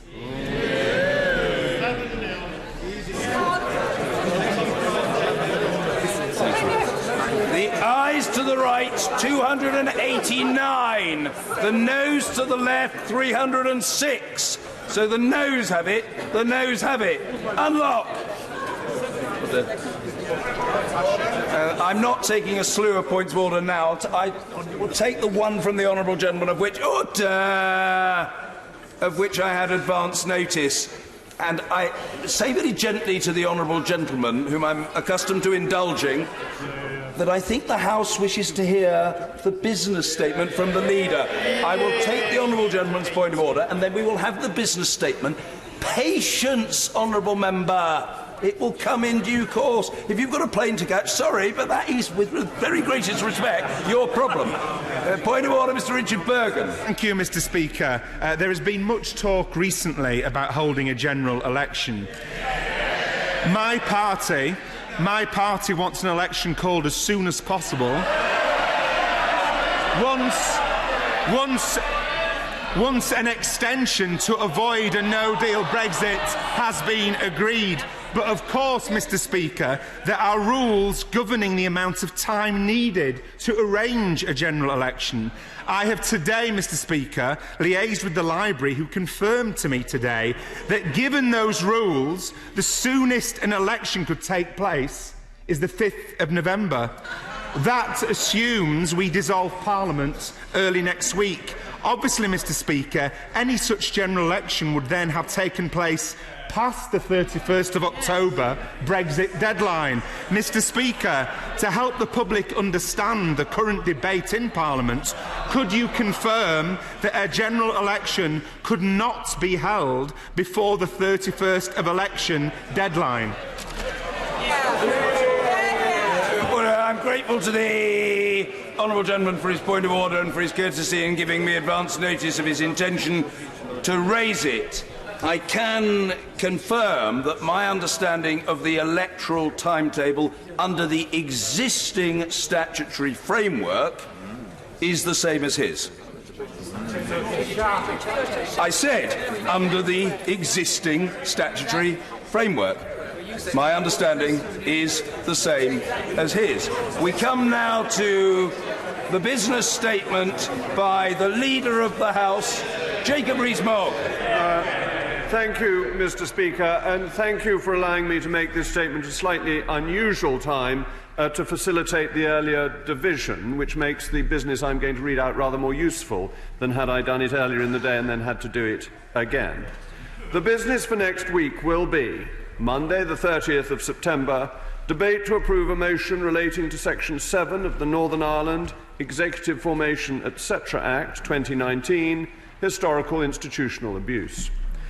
Followed by debate to approve a motion relating to Section 6 of the Northern Ireland Executive Formation, etc. Act 2019, victims' payment.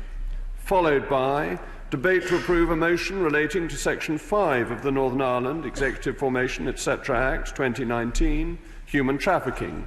Followed by debate to approve a motion relating to Section 4 of the Northern Ireland Executive Formation, etc. Act 2019, gambling.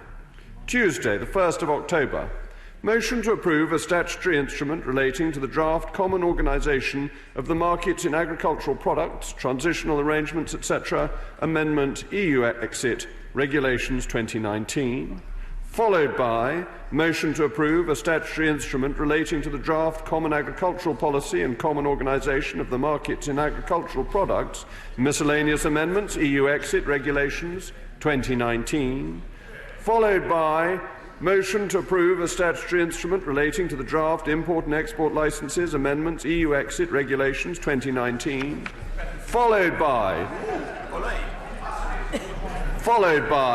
motion to approve a statutory instrument relating to the draft pesticides amendment EU exit regulations 2019. Wednesday, the 2nd of October, second reading of the domestic abuse bill.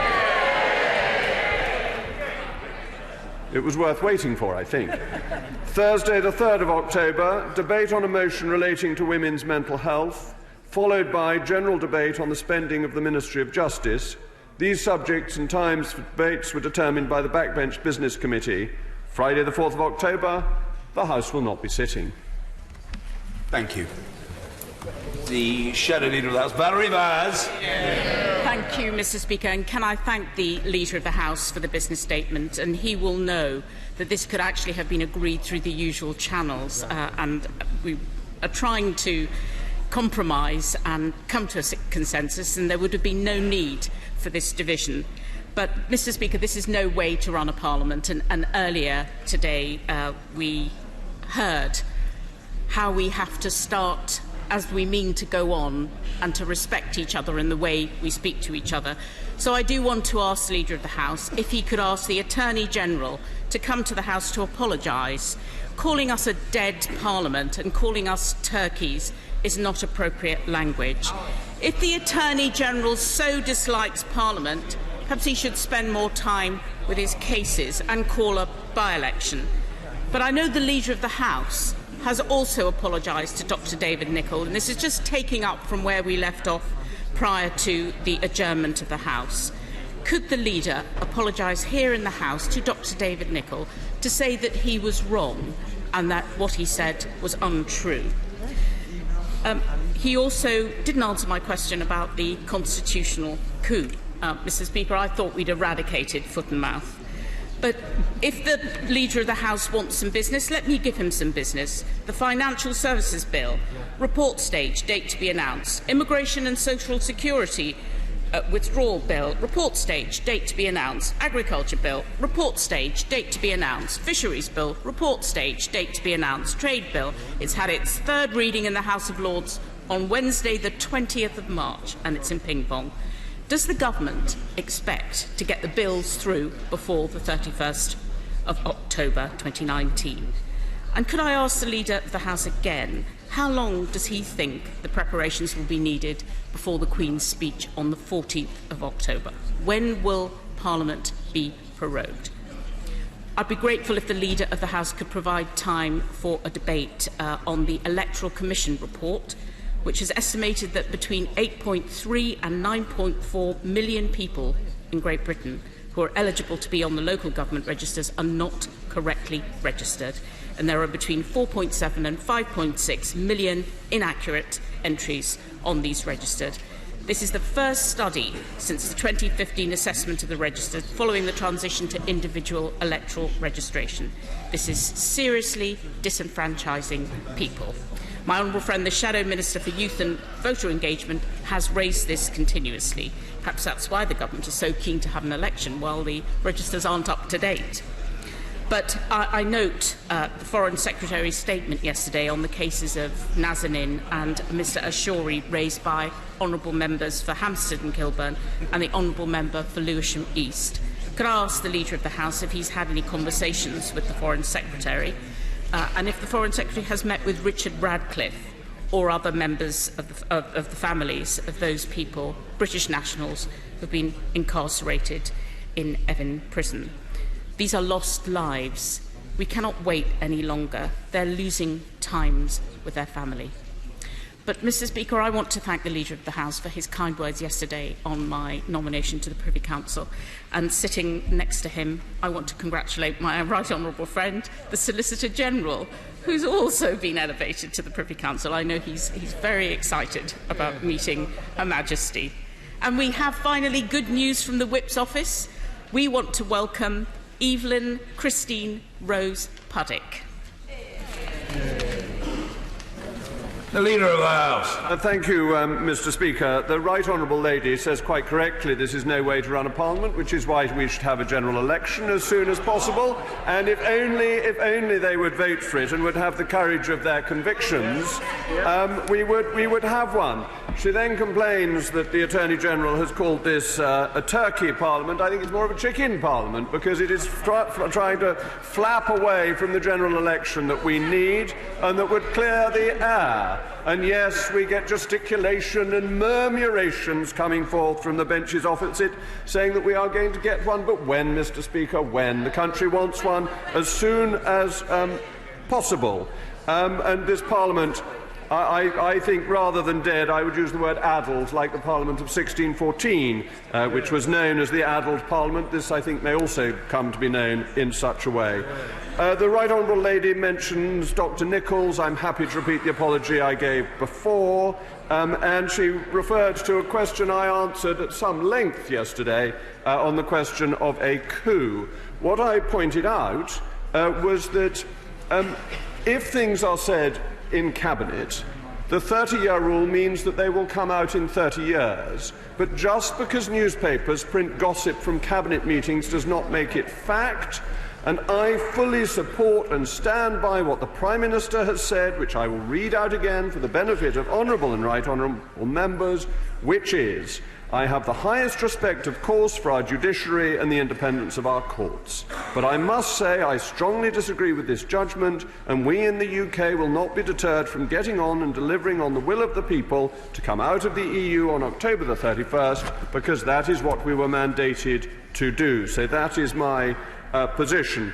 She mentioned a number of bills that are blocked. One of the advantages of prorogation, had it taken place, was we could start afresh. Start with new bills, better bills, bigger bills, brilliant bills, and that is what will happen when eventually we get to a Queen's speech. And the Right Honourable Lady asks about the timings for the Queen's speech. I think the best thing for me to tell her is that is being discussed with Black Rod. Very few changes need to be made in this chamber for a Queen's speech, but quite a number of changes need to be made in the House of Lords for the Queen's speech, in addition to the unsightly barriers that are there for security, which of course are removed prior to a Queen's speech and the road closures associated with that. So it's trying to work out simply the timings to ensure that any prorogation meets the requirements of the Supreme Court's judgment. She asks for a debate on the Electoral Commission's report. It is obviously key and in all our interests that electoral registers should be up to date, though some of us also feel it's important that parliamentary constituencies should be up to date, which would be beneficial.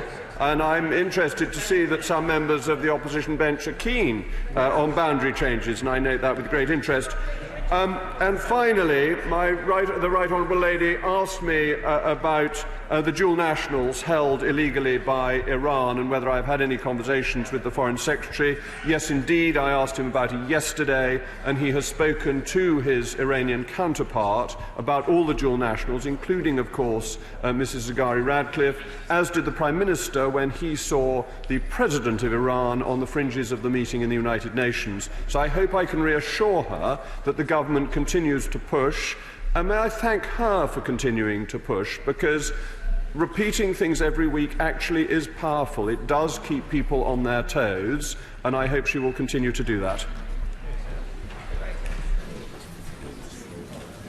Justine Greening. Thank you, Mr. Speaker. Far from being a zombie parliament, actually, there are lots of bills that we could consider passing. I'm pleased to hear that the Leader of the House has scheduled a second reading for the domestic abuse bill, but there are other private members' bills, including one I was seeking to bring through the House, that have all-party support. And the creditworthiness assessment bill could help millions of renters get improved credit scores. It's one idea for the government to look at some of these private members' bills, seeing as the House is now sitting unexpectedly, and actually put them through into law. Well, thank you, Mr. Speaker. I'm very grateful to my right honourable friend. It has to be said that this Parliament has passed more private members' bills than any since 2003. 13 have gone to royal assent, and additional Fridays were made available. I think it was absolutely right that additional time was made available, but the essential point of what we are trying to do is to get through the public business that the government was elected to get through. That is what we are aiming for, and we have done well on private members' bills, but I doubt that there will be additional time for them. Grady. Thank you, Mr. Speaker. I want to echo the calls for the importance of temperate language in our exchanges in the House. I also join the congratulations of the Right Honourable Shadow Leader of the House. I do feel now that my honourable friend for Perth and North Perthshire is going to be left out in these exchanges, and his Privy Councillorship really must be expedited as a matter of urgency. The business, such as it is next week, we're very happy to support all the efforts to restore the operation of devolved government in Northern Ireland. But my heart does bleed for the poor Conservative ministers and backbenchers who will have to come to the House now during their conference. Successive SNP chief whips have used the usual channels to communicate the dates of our conferences over the years, and at no point have we been afforded with a recess, despite our status as the third party in this place. In fact, the target date for the Queen's, or it may not be the target date for the Queen's speech now, is the second day of the SNP conference, and given that none of us have yet mastered the art of bilocation, I would be interested in the Leader of the House's recommendations for those circumstances. But given that the House is to continue meeting, thanks in no small part due to the efforts of my honourable and learned friend from Edinburgh South West, I want to emphasise what my Right Honourable friend for Perth and North Perthshire said last night. The standing orders of this House provide for 3 opposition days per session in the name of the Leader of the third party. And in 2 years, Mr. Speaker, we've had 1.5 days. So however long this session runs for before the next legal prorogation, the Leader of the House really needs to find time for us to fulfil our role as the third party in this House, the largest party in Scotland, and as the standing orders of this House, which he considers to be sovereign, require. Knowing how much he cherishes the procedures and customs of this place, I'm sure he's the last person that would want to be in breach of either the spirit or the letter of those standing orders. Thank you, Mr. Speaker. I agree with the honourable gentleman. Temperate language is often to be encouraged. And he mentioned bilocation. I think Padre Pio, not that long ago canonised, was famed for his ability to be in 2 places at once, and there's very good evidence for this. I'm surprised the SNP do not consider themselves sufficiently saintly to be able to achieve the same task and be both at their conference and away from it.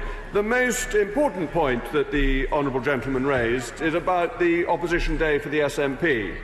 Well, I will say on behalf of Her Majesty's Government that they may have an opposition day any day next week. Should they wish to have a vote of confidence, it will be theirs. Dame Cheryl Gillen. Mr. Speaker, you will know the threat that is posed to our countryside in Buckinghamshire, and particularly at the moment, despite all the rain that is falling, the drought which has caused the problems with our chalk streams. Could the Leader of the House give us an opportunity, now we're back in Parliament, to discuss the excellent report made by Julian Glover and his team into national parks? And in particular, we would be able to debate his recommendation that the Chilterns AONB is a suitable subject to get the protection of national park status. Thank you, Mr. Speaker. I mean, anything that my right honourable friend says is likely to be an excellent idea, so I have a great deal of sympathy for her request for a debate, but I'm afraid I will once again throw it over to the Chairman of the Backbench Business Committee, because I think it is entirely suitable for that committee. Ian Mearns. Very grateful, Mr. Speaker. Can I add my congratulations to my right honourable friend, the Shadow Leader of the House, for her elevation to the Privy Council. Can I also thank the Leader of the House for announcing the Backbench Business for next Thursday, 2 debates on women's mental health and on the spending of the Ministry of Justice. Can I also remind the House that the Backbench Business Committee is still accepting applications for debates, and applications can be submitted until 2:30 tomorrow for consideration next week, and that the committee will need to meet as soon as possible next week on our return. Thank you, Mr. Speaker. That's an enormously and characteristically, if I may say so, helpful intervention from the Chairman of the Backbench Business Committee, and members will have heard 2:30 tomorrow is the deadline for applications. Sir John Hayes. Mr. Speaker, we are what we remember. Each of us is comprised by where we've been, who we've known, and what we've done. But when dementia robs people of all of that, They are bewildered and their friends and families fearful. 850,000 people suffer from dementia in this country, Mr. Speaker, 63,000 of them under the age of 65. And it won't be lost on you that the 21st September was World Alzheimer's Day.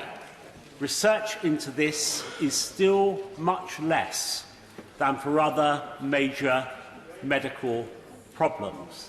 And so I asked the Leader of the House for a debate on this subject which affects so many of our constituents. Hegel said that life has value only when it has something valuable as its object. Let it be our object never to forget those who can no longer remember.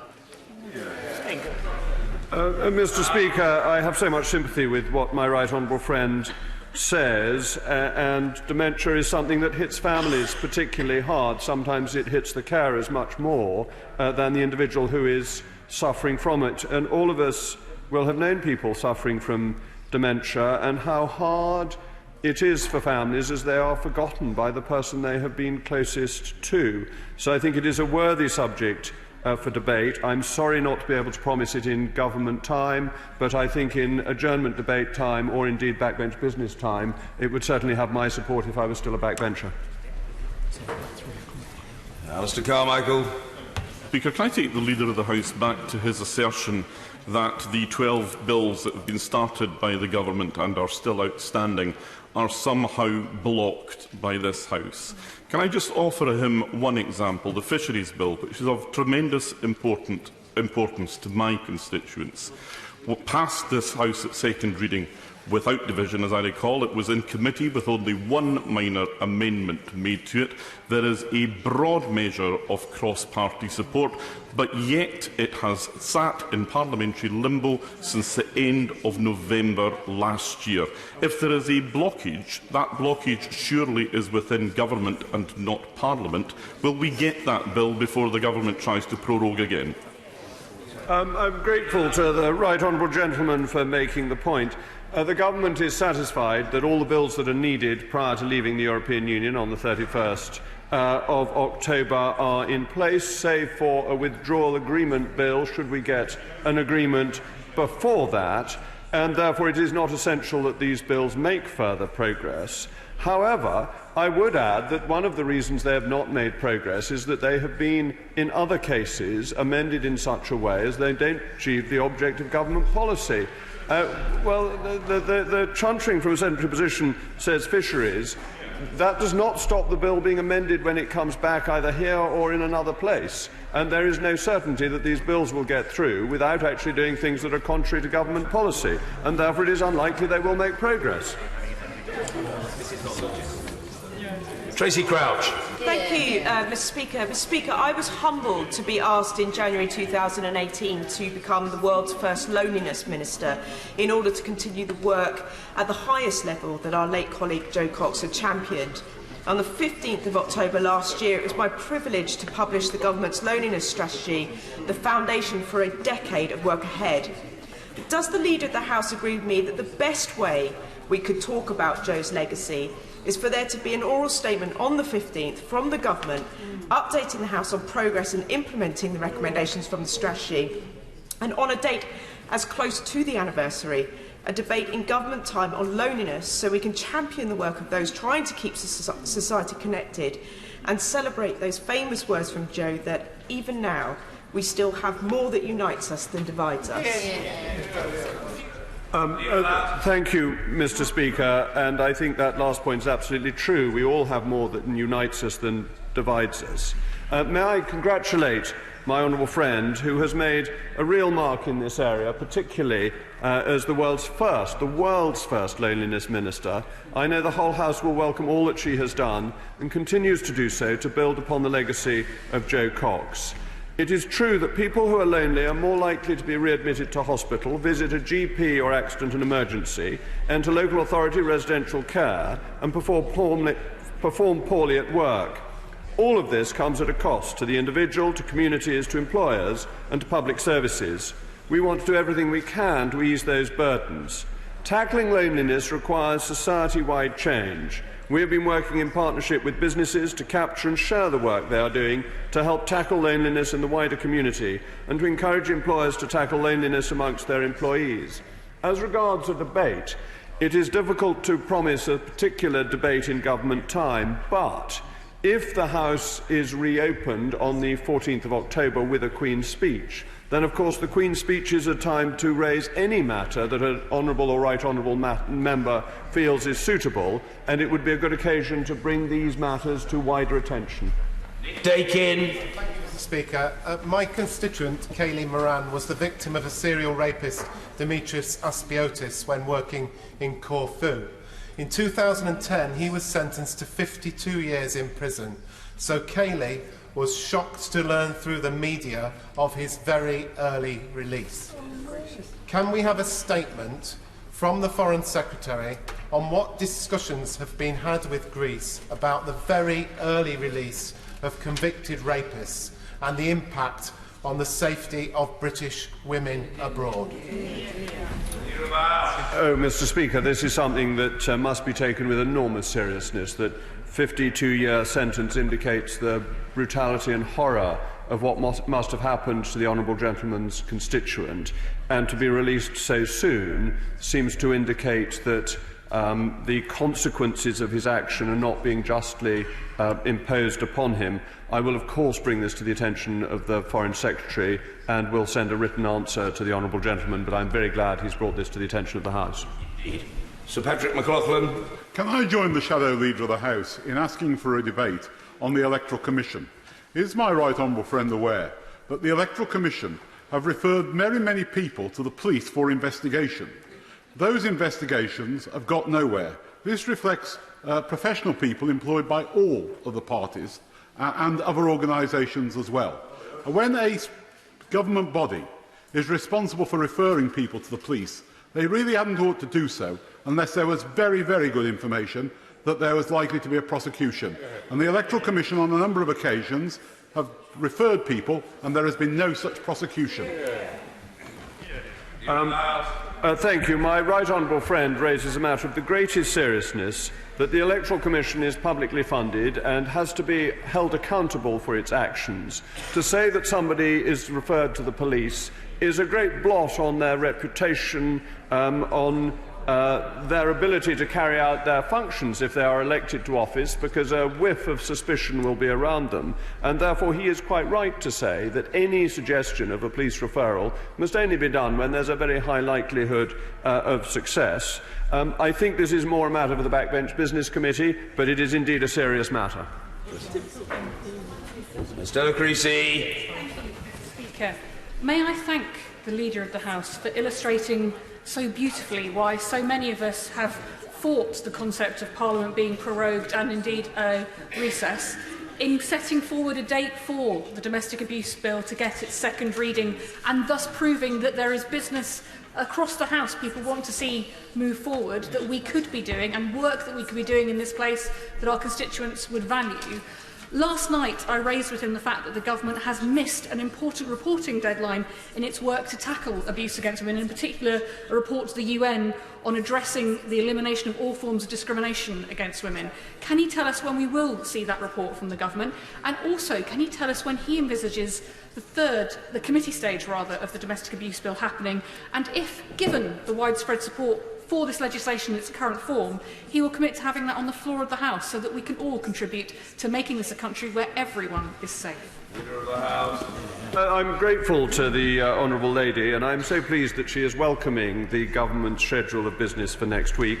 As I said in this House yesterday, this same bill would have been a major part of the Queen's speech had it come at the Queen's speech instead of next week, and that this bill is something that the government is particularly and singularly committed to. So it is an important bill that is going to be brought forward, showing the government's intent, and I think the speed of its passage will be no faster and no slower coming next week than had it come in the Queen's speech. A number of colleagues across the House were in Bangladesh last week, many of whom got to see the plight of the Rohingya. The reality is that the government has responded well in providing international aid, but there are 1.3 million displaced people who want to return home. Can we therefore have a debate in government time on what we can do as a country to enable those people to return home to Myanmar in safety and security and bring this to the attention of the world? Thank you, Mr. Speaker. The plight of the Rohingya people is one of the great scandals of our time, and that 1.3 million people are displaced is something that the world must be concerned about, and it is one of the areas where our overseas aid budget is most properly used. I'm sure that ministers are aware of this. There are no immediate plans for a debate. I don't want to refer everything to the Backbench Business Committee, but I think it is once again something that falls in the Chairman's lap. Diana Johnson. Thank you, Mr. Speaker. I'm really pleased that we will be having the second reading of the Domestic Abuse Bill next week. However, I know the Leader of the House is a stickler for procedure and doing things correctly. So can he just explain to me, as a mere novice, having only been in the House 14 years, how it is that the government have already announced the statutory role of a domestic abuse commissioner, despite the pre-legislative committee which I served on with the Honourable Lady who serves as the chair of the Select Committee, where we made recommendations about how that post should be a full-time post and not a 2 or 3 day a week post, and we also made recommendations about the budget and staffing requirements. So how is it that that has been allowed to be made, that appointment, when we haven't actually had the second reading of the bill or gone through the committee stage or third reading or the final stages of the bill or it going through the House of Lords? Mr. Speaker, the Honourable Lady has longer experience in the House than I do by a full Parliament, so I bow to her superior knowledge on procedural matters. I would have thought it would be welcome that the government has got on and appointed Nicole Jacobs as the first Domestic Abuse Commissioner. And of course, what goes through into the bill, what is passed by Parliament, will be the law, and that will be the standing of the post of the Commissioner. But this is merely an opportunity to get on with things, to push ahead, and I would have thought it would be welcome. Fiona Bruce. Thank you, Mr. Speaker. Can we have a debate on minimum unit pricing? Ministers, when this was introduced in Scotland, said that they would, that in England they would await the outcome of that implementation. And there's been a report today that implementation in Scotland is benefiting those who are drinking at risk of their health. Can we have a debate on this? Yeah. Thank you, Mr. Speaker. Everything the Honourable Lady says I take with the greatest seriousness. She is the most wonderful campaigner and aims to make the lives of people in this country better by everything that she does, and I particularly admire her support for the family. I think the issue she raises is a crucial one, but is much more, once again, a matter for the Backbench Business Committee. Anna Soubry. Could the Leader of the House tell us, please, which ministers will be taking questions on which days, and are the ballots open so that we can submit our questions? And given that the Queen's speech apparently is going to be held on the 14th of October, could he tell us, please, when Parliament will be prorogued for that occasion? Thank you, Mr. Speaker. As I understand, the Chancellor will be taking questions on Tuesday. It is normal for a 3-day rota to be set. It will be Monday, but it will be available in the table office, and the Prime Minister will be, I assume, making his normal appearance on Wednesday. But the table office is the right place to go for those questions.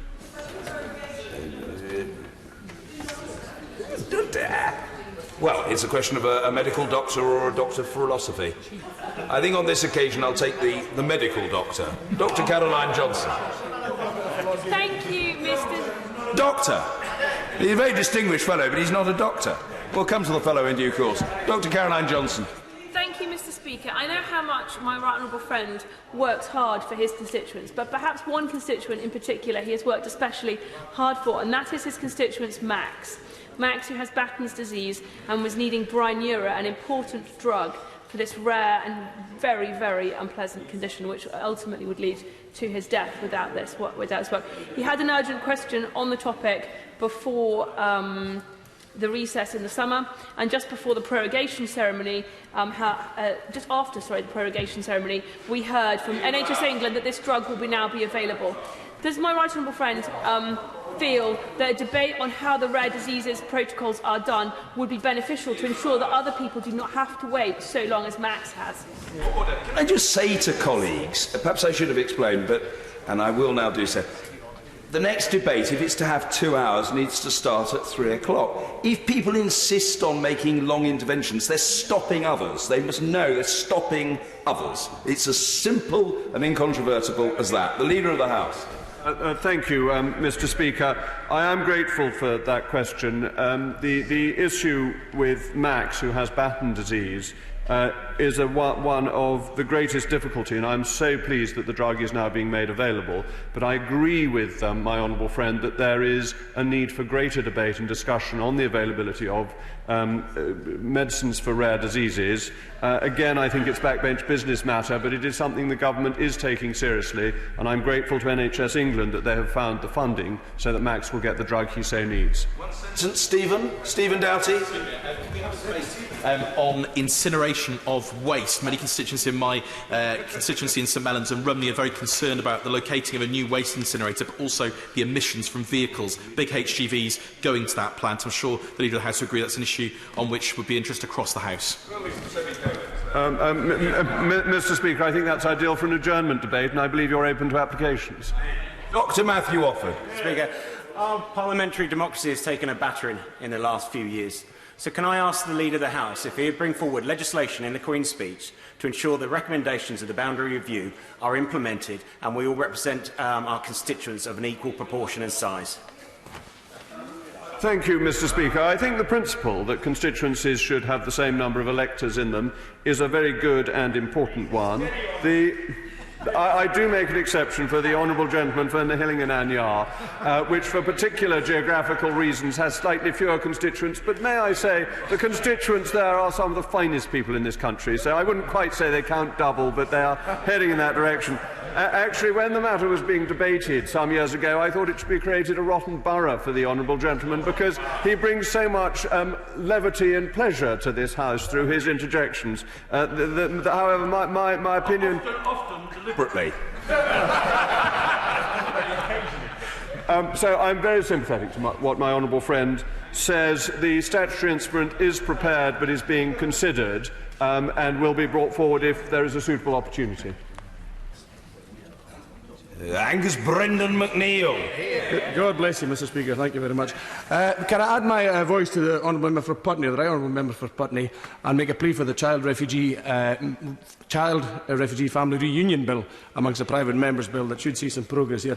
And can I also say, Mr. Speaker, that we're seeing a chamber today that's actually a model of civility all afternoon. It's back to what Parliament was compared to last night. And can I maybe add a suggestion to improve and to get rid of the toxicity and the disorder we saw last night? That Acts of Parliament get referred by their proper names as being assented to by the Queen. And we don't give them monikers or pejorative titles. They're just called, and I'm sure the Leader of the House, of one of those sticklers, would like this to happen, not tabloid monikers, and perhaps the Speaker might indeed rule it disorderly, because this was the act that was stoking the fires of toxicity and disorder last night. Thank you, Mr. Speaker. Stickler though I am, I think... What? I can't believe the honourable gentleman, the member for Hendon, has forgotten the fact of his pearls of wisdom so soon after he uttered them.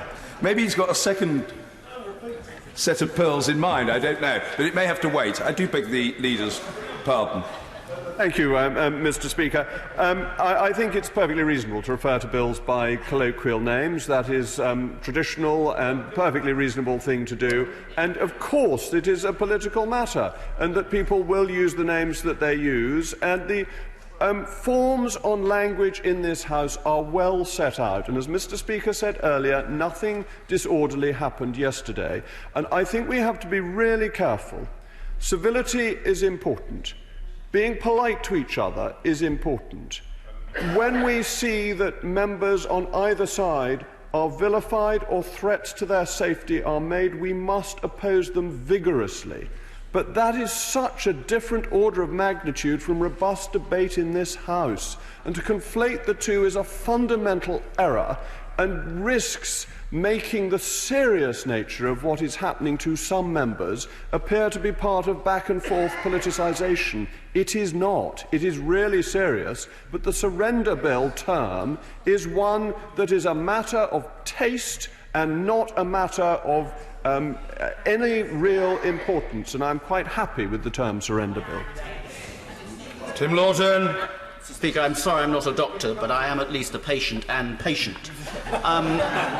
The leader mentioned many SIs, but he didn't make any mention of the Civil Partnership Marriages and Deaths Registration, etc. Now Act, which received royal assent in May, and which requires an SI by the beginning of December in order for opposite-sex couples to enter into a civil partnership by the 31st of December, and many bookings have provisionally been made. So can he update the House to guarantee that that SI will go through in good time, because many happy couples are expecting it?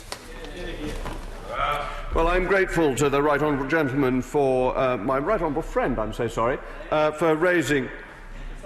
You can't. A gentleman of his seniority, I do apologise. Anyway, the point he makes is an important one. I will take it up with the relevant Secretary of State to see when that statutory instrument is planned. David Hanson. As we approach the end of this session, could I just look at one particular issue, which is government consultations? The Home Office issued a consultation on air rifle safety in October 2017, which closed in February 2018. We still not have had the government response to that consultation. That's simply not acceptable. Could the Leader of the House look at that consultation period? It's being considered very carefully. The Chancellor of the Duchy of Lancaster, who I've advised I was going to mention in the Chamber, said in the Chamber on Wednesday the automotive sector, who I met this week, confirmed that they were ready. The retail sector said they were ready. Representatives of that industry who were at the meeting, however, denied this was the case, saying, amongst many other things, that the claims made in here did not bear reality. Similar concerns have been raised by other industries and sectors. Given the comments were made in this Chamber by the Minister who is responsible for the UK's Brexit planning, and they appear to bear little relationship to the situation on the ground, would the government do the Parliament the courtesy of scheduling a full debate on this issue to get to the bottom of things and give the right honourable gentleman a chance to provide much-needed clarity on just what exactly we'll be facing in a few weeks' time? Mr. Speaker, I'm sure what the Chancellor of the Duchy of Lancaster said is entirely accurate. You can always find some Ramona to disagree. Mr. Speaker, yet another ATM in Blantyre, my constituency, turned fee charging in the last few days. If the Speaker of the House wants to strike some consensus in the next few weeks, can we have a debate in government time about access to cash? Thank you very much, Mr. Speaker. I think all of us always want access to cash, and I think it's very important, particularly in rural communities, that access to cash should remain possible. Many people want to carry on using traditional forms of payment, so I think what he is calling for is not unreasonable, but I'm afraid I am once again going to refer him to the Chairman of the Backbench Business Committee. But he was listening closely earlier. Until 2:30 tomorrow, applications are still being received. Leslie. The Leader of the House announced more than a dozen pieces of business himself disproves the nonsense that we could have a luxurious 5-week prorogation. There's tons of business that needs to be attended to, including the lack of progress on the trade bill. We have a dysfunctional arrangement for scrutinising the trade arrangements with the United States, for example. Those arrangements are continuing. It's totally unacceptable. When will we get a chance to scrutinise these things according to law? The trade bill has a bit on a customs union in it, which would be an absolute disaster. It won't come back in that form. After being admitted to hospital 28 times in 3 years for acute respiratory problems because she lived 25 metres from a road in South London that exceeded legal pollution limits. When will he find time to debate a clean air bill or bring forward the environment bill to include those provisions so 62,000 people don't die prematurely a year? I'm very grateful to the honourable gentleman for raising that very sad case. It is obviously important that we have clean air, and the government has an ambitious policy to improve the quality of air in this country, and that is being pushed forward with. Dr. Rupert Hark. Speaker, can I thank you for words last night acknowledging that it's ethnic minority women that often bear the brunt of words by members of this House, not only in here, but columns denigrating women as letterboxers and bank robbers. I wanted to put to the Leader of the House, however, this point made by Matt from Ealing to me. He says he's watching with despair. I think, like me, it was quite late. We don't all have nanny to do our childcare. I was watching from home last night very late. He says there's a continual refusal on the part of the Prime Minister to answer any of the questions put to him. Is it not within the remit for them to answer the questions put to them? Does he not agree with me that if the quality of the exchanges was better, there'd be more respect outside for us and we'd be able to do our jobs better? Thank you, Mr. Speaker. I do share the honourable lady's concern with the quality of exchanges and the embarrassment of the benches opposite, who saw their leader having his Neil Kinnock moment yesterday. Tim Farron. Would in the House make time for my now de-prorogued bill on access to radiotherapy treatment? Because it is wrong, surely, that people, cancer sufferers, should have to travel day after day, week after week, for 3-hour round trips for cancer treatment. Wouldn't it be right to place satellite units in places like Kendal so we can have longer lives, shorter journeys?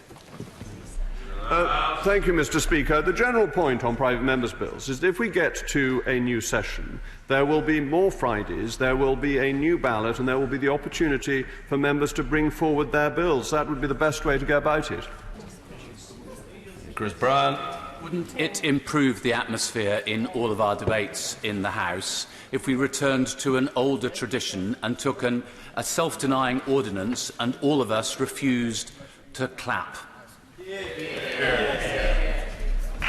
Yes, yes, and yes. David Linden. Mr. Speaker, by his own admission, the Leader of the House is not very familiar with nappies or how they work, but I'm sure he's very familiar with my Nappies Environmental Standards Bill. So will they agree to meet with me to look at when we can get a second reading for this bill, and might even be able to bring in a reusable nappy from Potspots in Queensland?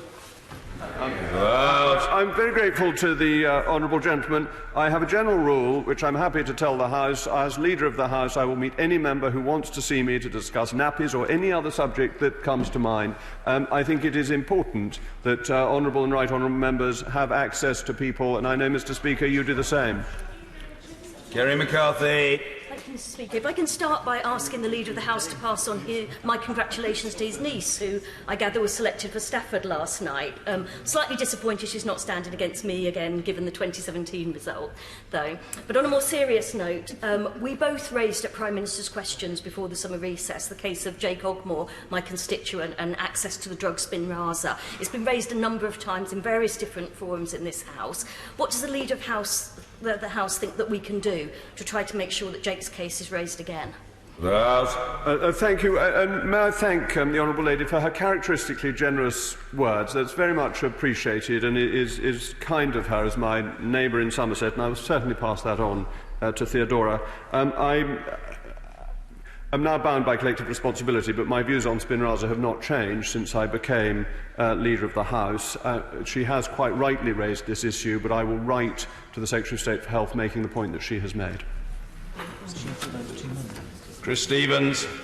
Mr. Speaker, can I draw the Leader of the House's attention to Early Day Motion 2719, celebrating the football career and life of Fernando Rickson, the former captain of Rangers Football Club, who died last week as a result of a long battle against motor neuron disease. So can I ask the Leader of the House if we can have a statement or a debate on how the state can support those with this illness?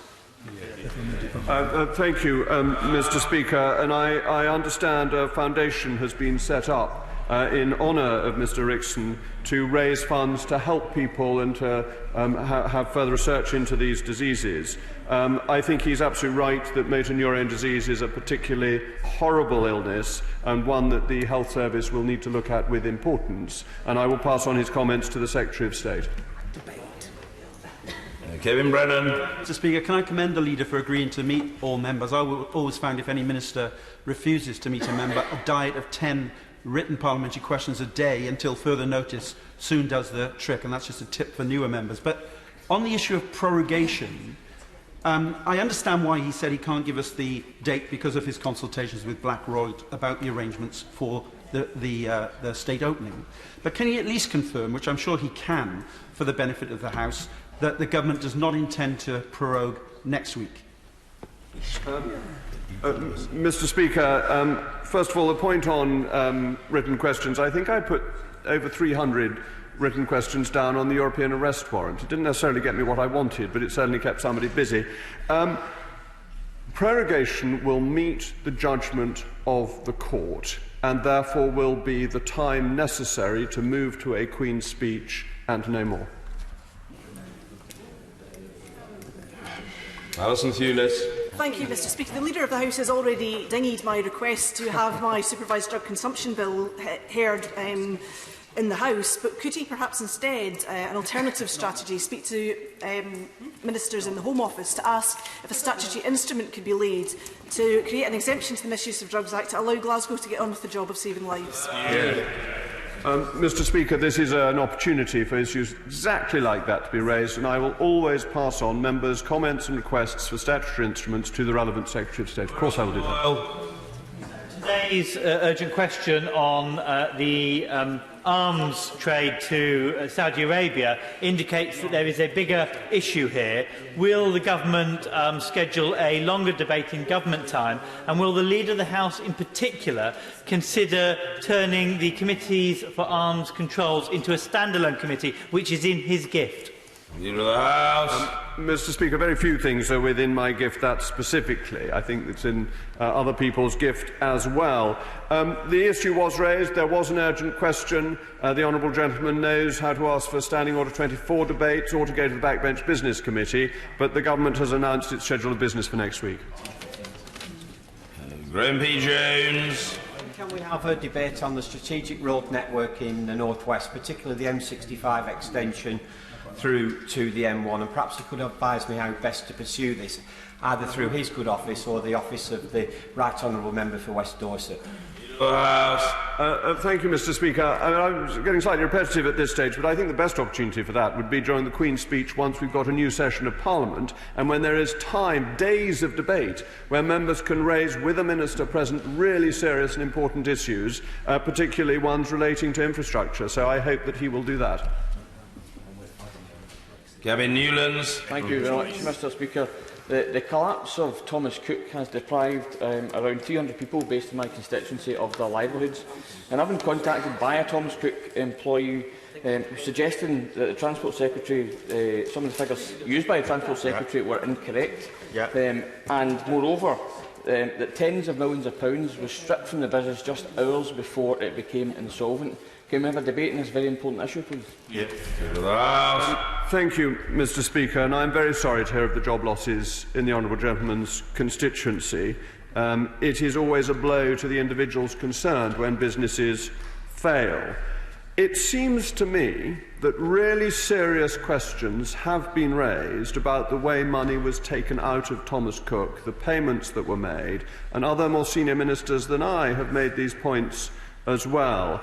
I unquestionably believe in free markets, but free markets require people to behave properly and to view the companies that they are running as a trust rather than something which can simply be stripped of its assets and run dry. So I think there is a very good argument for what he is saying, and I hope he will have his application in by 2:30 tomorrow to the Chairman of the Backbench Business Committee. Brown. Thank you, Mr. Speaker.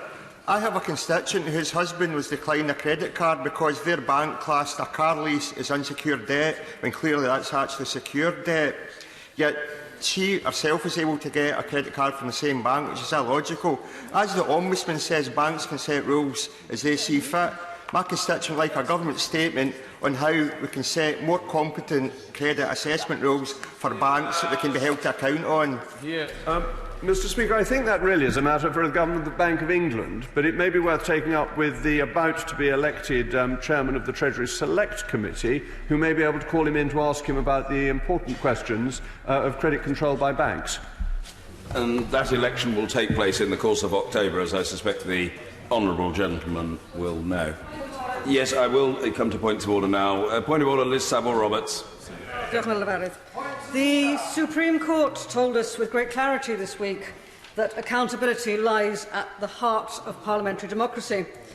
I would seek to know what resorts do we have when the Prime Minister respects no boundaries in his tactics, language and conduct, and that in order to avoid or deflect accountability.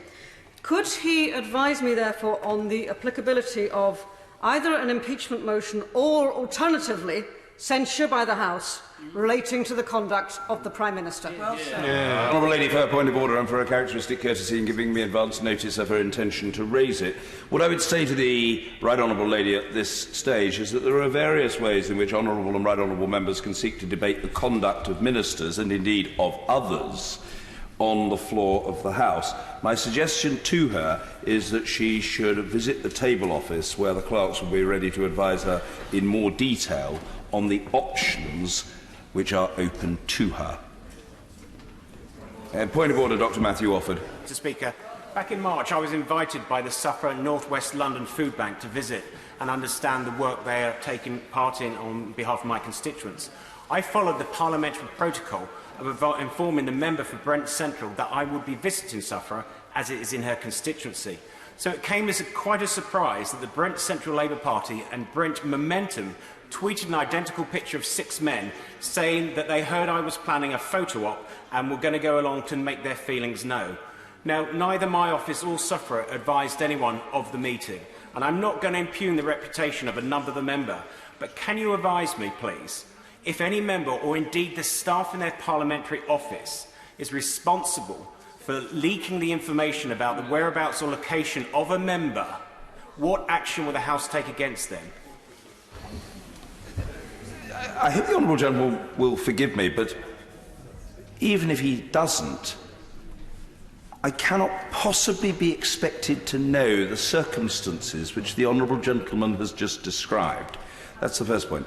Secondly, although he has kindly told the House that he informed the Honourable Lady of his intention to raise the matter, I have not heard her viewpoint on it.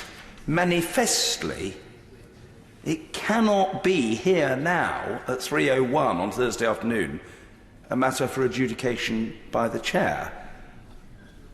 I should have thought that that was readily apparent. So the Honourable Gentleman has made his point and registered his displeasure, and I'm sorry if he has felt ill-served by the way in which he has been treated or the reaction to his visit. But palpably, it's not a matter for me now. And we do have other business which is quite heavily subscribed, which the Honourable Gentleman might concede is perhaps more pressing. Point of order, Diana Johnson. Mr Speaker, you often give advice to members of this House that they should persist, persist, persist. So I'm going to attempt to persist. I wrote to the Prime Minister 7 weeks ago seeking a reply on the basis of the need for compensation to be paid to those who had been affected by the contaminated blood scandal on the basis that one victim was dying every 4 days. I then asked the Leader of the House 3 weeks ago if he would assist me in getting at least the courtesy of a reply. I sent my letters to the Leader.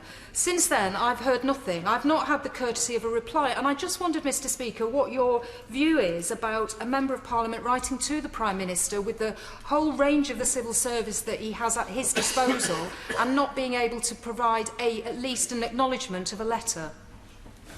Well, frankly, I'm astonished by that.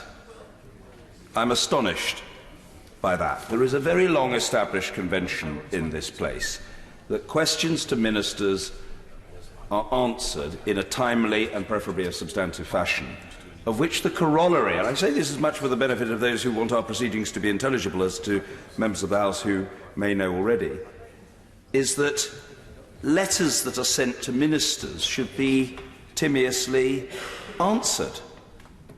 And the Leader of the House, at any given time, has always accepted a responsibility to chase progress on these matters. And I hope the Right Honourable Gentleman will forgive me if I say that the role of Leader of the House could have also almost have been invented for the benefit of the Right Honourable Gentleman for North East Somerset. And I know that he will take his responsibility in this matter extremely seriously. And I hope that he will chase a reply. What I also say to the Honourable Lady, as I happen to be very familiar with the issue though the principle applies whatever the issue, but as I happen to be very familiar with the issue, and I've granted several urgent questions to the Honourable Lady over the years, as she's been an indefatigable campaigner on this matter, is that whether she gets a reply, substantive or not, satisfactory or not, on this matter, if the Honourable Lady wishes, when we return, to pursue this matter on the floor of the House, she will get the chance to pursue it all right. We come now to the general debate on the principles of democracy and the rights of the electorate. We have until 5 o'clock. I've spoken to the Minister, who has undertaken to try to deliver an economical speech, though of course he does have the floor, and it is important that we hear the government's position. The debate is to be opened by the Minister. Oliver Dowden. Thank you, Mr. Speaker. I beg to move that this House has considered the principles of democracy and the rights of the electorate. Mr. Speaker, this is a government that believes in letting the British people exercise their democratic rights. And as Minister for the Cabinet Office, my responsibilities include the smooth running and safeguarding of our elections and ensuring that every elector has the opportunity to cast their vote. And since we came to office in 2010, we have made significant progress to give more people a say. Through the implementation of the individual electoral registration, we have grown the electoral roll to nearly 47 million people, the biggest that it has ever been. People across the country are now able to go online to ensure that they have the opportunity to cast their vote. We have worked to open up the franchise for homeless people and increase accessibility for those with disabilities. We have committed to introducing voter ID to protect the ballot and to stop those who want to steal other people's identities and votes. I will give way in a moment. Voters deserve to have confidence that our elections are secure and protected from electoral fraud. I give way to the gentleman. Can you tell me what evidence he has that introducing voter ID reduces the amount of fraud more than it reduces the participation of legitimate voters? I thank the honourable gentleman for his intervention. I would recommend that he reads the report of the Electoral Commission into this. And I frankly find it astounding that members opposite should think that we shouldn't have identity for voting. You look at major democracies such as Canada, they're ensconced that people can turn up at our polling stations with no evidence of their identity. Yes, I'll give way to the... To help him on this point, I can tell him that the very first moment that I get a chance to sit at my desk, I will be asking him to come to the House for an end-of-day adjournment debate, where I will give him evidence from my constituents of just the kind of practice which is going on in my constituency, in their view, which will stand up the requirement to put in the changes which he would advocate, I'm quite sure. Minister! I thank my honourable friend for his intervention, and I always welcome his help and support in relation to evidence and look forward to that discussion. I will give way once more. I am conscious of the need to... I'm extremely grateful to the Minister because the honourable gentleman said, will you take it to the police? I'm happy to tell the House today that my agent and I, in the 2015 election, told our candidates, because there was a district council election at the same time as mine, that if there was any evidence of malfeasance, we would be the first to take them to the police. And I found myself, therefore, knocking on the door of the police station with the Liberal Democrat candidate and my agent to report somebody who was subsequently arrested. And unfortunately, he was not prosecuted, and he was one of mine. And I will not have any abuse of the electoral system. And though I understand the honourable gentleman's concerns, I have to tell him we've got to sort this mess out. Minister.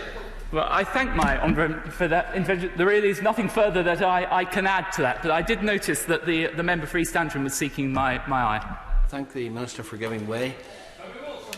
Is he aware that in Northern Ireland the increase in proxy votes and postal votes, to which the Electoral Commission has turned a blind eye, and which is done on an industrial scale by Sinn Féin, who look at the marked register, find who hasn't voted in the last election, visit them, get the forms filled in, and as a result, at least 2 members of the SDLP probably lost their seats to electoral fraud in the last election. Will he take that matter up with the Electoral Commission, who seem to have no desire to address that issue?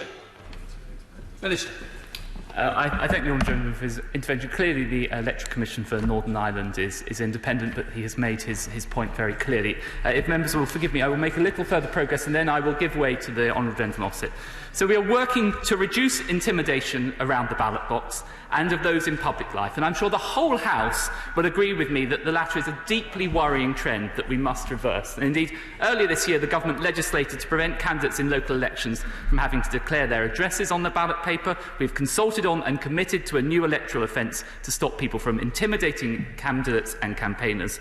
But, Mr. Speaker, and this really is the essence of this debate, more important than the preparations for an election are the consequences of those elections. And one seismic democratic event has dominated our proceedings since I was elected to this House in 2015. And that, of course, was our referendum on the membership of the European Union. That is something that we promised in the manifesto on which I was elected to this House in 2015, and I well recall the deep scepticism from voters that we would ever deliver on it. And frankly, I don't blame voters. Other parties have been promising referendums for years. Labour in 2005, the Liberal Democrats in 2008, the Greens in 2010. In fact, Mr. Deputy Speaker, one way or another, every major political party in Britain fought an election between 2005 and 2015 with a pledge to hold a referendum on our relationship with Europe. But, Mr. Speaker, yes, I will give way to the... Thank you, Mr. Deputy Speaker. Earlier on, you was talking about how the government's been extending the franchise, but in terms of consequences of the in-out EU referendum, one issue with the franchise was that the UK government did not think EU citizens were worthy of the vote. Yeah. In Scotland, in 2014 independence referendum, we did give EU citizens a vote because we recognise that the value and contribution. What do you think the contributions? What do you think the consequences? And what message does that send out? Not giving these EU citizens a vote. Minister. Well, as the Honourable Gentleman well knows, the parliamentary franchise that was applied to the referendum is the same parliamentary franchise that applies in other elections. There wasn't the case for changing it. But, Mr. Speaker, what we... Grateful to my honourable friend giving way. He's been very, very generous indeed. And it's great that we're celebrating the extension of the franchise, more people voting in all elections. But doesn't my friend agree with me that it's very concerning? Because for our democracy to work well, citizens need to have impartial information. They need to be well informed to make informed choices. And websites like 38 Degrees are not providing that information in an impartial way about the work of MPs. So would he agree to work with Hansard, who do such an excellent job, so that our constituents do understand we can demystify the work of MPs in this place, so that they can make informed decisions when they come to the ballot box? Well, I thank my honourable friend and the member for Truro and Falmouth for that intervention. And she makes an excellent suggestion. I'm sitting next to the Minister for the Constitution. Clearly, we'd have to proceed on an all-party basis, but I'd be very happy for us to take that suggestion further. I will take a couple more interventions, and I really must make some progress. I give way to the honourable. I'm grateful to the honourable member, and he's absolutely right that all the political parties at one time or another have given a commitment to referendum. In fact, in 2010 manifestos, the three major parties gave a commitment to hold a referendum on what became the Lisbon Treaty, then known as the European Constitution. Unfortunately, a majority of MPs didn't comply with those manifesto commitments. But does he agree with me that those parties who support a referendum, either in here or in their manifestos, should accept the results when they lose? Minister. The honourable gentleman makes an excellent point, and as I was about to come on to in my remarks, I supported Remain in that referendum campaign, but I was completely clear from the early hours of the morning when we received the result. The job of me as a Member of Parliament and of this government was to deliver on that result, and that's exactly what we should be doing. I committed to give way to the Honourable. Very grateful to the Honourable Gentleman for giving way. Just back to the subject of EU citizens. When I'm out campaigning on the streets of Edinburgh South West in a British general election, EU citizens often come up to me and ask why they're allowed to vote in a Scottish parliamentary election but not a British general election. Now, given the EU citizens make a net contribution to the British economy, what possible justification is there for not allowing them to vote for the government of the whole of the UK rather than just the government of Scotland? Minister. Well, it is generally the case that there are not reciprocal voting rights, and our position aligns with virtually every other European state in that. So I don't think we are outriders in the way that the honourable lady suggests. But people were surprised that we actually delivered on that referendum, and when the referendum came, we weren't the only ones to support holding that referendum. In the lobby, we won by 544 votes to 53 to give the people a say. 10 to 1. 7, indeed, out of the 8 Liberal Democrat MPs voted for it. Quite a strong showing, really, Mr Deputy Speaker, for a party that now says that the outcome of that referendum doesn't count. And after we voted for the referendum, we went to the public and we made our case. Now, Mr Deputy Speaker, did any of us make the argument then, which is now being advanced by some, that this referendum was merely advisory? No, we were absolutely clear that this was in or out, it was remain or leave, every vote was equal, every vote would count, and whatever the outcome, we would respect it. No caveats, no small prints. And as I said to the honourable gentleman opposite, I supported Remain in that campaign, but do you know what? I accepted immediately that we lost. The British people took a different view, and that was their right. So from the moment that result was declared, I accepted it, because there is one thing that I believe passionately, it is that politicians do not get to choose which votes they choose to respect. And when you ask the public for an answer, and they give you one, you should simply get on, or one should simply get on and deliver it, even if it wasn't the result that was desired. And the House seemed overwhelmingly to accept this, and it invoked Article 50 with very little dissent. And immediately afterwards, we had an election in which over 80% of people voted for parties that explicitly supported the United Kingdom leaving the EU in their manifesto. A second democratic event relating to our membership of the European Union, and a second mandate from the British people to leave the European Union. I will give way. I'm very grateful to the Minister for giving way, but the Labour Party manifesto, for which many millions of people did vote, explicitly said that we would respect the outcome of the referendum, but work against a no-deal Brexit. Absolutely. Well, I say to the honourable gentleman opposite, a deal was put forward by the last Prime Minister, the Right Honourable Member for Maidenhead. I voted for that deal 3 times. I don't seem to remember the honourable gentleman was in the lobby with me. But I must say, since the moment when we had that unity in the outcome of the general election campaign, parliamentarians have got stuck.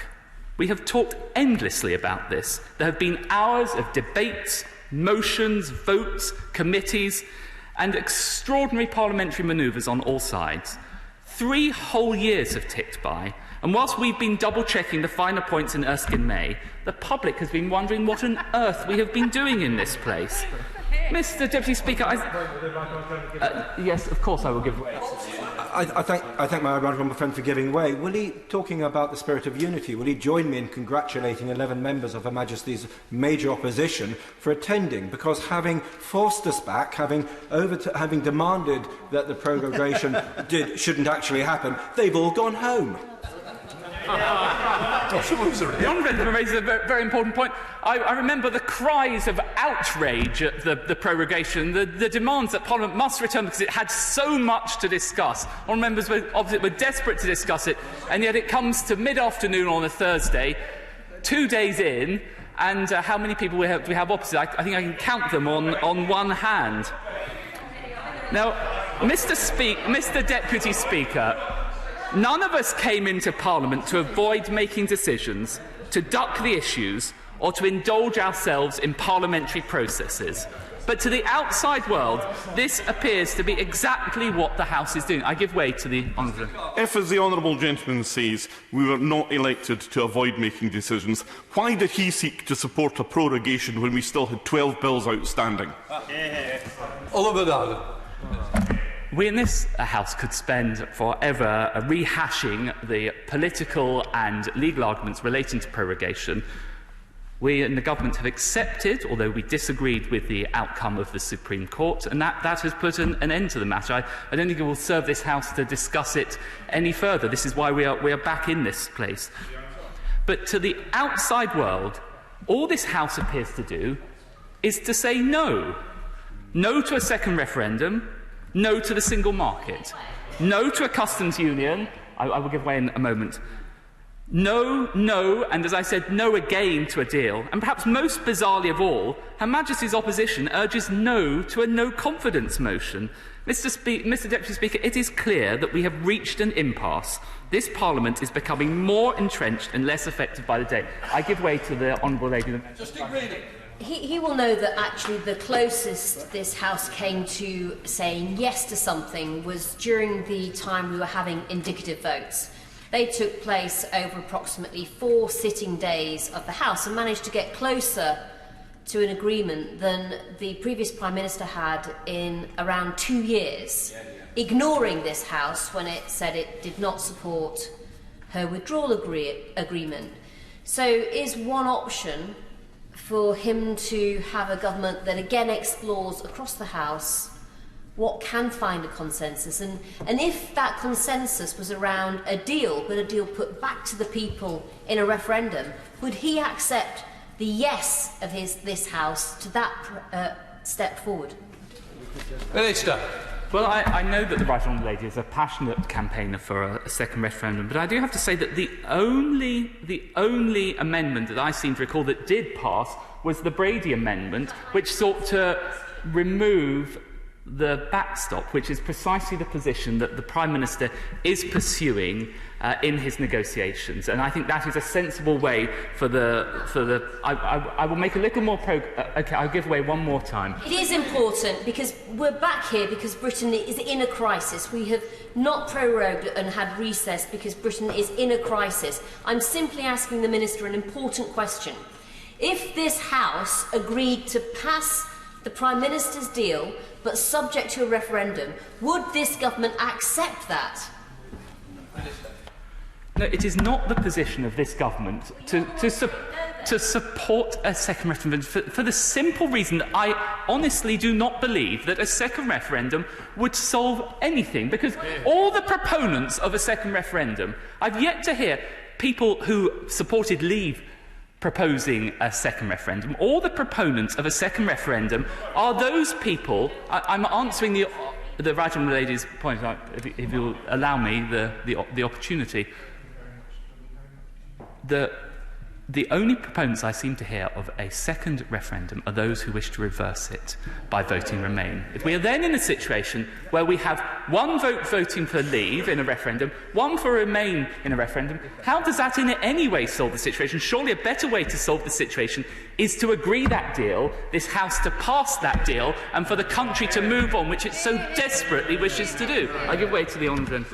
And would you accept that there are even some of those who are calling for a second referendum who have made it quite clear that had that second referendum given a result which they didn't like, they wouldn't have accepted it anyway? We're going to have a chat. The Honourable is absolutely right.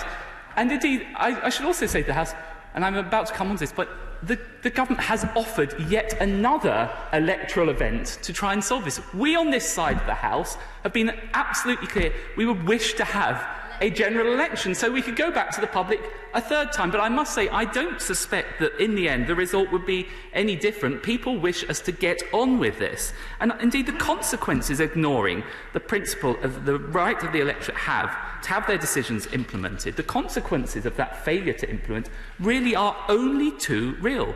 People are losing faith. A recent poll found that 77% of people say their trust in MPs across the political spectrum has fallen since the Brexit vote. Another that opinions about our governing system are now at their lowest for 15 years, lower even than during the expenses scandal. Now, I'm sure all honourable members would agree we do not want to see that continue. For what are we here as MPs for? We are here to represent the people. We're not here for ourselves. We are here for the people that elected us, the people that we serve, to vote, to decide and to deliver. And when we can't do that, we must surely accept that the right and proper thing to do is to submit ourselves again to the electorate. We go back to our constituents and ask the electorate for the chance to serve them again or let them choose someone else. Mr. Deputy Speaker, I will in a moment. That is the way our Parliament is supposed to work when it faces gridlock, to refresh itself through a general election. That's why, Mr. Deputy Speaker, my right honourable friend, the Prime Minister, has twice offered the opportunity to have that general election. But now we are faced with the most extraordinary no of all. No from the Leader of the Opposition twice to calling that general election. And, Mr. Speaker, this is despite... I will give way to the right honourable gentleman, my right honourable friend, and then I must make progress. I'm grateful to my right honourable friend, because it is also important to make the point that had the House voted when the Prime Minister put forward the chance of an election, that election would have taken place before the European Council. And it would have been possible at that European Council for the Prime Minister, whether it be the Leader of the Opposition or the present Prime Minister, to have actually changed and got the deal that they wanted to get. Why does he think the opposition was so afraid of having that opportunity to be in government and attending that council? I think my right honourable friend answers his own question. It is only too clear. There is only one reason that they do not wish to have that election. That is that they do not believe that they will win it, and they wish to keep this Parliament kept in a state of suspended animation till they think they may have the chance to win that general election. And indeed, even as they continue to frustrate that general election, leaflets are dropping through voters' doors demanding an election from the party opposite. It really is, Mr. Speaker, quite an extraordinary state of affairs. And this is from a Leader of the Opposition, a man who spent his life going weak at the knees for revolutionaries. He suddenly seems rather scared of this change. Apparently, there's a world to win, nothing to lose but change, but maybe just not right now, Mr. Deputy Speaker. Isn't the truth that the public have had enough of this dither and delay? They are saying enough. We are saying enough. If we cannot have the courage to say what we are for, then let us at least have the courage to ask the electorate what they think of that. Mr. Deputy Speaker, forgive me, Mr. Deputy Speaker, the principle of democracy and the rights of the electorate matter. This is something that we on this side of the House have always recognised. I am proud to be in a Conservative Party that has time and time again embraced reform to give people their say and represented them effectively. We are the party of Disraeli's Second Reform Act, which helped enfranchise the working classes. The law which gave all women the same rights to vote as men. The first female Member of Parliament to take her seat. And, of course, 2 great female Prime Ministers.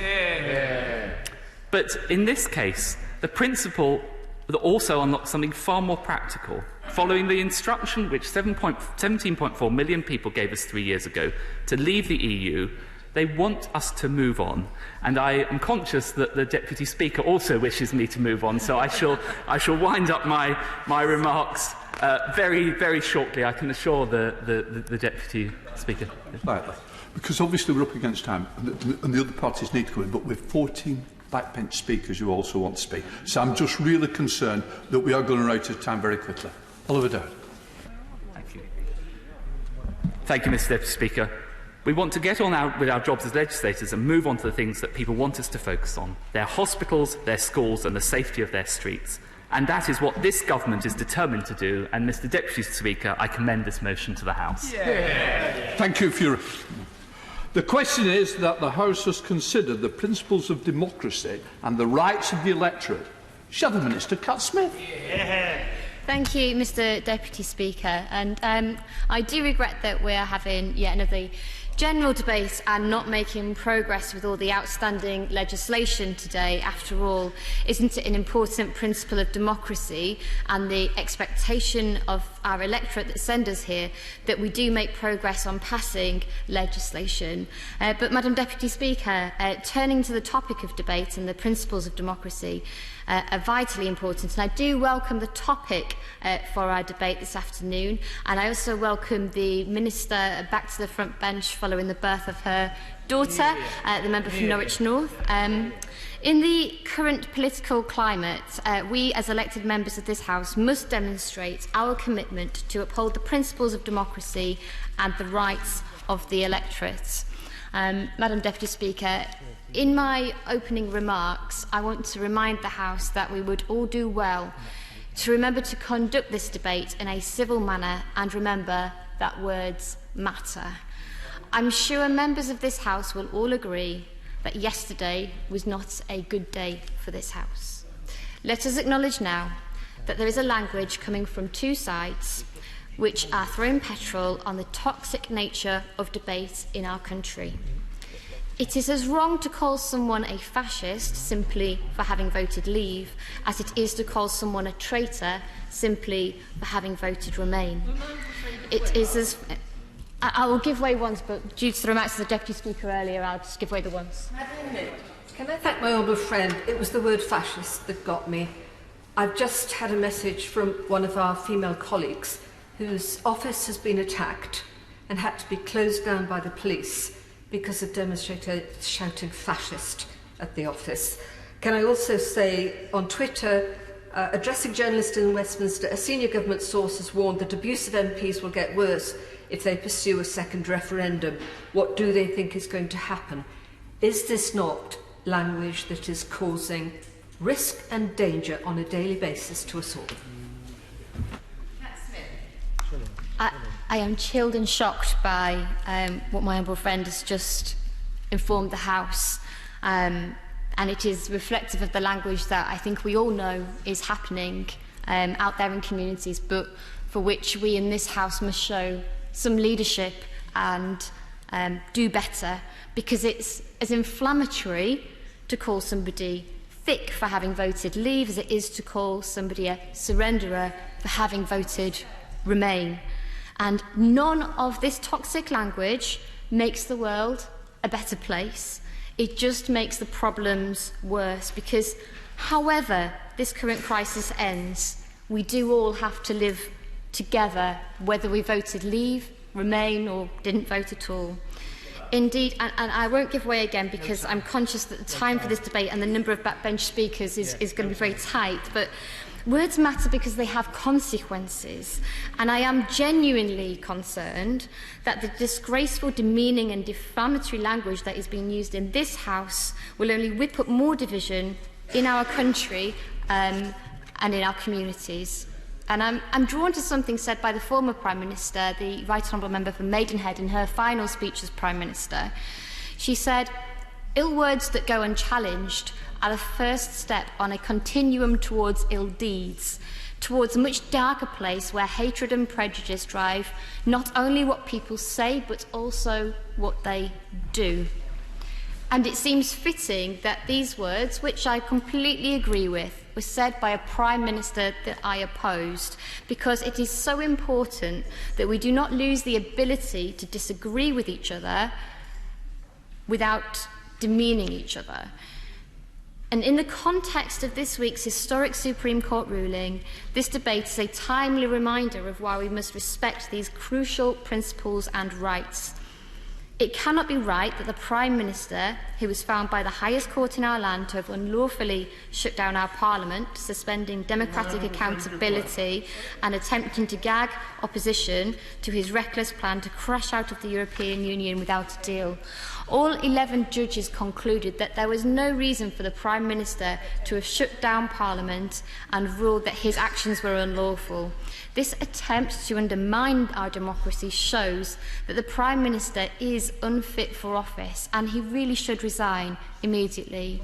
Anything less than resignation will damage the authority of the office of Prime Minister and further undermine public confidence in our political system. And what kind of lesson does this teach our young people? How can we, as elected representatives, expect our constituents to comply with the law when the most senior person in public office acts unlawfully and appears to show no remorse on such an important issue?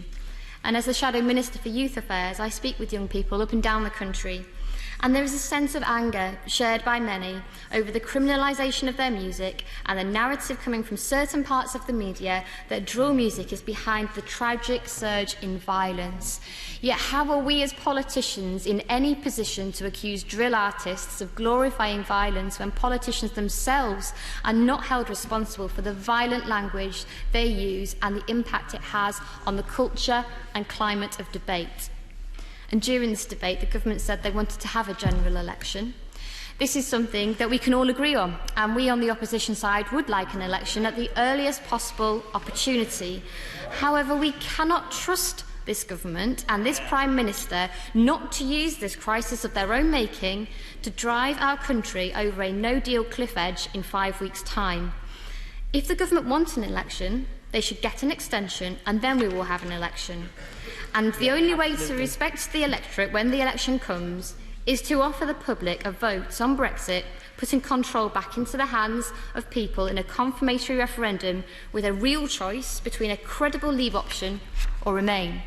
However, I do not believe for one moment that resolving Brexit or getting it done will bring our country back together. Because until we acknowledge that the result of that EU referendum in 2016 was not just about the EU, we can't heal our country. In our heart of hearts, we must surely know that that vote wasn't solely about trading relationships, single markets or courts of justice. We need to start talking about why people feel so left behind, why there is no sense of hope, or why people don't feel security in their jobs or in their homes. We need to start talking about poverty. We need to start talking about the way in which the government systems treat people like numbers and not like people. We need to start talking about PIP and universal credit and why people are being judged fit for work just days before they die. Because unless we heal this country by addressing these huge inequalities, regional inequalities and class inequalities, it won't matter if Brexit happens or not. It won't matter if it's a hard Brexit or a soft Brexit. It won't matter if Brexit doesn't happen at all, because the real divisions in our communities will still be there. Now, let me be controversial. Brexit is not the biggest issue facing our country. You'd be a lot closer to the real biggest issue if you looked at the reasons why Brexit happened. What this country needs is a government that is serious about ending austerity and providing hope and a decent future for people. And, Madam Deputy Speaker, were we to be having this debate in normal political times, I would have criticised the government for their track record. Their repressive and mandatory voter ID, unfair constituency boundary changes, the individual electoral registration that has seen up to 9.4 million people not correctly on the electoral roll are just a few of the examples of key policy areas where this government has tried to manipulate our democracy and limit the rights of the electorate over the last decade. However, instead, I'm going to focus on the practical solutions that this House could take, not only to uphold but to enhance our democracy. And one way I believe we could achieve this would be to reform the franchise.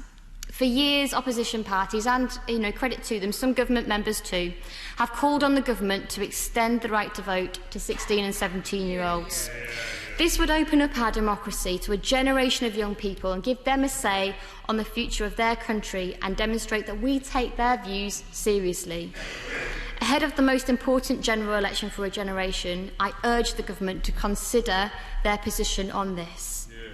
And yesterday, at the Labour Party conference, there was a motion passed furthering our policy to grant voting rights to all UK residents, because people who live here and contribute in our communities deserve a say on the future of this country. So will the government adopt Labour's new policy and massively expand the rights of the electorate? We also need to radically increase voter registration too. The published study by the Electoral Commission today shows that up to 9.4 million people are not registered to vote correctly. This is actually an increase of 1 million voters since the Commission's previous estimate. It's an unprecedented democratic crisis which the government has done nothing to address. In fact, the Prime Minister even tried to fix the election date to make it harder for students to take part. Again, what kind of message does this send our young people who already think that politics is failing them? Instead, all political parties should be using their social media platforms and encouraging their activists on doorsteps to encourage voters to register to vote ahead of the general election. We also need policy reform. The current system of individual electoral registration actively punishes mobile, marginalised and vulnerable voter groups and makes it harder for them to take part in our democratic process. To unlock millions of potential voters, the government should examine the use of government data to automatically place people on the electoral roll. And this would help ensure that every eligible voter can have their say. But we also need to stop big money from running our politics and corrupting our democracy, which is why Labour will ban donations to political parties from anyone who isn't registered to pay tax in the UK.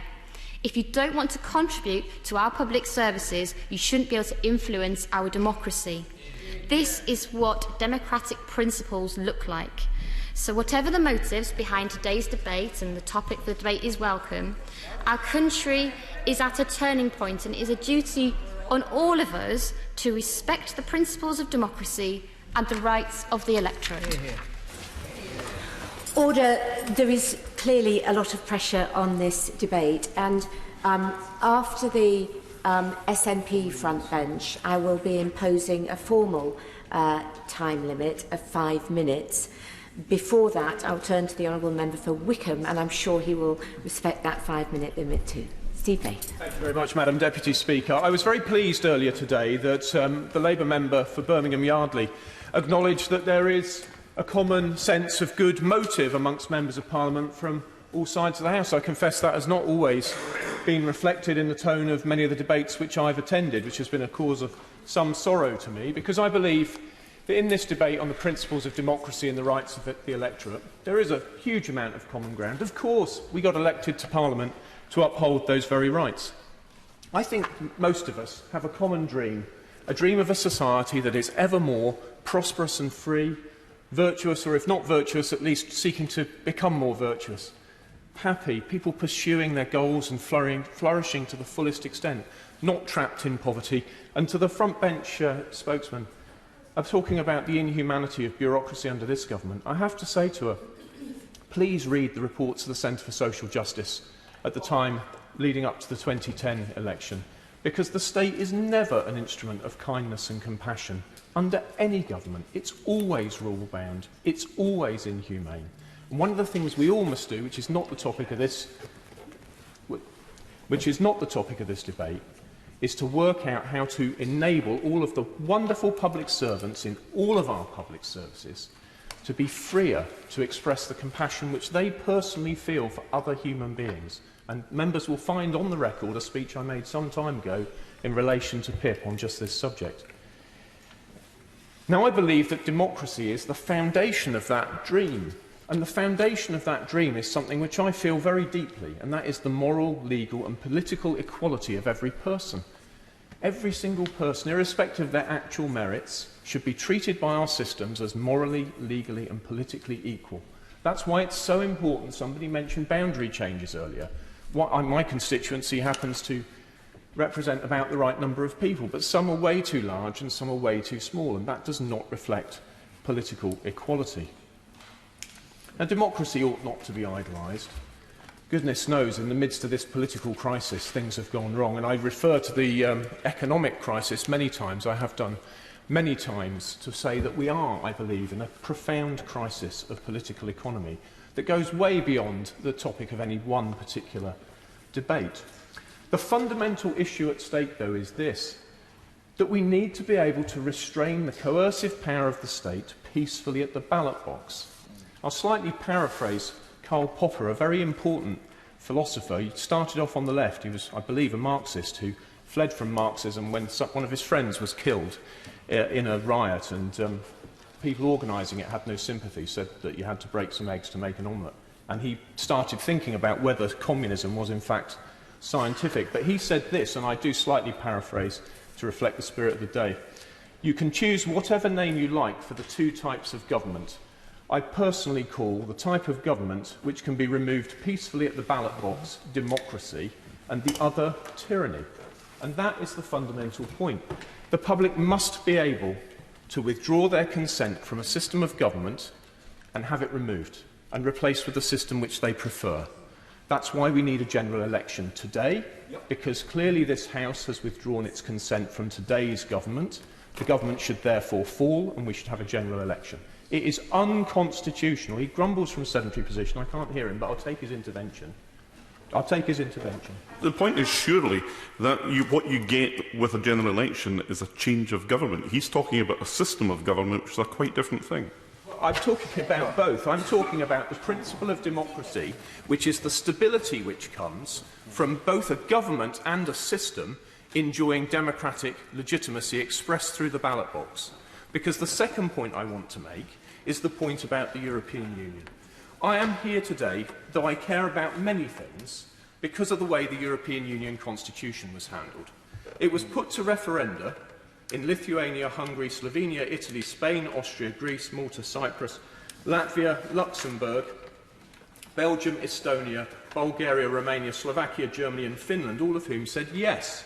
I had read the constitution. I knew that when the referendum came I should vote against it because it was too bureaucratic and therefore I thought likely to be inhumane.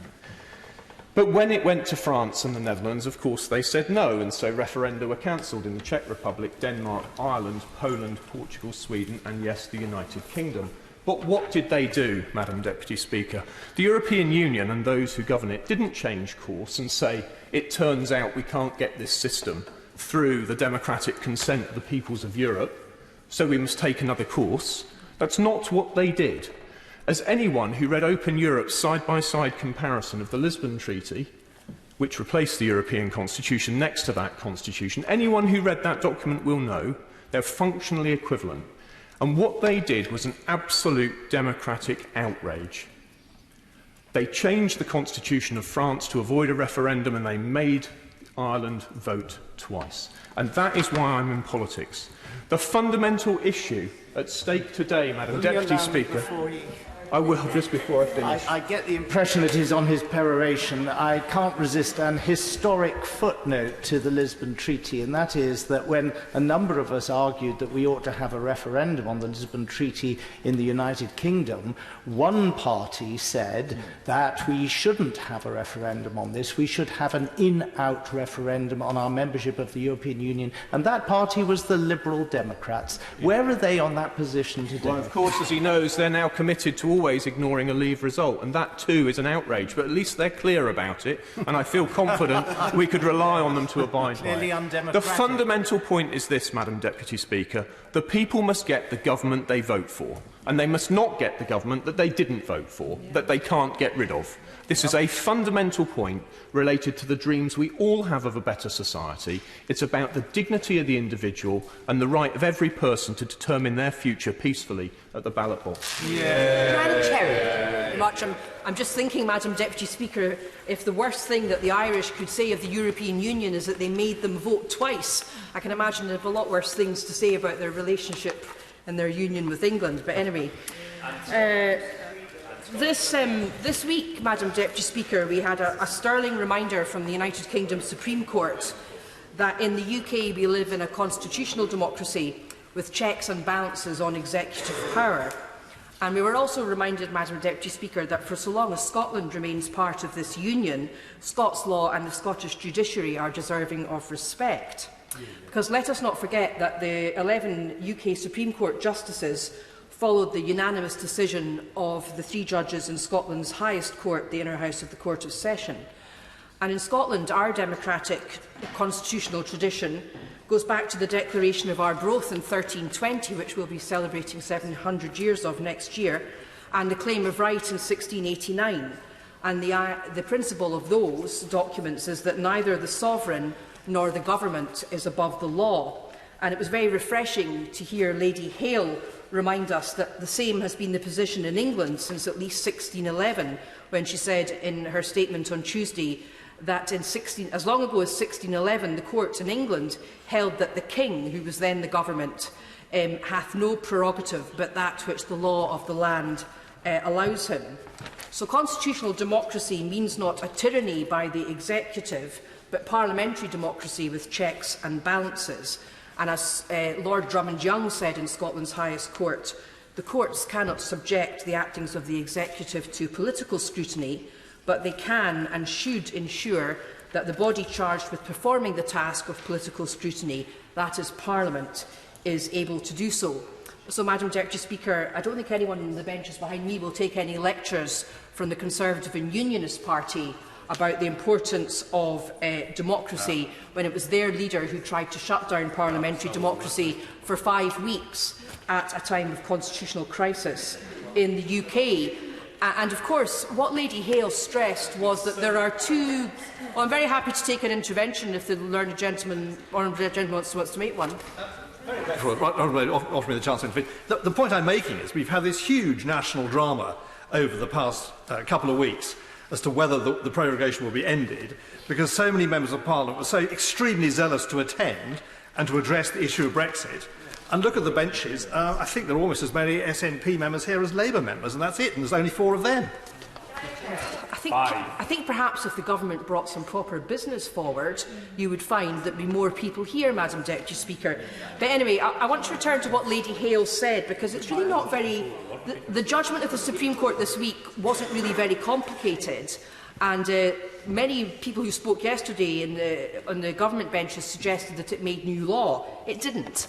Lady Hale was simply expressing a principle that goes far back in the Scottish constitutional tradition and also in the English tradition, that the government's not above the law. And she stressed 2 principles of our democracy: parliamentary sovereignty and parliamentary accountability, and that the executive must be accountable to Parliament. And it puzzles me that so many parliamentarians thought that this was a novel statement of the British Constitution. But I think perhaps the reason for that is because of the lack of a written constitution in the United Kingdom. And many members in this House, particularly the opposition benches, will be familiar with the writings of Justice Albie Sachs of the South African Supreme Court, a great jurist and freedom fighter.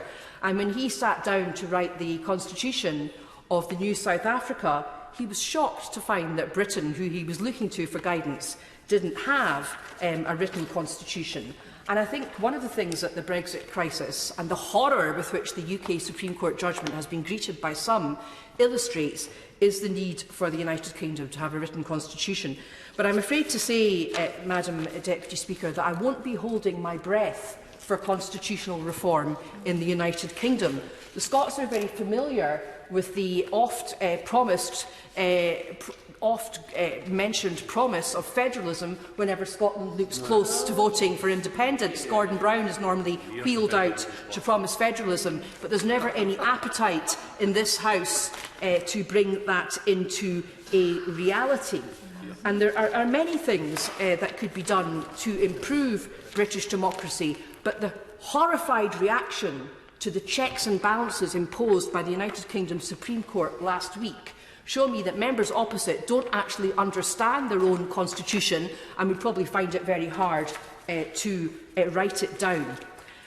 Brexit, Madam Deputy Speaker, has thrown the constitution of the United Kingdom into crisis. In 2014, during the Scottish independence referendum, which I may say was a great deal more civilised affair than the EU referendum, well, nobody lost their life during the Scottish independence referendum.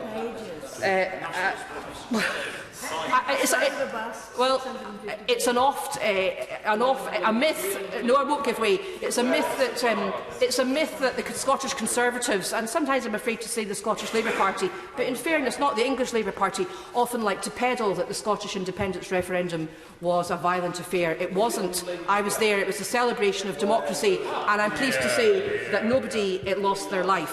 But anyway, I return to the Brexit process. It's thrown the UK Constitution into crisis, Madam Deputy Speaker, because it has shown that although there are 4 constituent parts of this union, 2 out of the 4 of them voted Remain, but that has been wholly ignored. That could never happen in the European Union. If the European Union was taking a decision as momentous as Brexit, even a small country the size of Ireland or Scotland would have a veto, or even indeed the size of Malta. And the reason why this is important, Madam Deputy Speaker, is that while the Unionist parties were participating in the festival of democracy that was the 2014 independence referendum, they promised people in Scotland that we were an equal part of the Union, and they promised us an equal partner, and they promised us that the way to retain our EU citizenship was to vote to remain part of the UK.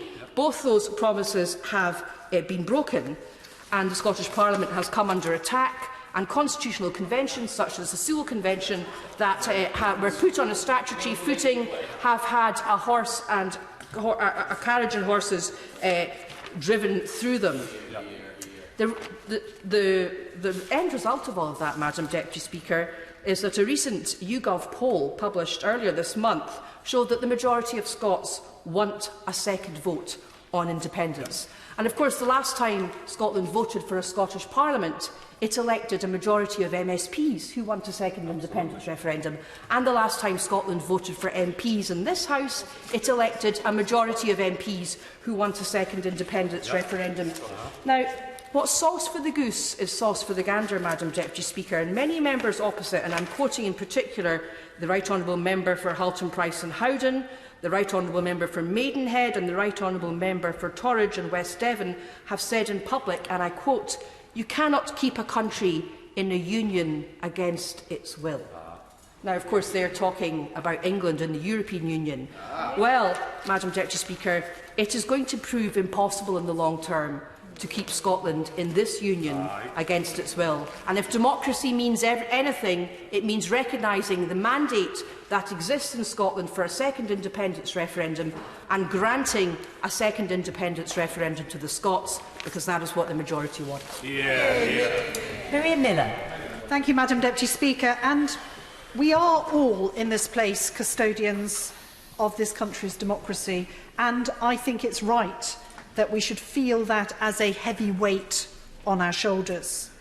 And in many ways, the reason why yesterday was such a difficult day in this Parliament is that we faced a perfect storm. We faced questions at the very heart of our principles of democracy. We faced questions about freedom of speech. We faced questions about the rule of law.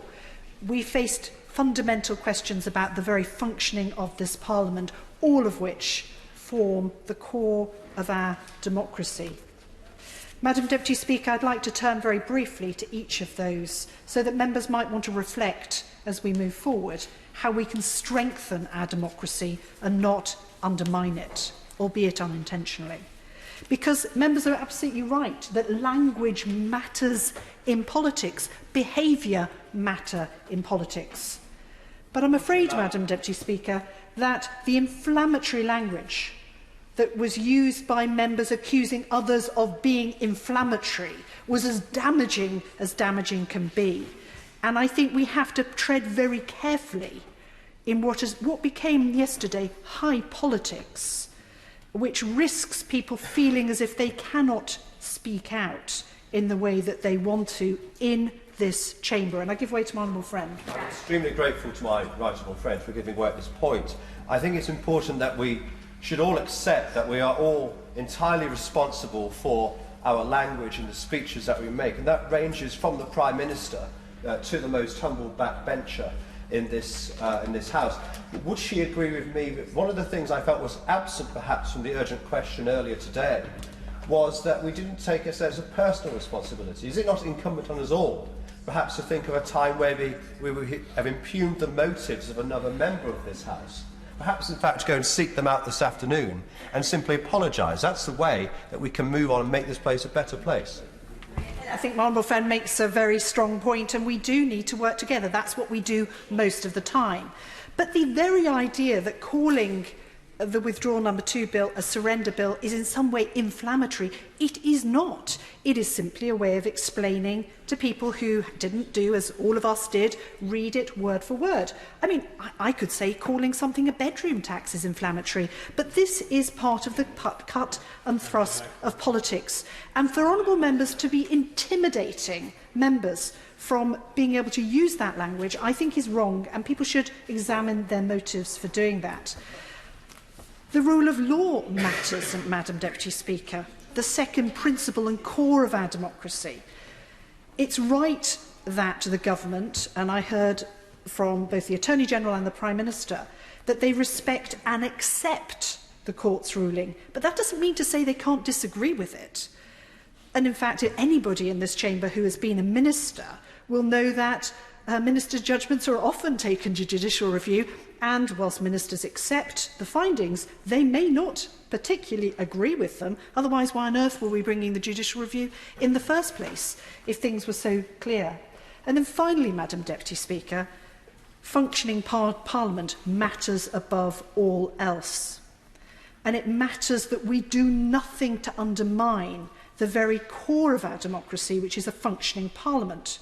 And if we do that, and if we weaken Parliament in any way and create it and make it a weaker place whilst we're here, then we are doing a disservice to our constituents. I believe, Madam Deputy Speaker, at the moment, at best, we have a weak Parliament.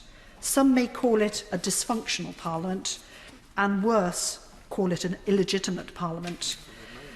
We run the risk, because we have ignored the referendum result, we are perceived by many in the public of having ignored the referendum result. We are perceived as being a weak Parliament because we are blocking a general election. I think we're also perceived as being a weak Parliament because we have a Speaker about to retire. We are perceived as being a weak Parliament because we have many disenfranchised members of Parliament on all sides of the House.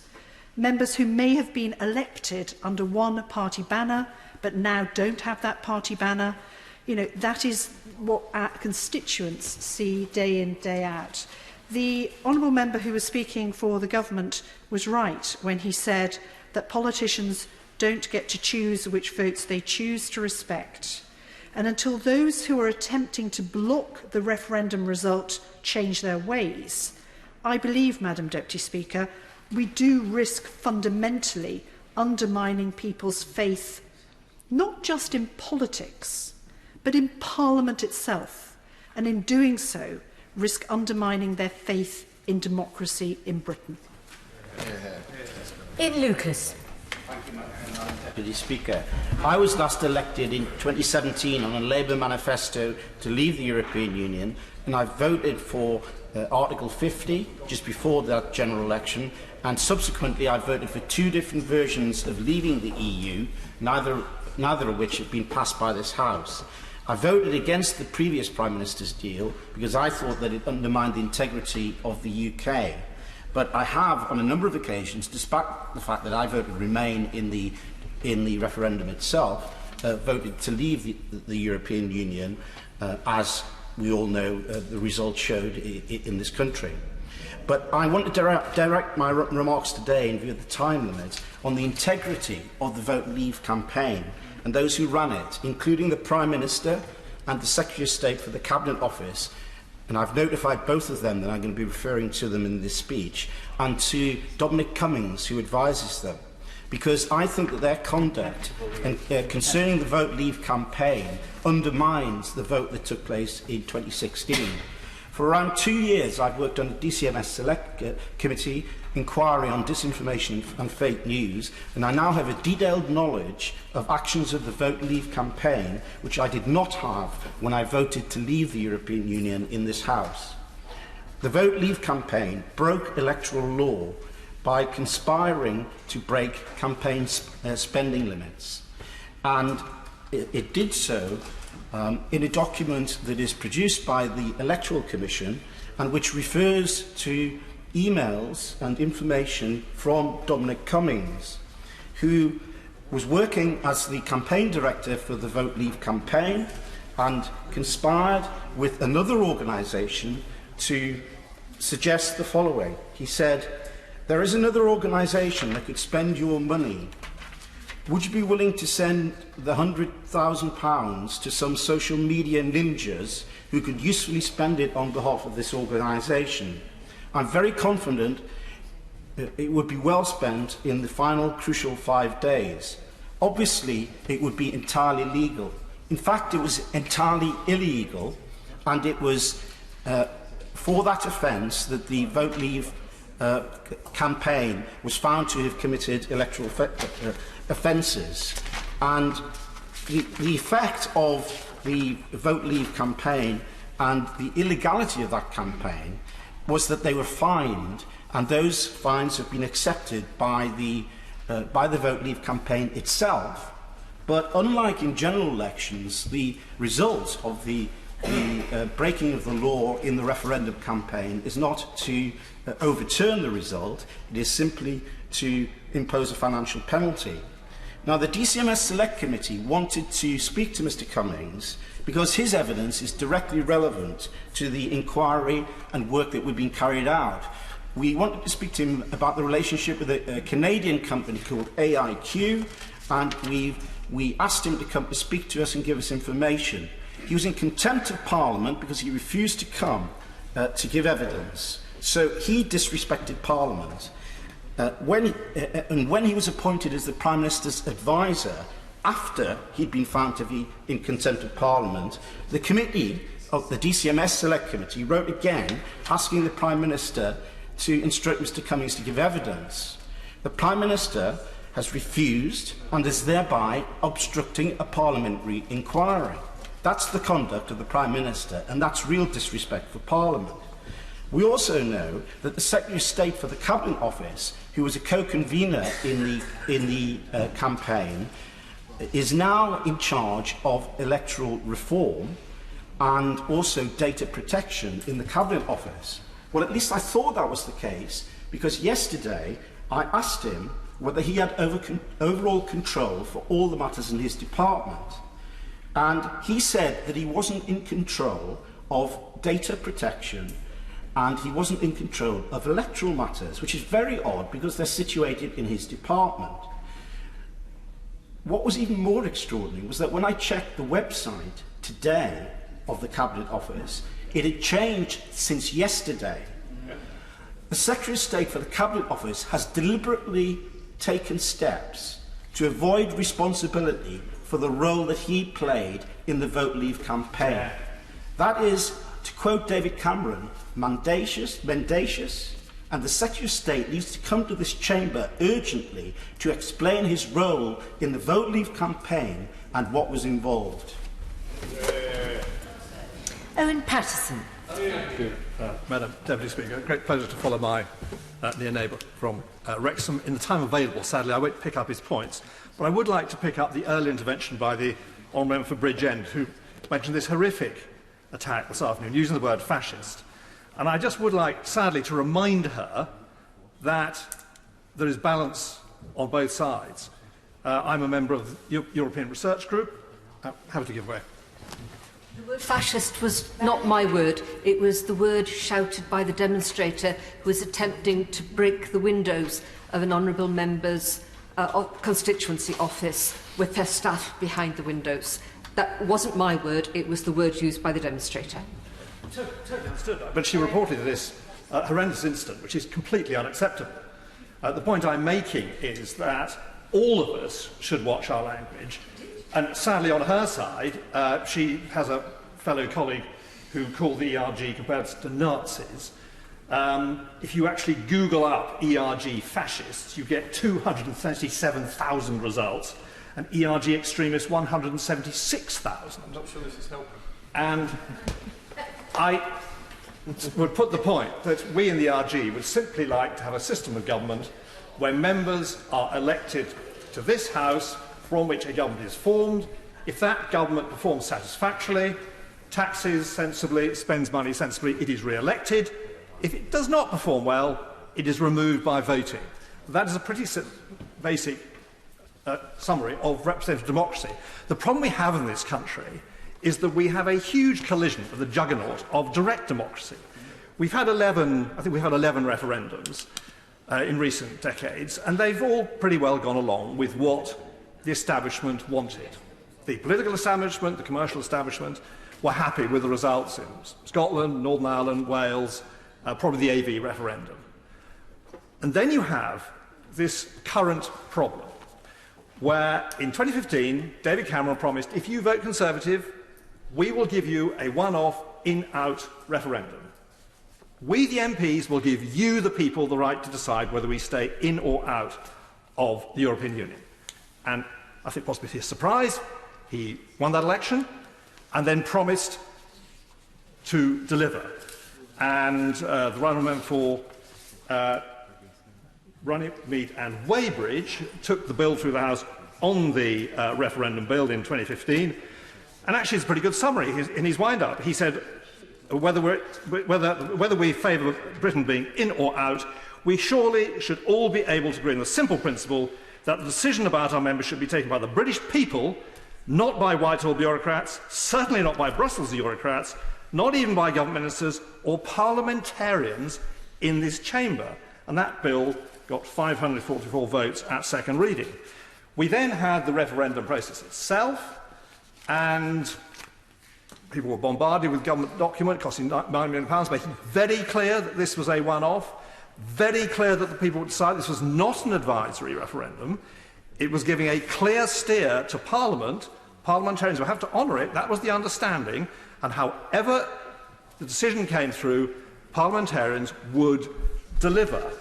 And you then have the biggest vote in British history, 17.4 million on a single issue, against 16.1 to Remain.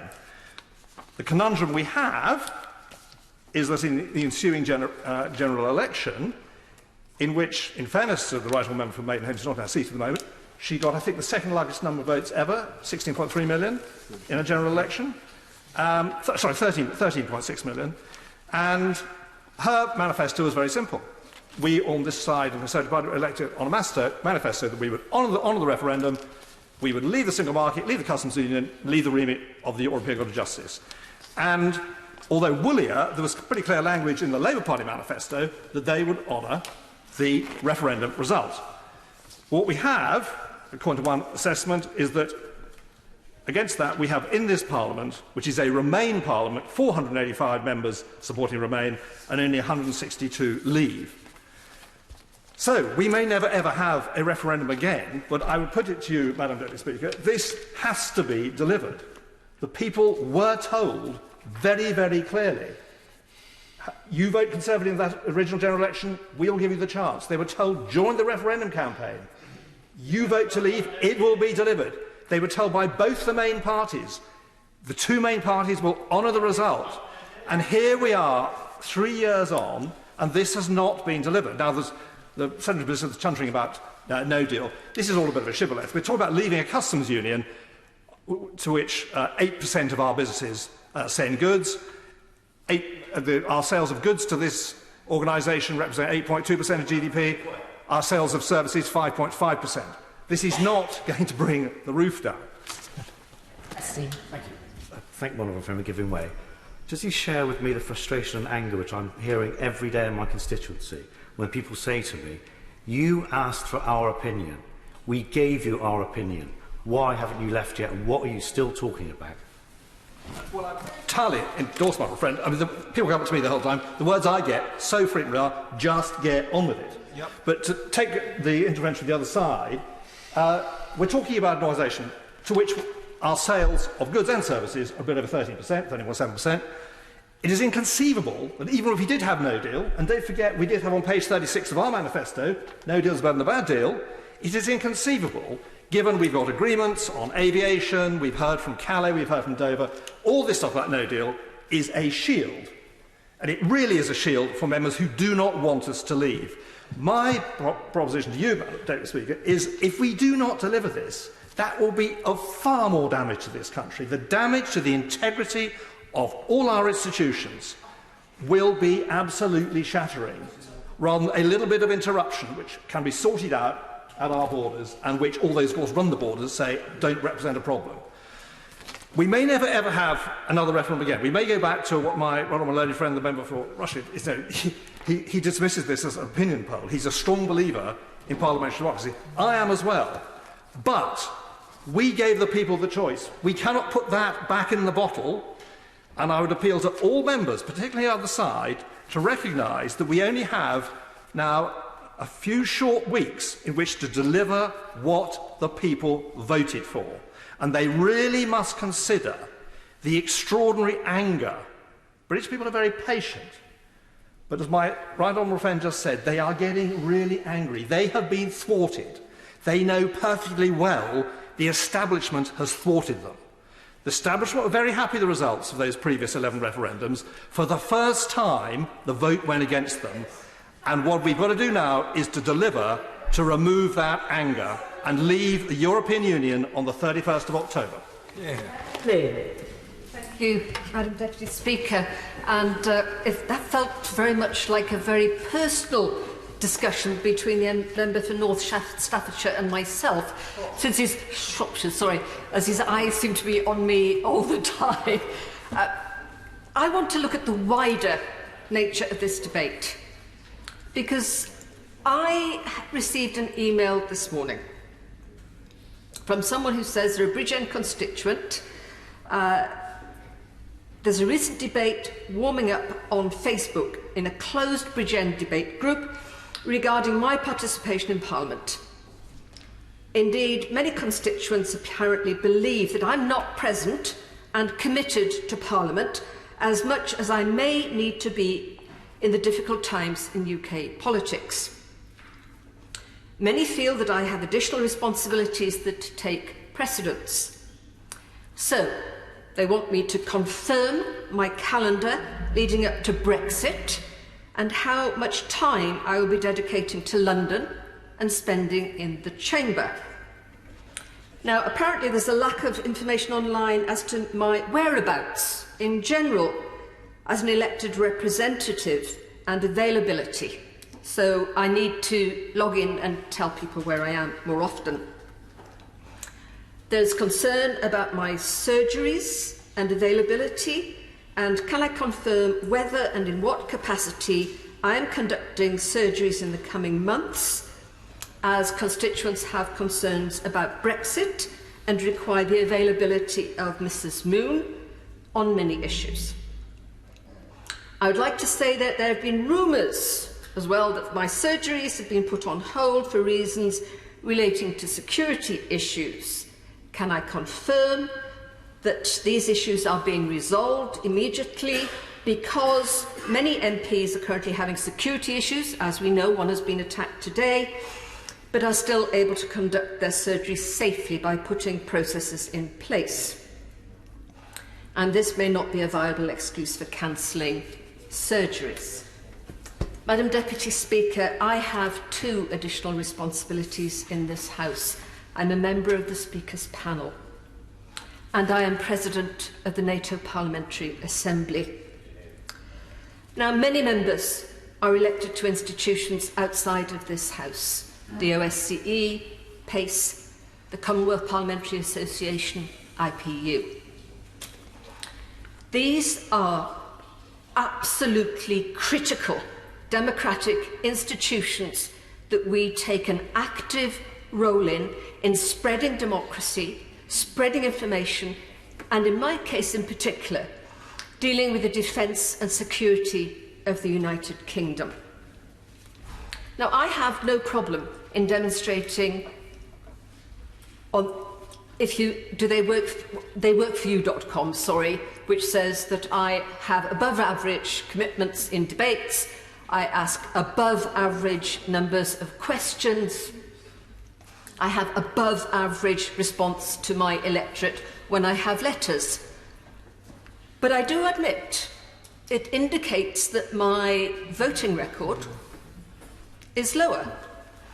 So, as the President of the NATO Parliament, which I have to say I had total endorsement from and written communication from the Honourable Member, the Member for Maidenhead, when I put my name forward, I am deeply concerned that I am being challenged as to whether or not my commitment to democracy and to Brexit in particular is how you define a Member of Parliament's commitment both to this democratic institution but also to defence and security.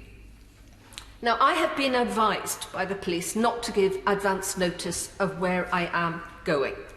Fine to tweet and to Facebook after, but certainly not before.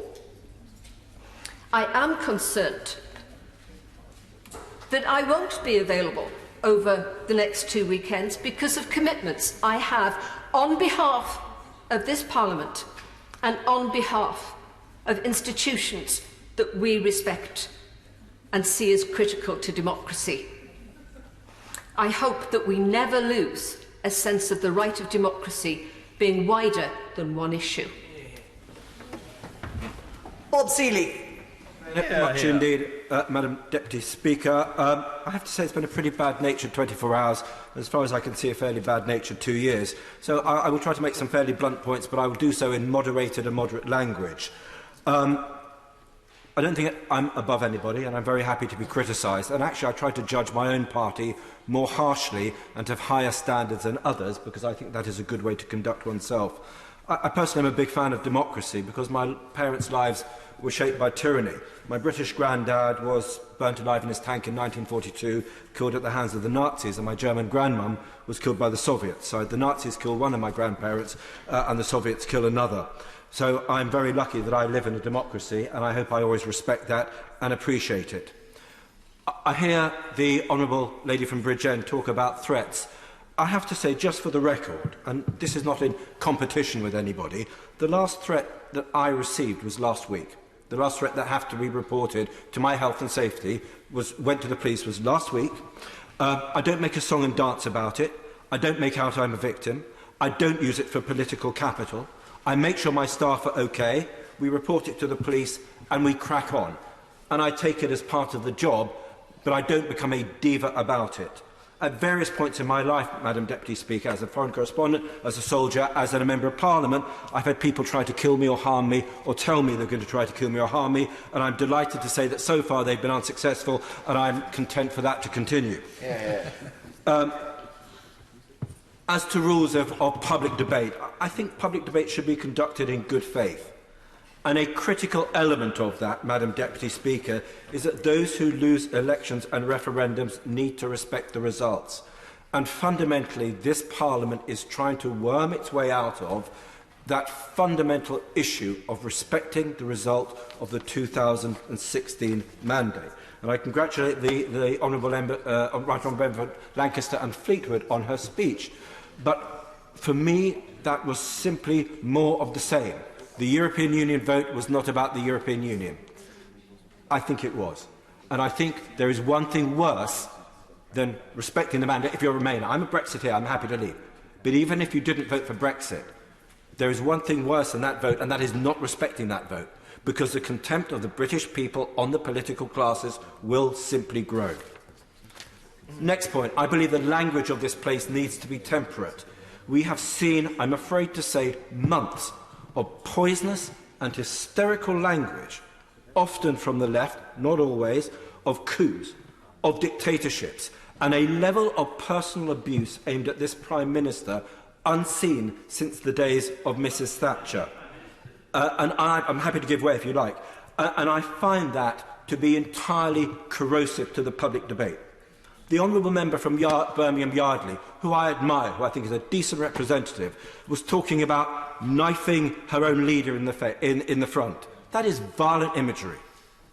Today, the Honourable Member for Bermondsey and Old Southwark tweeted to Piers Morgan, "It's early doors, Piers, but I have to say this hand on heart, go F yourself, you're a waste of space, air and skin. Try to use Joe against whilst encouraging the fascists is shocking even for a scrote like you, you make me sick." This is an MP engaging in political debate now. I've seen a lot of the literature that came out of the Labour Party conference. How to get rid of Top Rotson, a treacherous incumbent. I won't even begin to talk about the debate on anti-Semitism.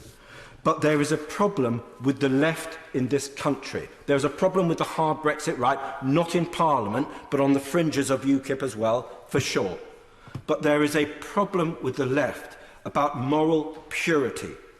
And you are, and some of the honourable members opposite are seeing that in the deselection campaigns that are being fought against. We make no such claim of moral purity. For us, politics isn't about moral purity. It's about doing the best job we can. Personally, I think people on the other side of this House are generally wrong. But I don't subscribe to you a moral motive. I don't believe you're immoral.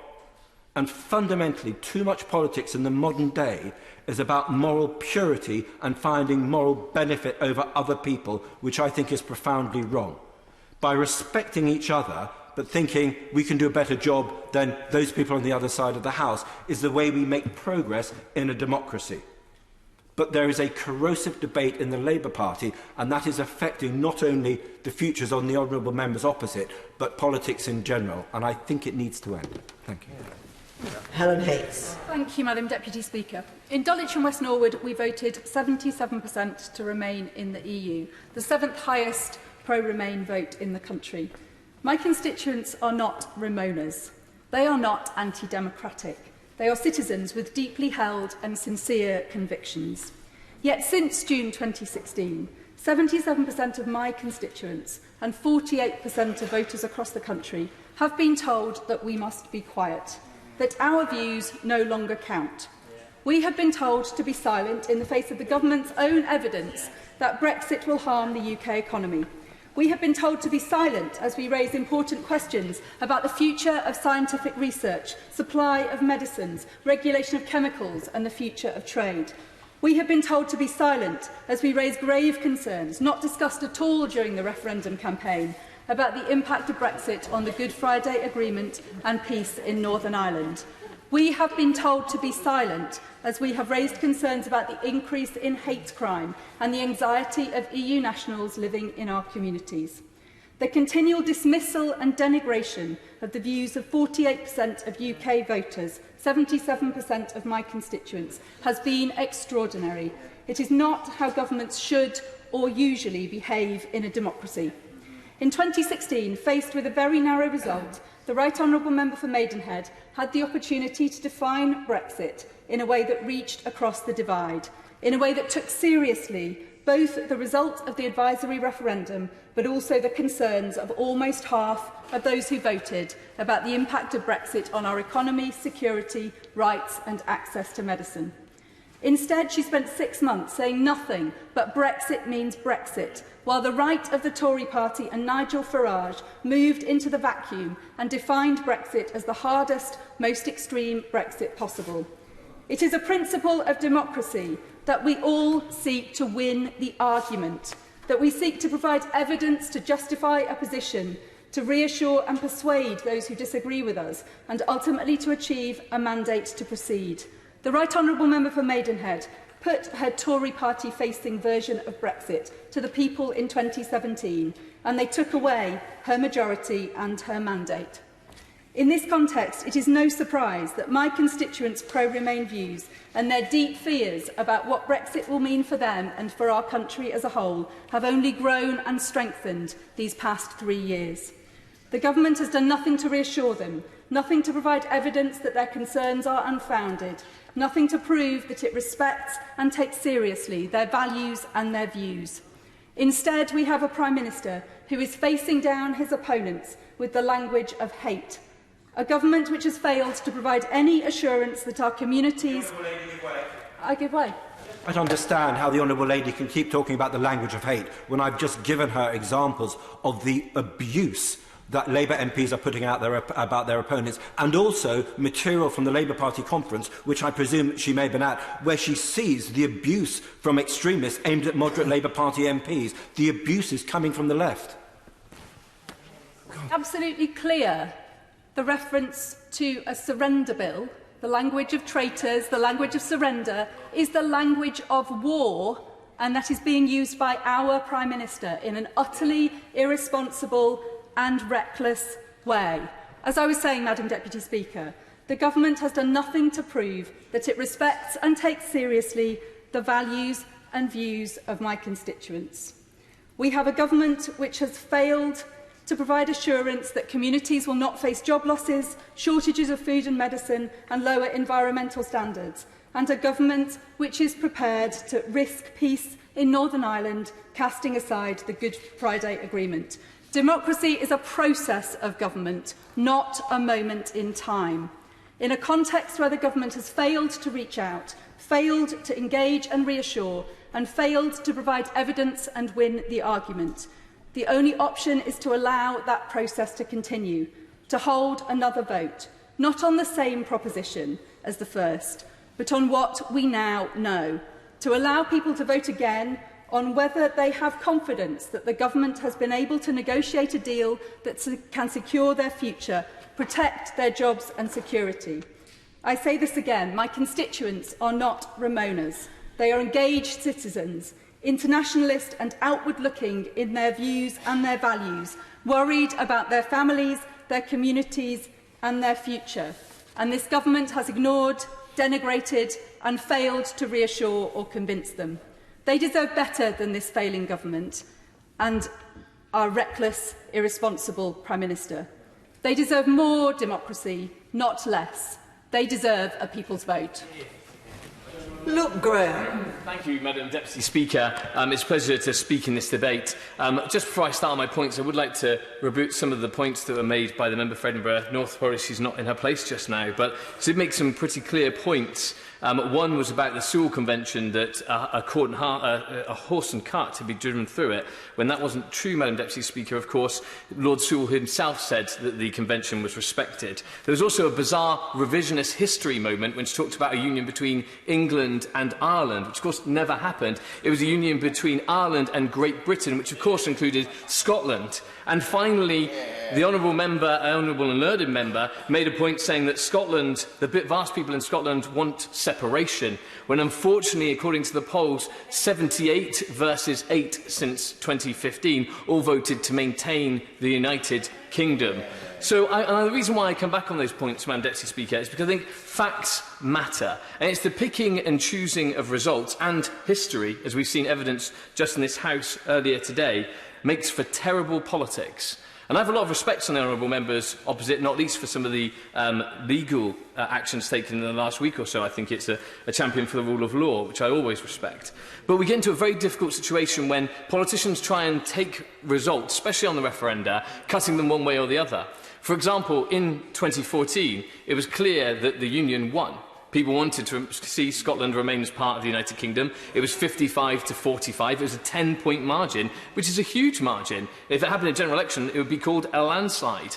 And yet the SNP continue to champion the 45%. Now, that's fair enough. They're elected, and I respect that. I will give way. I'm very grateful to my honourable friend for giving way. I echo what he's saying in his speech. He said that following the referendum, that division, particularly as we talk about language, is still there, and that it is unhelpful when people who serve in government, like Mike Russell, call the 13 Scottish Conservative MPs traitors by referring to the ragman rule, and that in Scotland just now, through the nationalist perspective, this is yet another example of how those who hold different opinions are sought to be demonised or treated as an other, and that is what comes with nationalism.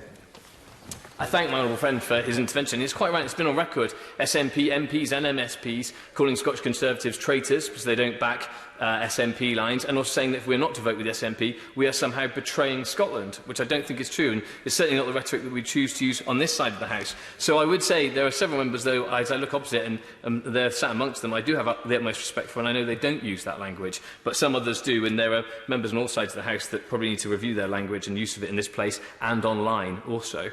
So, Madam Deputy Speaker, I was making the point about proportions and representing. Why is it then the 45% should be presented, and yet the 42% of voters in Clackmannanshire, in my constituency, who voted to leave the European, should be completely disregarded? Why is 45 such a higher threshold than 42? And the simple fact is, Madam Deputy Speaker, is completely arbitrary. It is the choice of a political party, the whim of a politician to choose one percentage over another. And I don't think it's good enough in a modern democracy. And I think what we need to do is respect the individual vote as much as we respect an individual life and an individual themselves. Their vote is worth just as much in Clackmannanshire as it is in Bristol, Cheltenham, Cardiff, or wherever else in the United Kingdom. And we do need to have respect for that. And Madam Deputy Speaker, I would turn finally on my greatest concern and greatest challenge, I think, to liberal democracies, and that is of nationalism. And I say nationalism, it could be of any hue, Madam Deputy Speaker, whether it's Scottish nationalism, English nationalism, Irish, American, whatever guise it decides to take. Nationalism is one of the most regressive political forces in modern politics and in the 21st century. The First Minister experienced this when the First Minister of Scotland went across to Germany to receive awards, and Elif Shafak said to the First Minister that despite the different connotations, nationalism can never really be benign.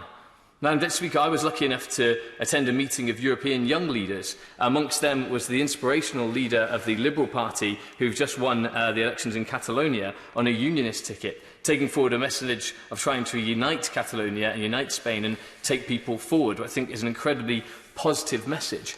And something that came out of that meeting that was very, very clear, and it stands for Donald Trump as it stands for any other politician, that nationalism is simply a manifestation of a set of ideas that try and divide people, us and them. It is a presentation of simple answers to incredibly complicated questions. And it simply isn't good enough for our constituents, and certainly isn't good enough for the United Kingdom in the 21st century. Now, the reason why this is again important is because what is said in this House, what is said online on Twitter and Facebook, what is said in print, does overlap, it does spill over into everyday life. I've had to do a point of order in this House before because one of my members of staff, when she was alone in my constituency office, was threatened by two people claiming to be nationalist supporters, saying that if Scotland was separate, she would be hanged. Furthermore, that same staff member, when in her local co-op, was told to go back to England when she was just in buying her almond milk. Now, that isn't... I will just make this point and then... But the almond milk. Now, I think the person in question who challenged my staff member was very surprised, of course, when my staff member was able to inform him that, of course, she was born in Namibia but raised in Stirling. I will give way. The gentleman's point of view around nationalism. Is he seriously trying to suggest that the Scottish National Party is in any way equated with the other types of nationalism that he's referring to? I am an Australian with an English father. I have never felt anything other than welcome in the Scottish Nationalist Party, and I have been a member for 20 years. So can he explain that to us? I thank the Honourable Lady for her intervention. The point I'm making is nationalism as a whole. And yes, I think, and I agree with Shafak as well, that when she says that nationalism of any kind, doesn't matter about the connotations, can very rarely be benign. And what it does divide people. And I would say, yes, the SNP, in their rhetoric, what they do, they seek to divide because they seek to divide the United Kingdom. That is the raison d'etre of the SNP. They want to break up the country. No, you say independence, I say separation. That is the purpose of this debate, Madam Deputy Speaker. I'm quite happy to have it robustly. I'm quite happy to use facts and figures for it as well. But it is very, very clear that nationalism and the SNP want to divide our nation on the lines of geographical boundaries. It's not on principles, it's not on ideas, because if it were, we'd be asking for a union with London, Bristol, Manchester, and I believe Cardiff, who all voted to remain in the European Union referendum. If you want to be logically consistent, if she wants to give way again, I'll happily give way. Yep. Would the honourable gentleman acknowledge that it is a union of two countries? He is suggesting that Scotland is the same as Birmingham or a city, well respected as they are within England. That is not the same thing. This is a union supposedly of equals, and it is anything but. And I would suggest that the people of Scotland have every right to make their decision against. I think if the Honourable Lady wants to look at Hansard and actually listen to what I said, is that I said the SNP were about dividing our country on geographical lines, when actually, if you want to talk about principles, then it should be, we can find alliances and challenges and opportunities right across these aisles, as we have done for over 3 centuries in one of the most successful political unions the earth has ever seen. But, Madam Deputy Speaker, I fear I'm not going to agree with SNP colleagues today, but the bottom line to all of this is that people are angry. And when people are angry and people are concerned, as they should be in the 21st century, we face challenges from climate change to technological innovation to challenges from abroad. MPs need to step up And they need to listen to this anger, they need to channel that anger, but use it to make constructive, progressive suggestions to bring this country forward together. Russell Moore. Thank you very much, Madam Deputy Speaker. I'm pleased to follow the member for Ochil and South Perthshire, and I do agree that nationalism is a real problem, and that's why it's such a shame that it seems that the party opposite, not maybe him, but some members in his party opposite, seem to be pursuing an English nationalist policy, a policy that will likely lead to the breakup of our union if it is not done badly, a policy that will lead to a hard border in Northern Ireland and the departure of Northern Ireland, a policy that would lead to further fragmentation, based on the view, I think, that the English nation should rule over other nations, and their views of the Union should be disregarded because the English nationalism is the most important. I believe that's what some of his colleagues are pursuing in a kind of hard Brexit kind of view, and I think that's very worrying, and we should reflect on it across the House. I also agree very much with the views of my honourable friend from Dulwich and West Norwood, and how she described the importance of hearing all voices in a debate. For me, the principle of democracy is that the losing side can keep making their argument. And as soon as that principle is removed, democracy has ended. If you say, in a moment in time now that is quickly vanishing into the history books, actually, 3 years now, 4 years next year, should hold and bind all peoples, that alternatives shouldn't be pursued, then that has chilling effects on our wider democracy. Of course, why not say that we should cancel all future elections? Why not say, well, the opposition shouldn't be allowed into the chamber this week because the government won the last election and only the government should rule? I respect the last general election, not only partly because I was elected in it and I defeated a Conservative, but the very first thing that I did was vote against the Queen's speech. The very first vote that I made, in effect, was voting down the manifesto that had just won and attempting to bring down a government and force a new election if that had come down, because that is the right in democracy for the oppositions to keep opposing. And it is not the duty of oppositions to implement the winning side. That is the duty of the winning side. And that, for me, is true in a general election, and it is true in a referendum. And so I think when we talk about respecting the sides, I come from a Remain area, but even if you come from Leave areas but are sceptical about how things are now playing out, those views must be respected. And I fear that the way that the opposition views are disrespected by some of the hardcore Brexiteers on the Conservative Party is a symbol of how they treat democracy more broadly. If we look at electoral registration and the boundary changes, rather than choosing the high moment to draw the boundary lines, say the referendum, for example, would be the high moment, or a general election, the moment that was chosen was deliberately the moment that was the lowest number of registrations on the register. It was just after we had changed over to individual registration, but before any actual public vote had taken place. And we know many people that when the election comes round will choose to register, or remember to register, because it's not a choice, everyone should do it, but will remember to register. Why on earth do we not draw the boundaries according to the census? Why not actually include everyone in this debate? And that, I think, is a sign that actually this government is disingenuous about including all voices. Rather than trying to open up citizens' assemblies, rather than trying to open up a national discussion about how our country goes forward, rather than trying to open up the register and say, for example, allow schools to register to people to vote, what they do is they close the debate down. They say you surrender if you question a a way forward. You can't register to vote unless you fit into these small parameters, and we're going to redraw the boundaries so it excludes you disproportionately. And that is the nature of our democracy, fragile, and I hope we regain it. David Linden. Thank you very much, Madam Deputy Speaker. So, of course, it turns out that a week is indeed a long time in politics, and let's remember that this time last week Parliament had been shut down by the Prime Minister, who had forced through an unlawful prorogation.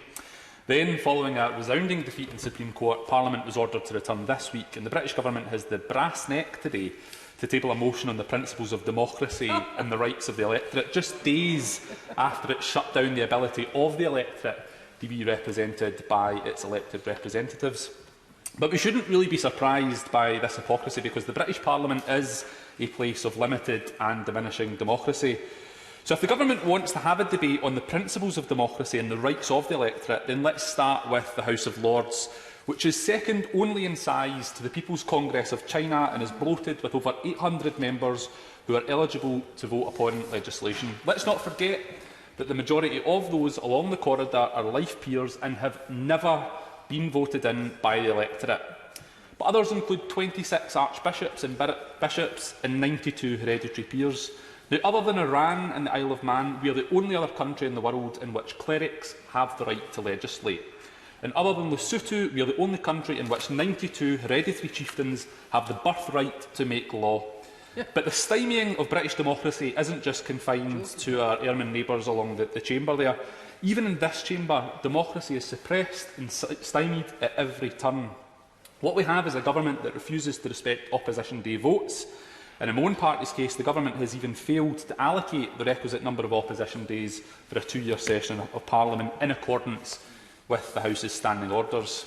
We've got a British government that's trying to cut the number of MPs in this House, and not content with that, and despite this House voting for it at second reading, we have a government withholding a money resolution for the Parliamentary Constituencies Amendment Bill, which was passed by democratic majority on the floor of this House almost 2 years ago, but is still stuck in purgatory up in the committee corridor.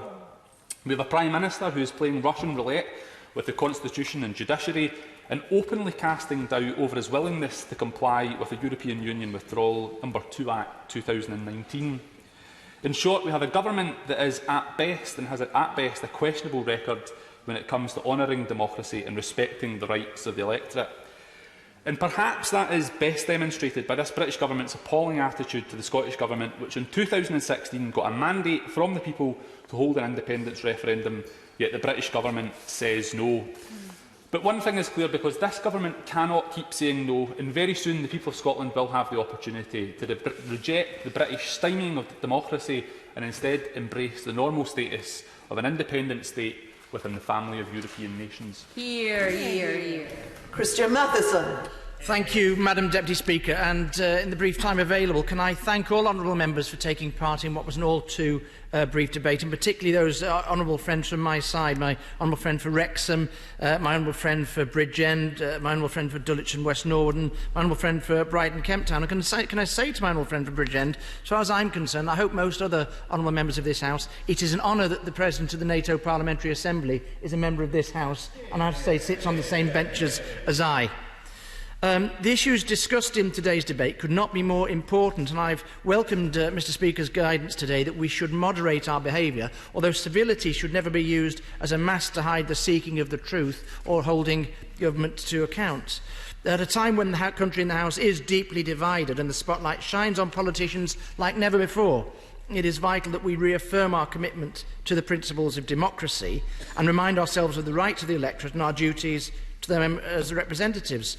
I only ever feel great pride in this place to represent the people of the City of Chester, and the honourable gentleman from Wickham is absolutely right when he talks about the fact that most honourable members, in fact I would say almost all honourable members, are here with the very best of motives for their constituents. So why is it that the government has chosen today to discuss the principles of democracy and the rights of the electorate? Is it because they respect these crucial principles and rights? I think not. Democracy is not just about elections, it's about respecting the institutions that underpin our democracy. The pantomime bombast yesterday of the Attorney-General denouncing this Parliament will no doubt have the very effect that he's actually intended, which is to damage people's faith in democracy itself.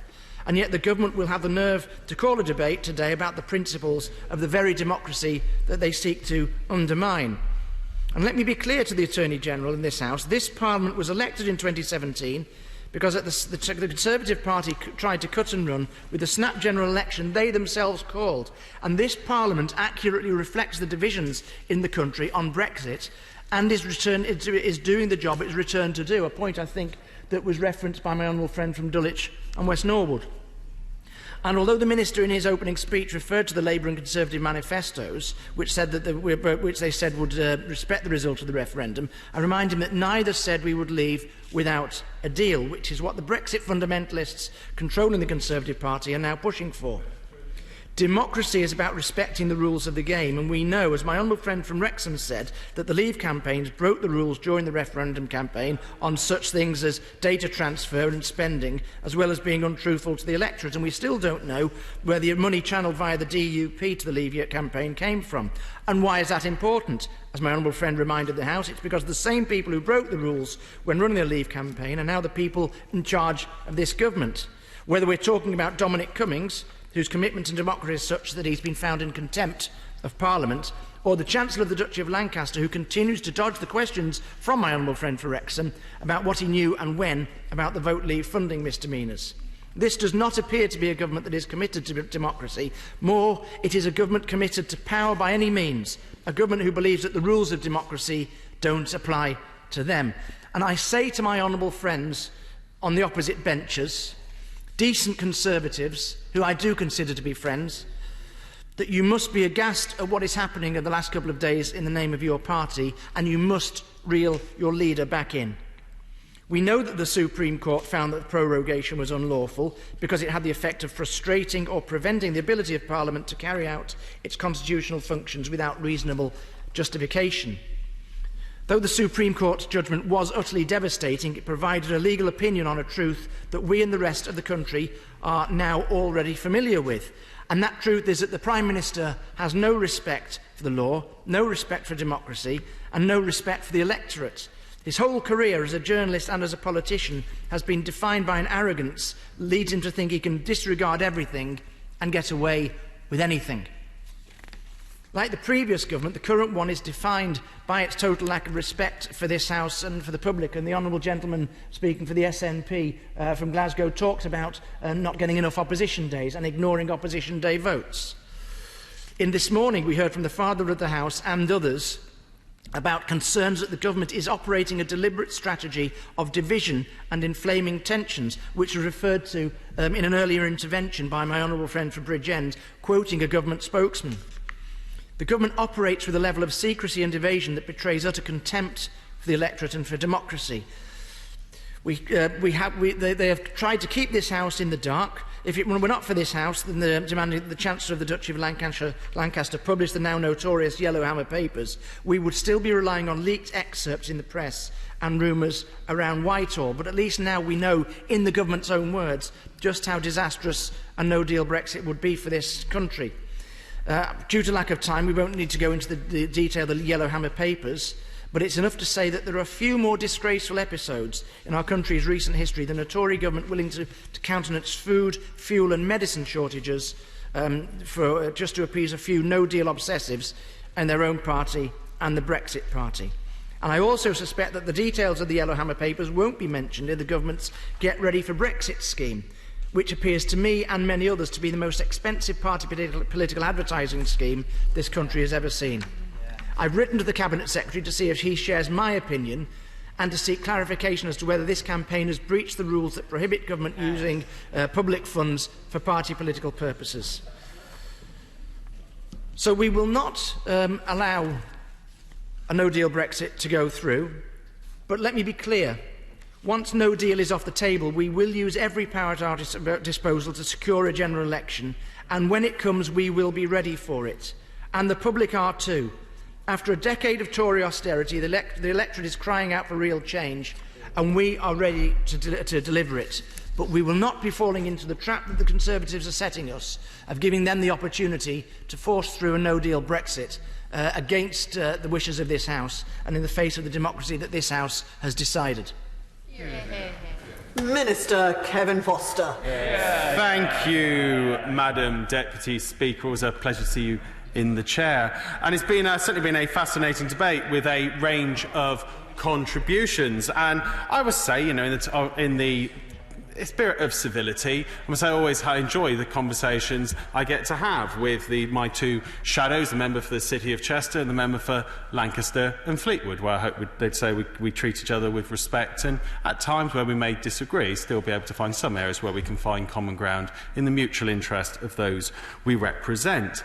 But I think it's probably worth starting with responding to some of the issues they raised, and I look at the reforms that were done in the form of individual electoral registration.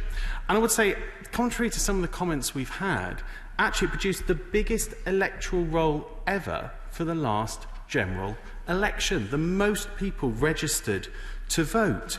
And it is there, and it's actually brought on online registration, which actually has been made one of the easiest methods for those particularly younger voters to get themselves on to the electoral roll. So for me, that is one of the signs of commitment. Literally, you can now go on and register online. You can do it in a few minutes. You no longer have to go get a form, send it into your local council. There are obviously some slightly different arrangements in Northern Ireland, but for reasons that many of us will realise, and it is a more devolved structure there.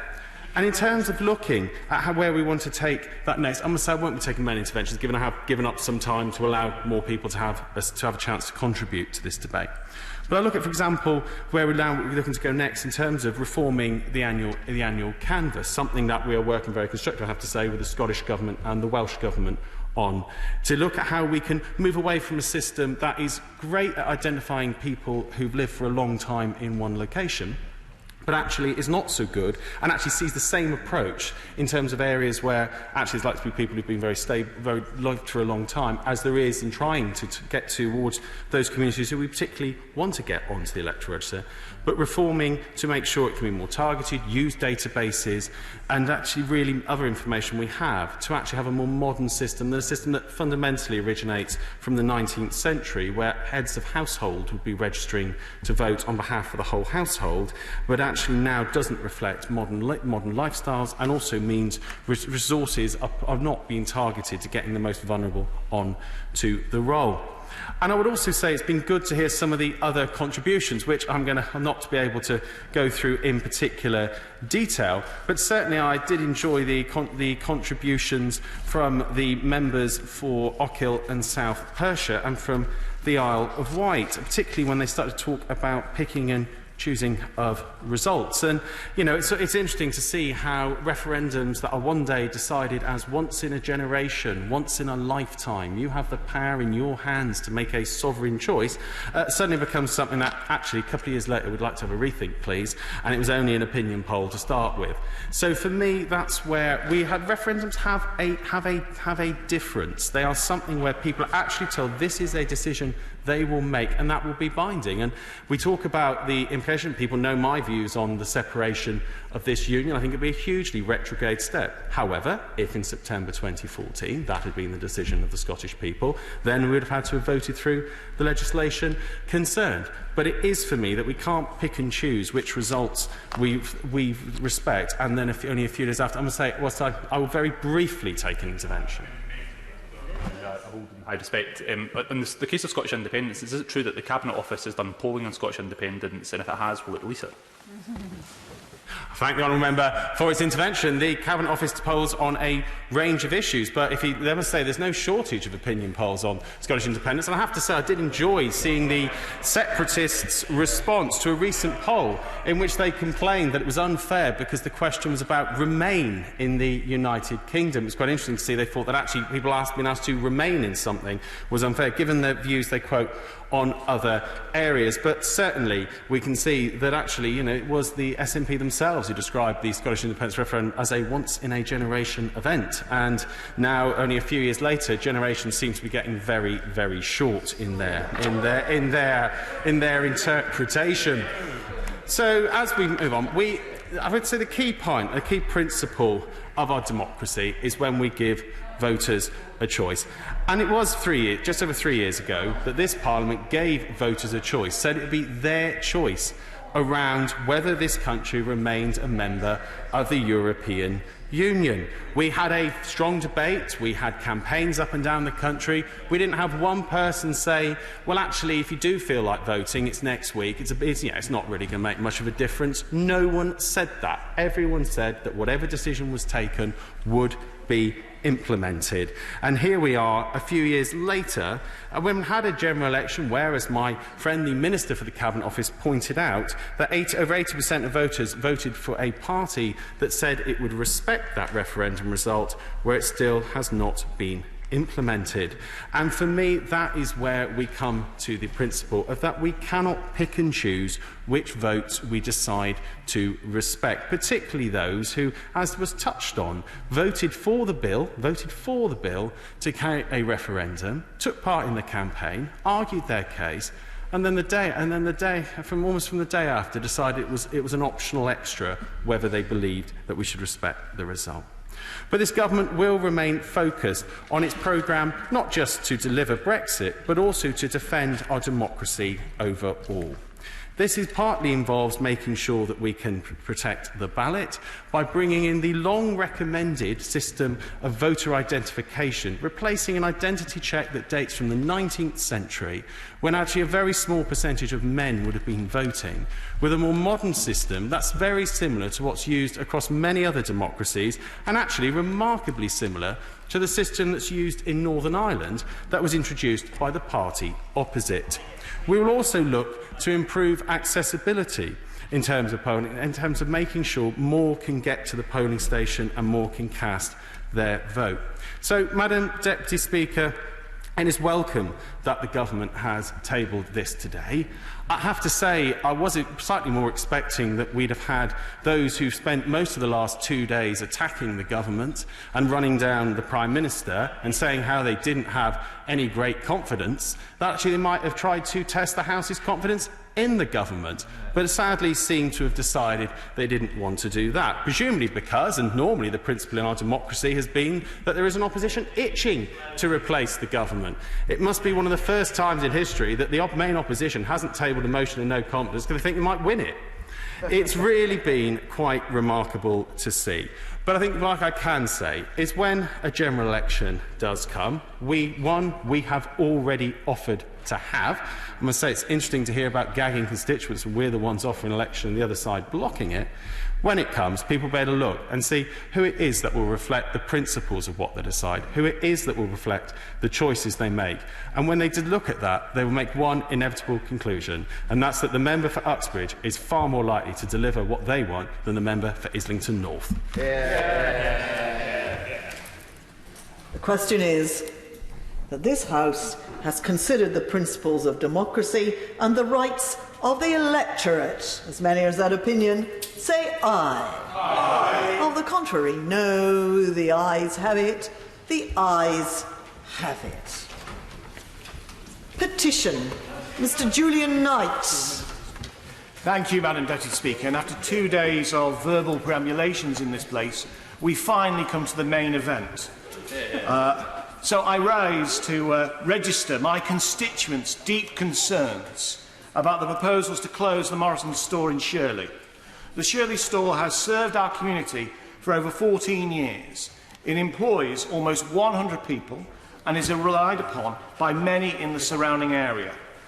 I would like to put on record my thanks to our local Shirley councillors, Mark Parker, Annette Mackenzie and Karen Grinsell, for organising an online petition urging Morrison's to keep this store, which has been such a focal point for our community for so many years, open. It has collected a staggering 1,299 signatures, which clearly shows the extent of public concern about these proposals.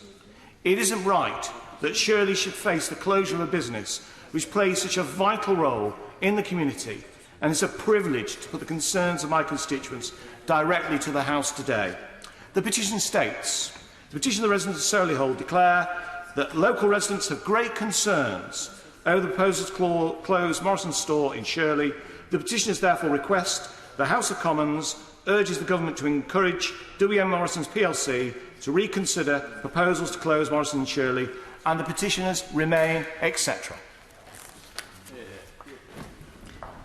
Julian Knight.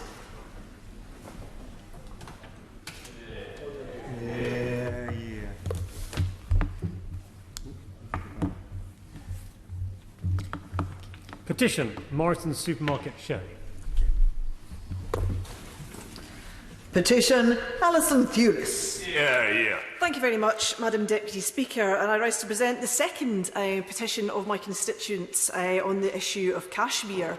And not only did they provide a huge number of signatures for the first petition, they have gone off and collected more signatures, such as the depth of feeling in the people of Glasgow about the ongoing dispute in Kashmir. And there was a demonstration on Sunday, Madam Deputy Speaker, through the streets of Glasgow in the pouring rain. So I want to particularly thank Dr Javid Gill and all who organised that demonstration, showing that strength of feeling and taking that message out to the people of Glasgow as well. The petition reads, to the House of Commons, the petition of the residents of the City of Glasgow declares that the dispute in Kashmir should be resolved peacefully. The petitioners therefore request that the House of Commons urge the UK Government to use its international standing to encourage India to engage in a comprehensive and sustained dialogue process with its neighbour Pakistan to resolve the Kashmir dispute, and urge the international community to play its role in securing a just and peaceful resolution of the Kashmir dispute in accordance with the people of Jammu and Kashmir. And the petitioners remain, etc.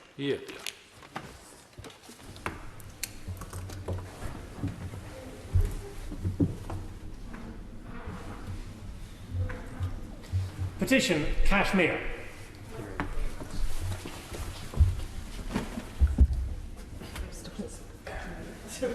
I beg to move the House do now adjourn.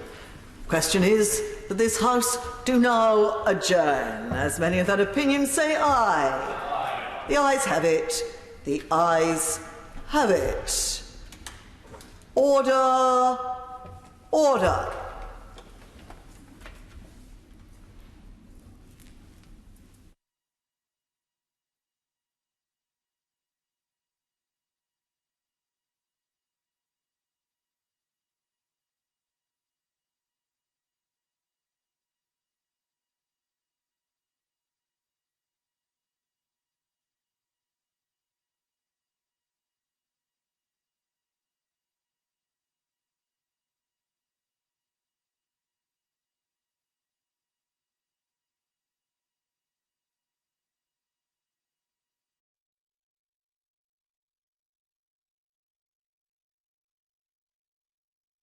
The proceeding has ended.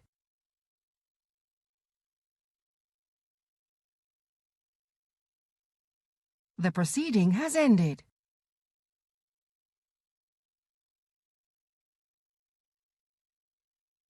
The proceeding has ended.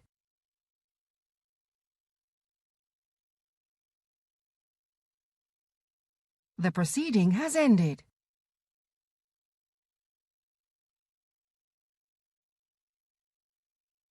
The proceeding has ended.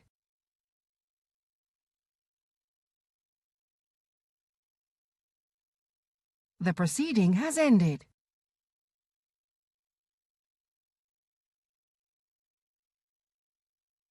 The proceeding has ended.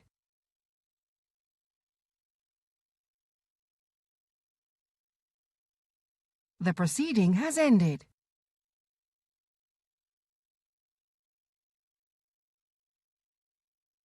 The proceeding has ended.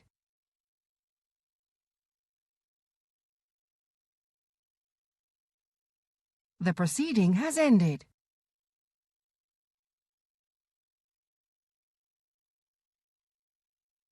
The proceeding has ended.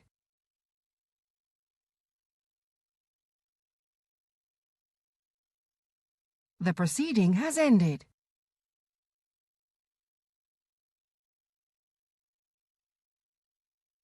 The proceeding has ended.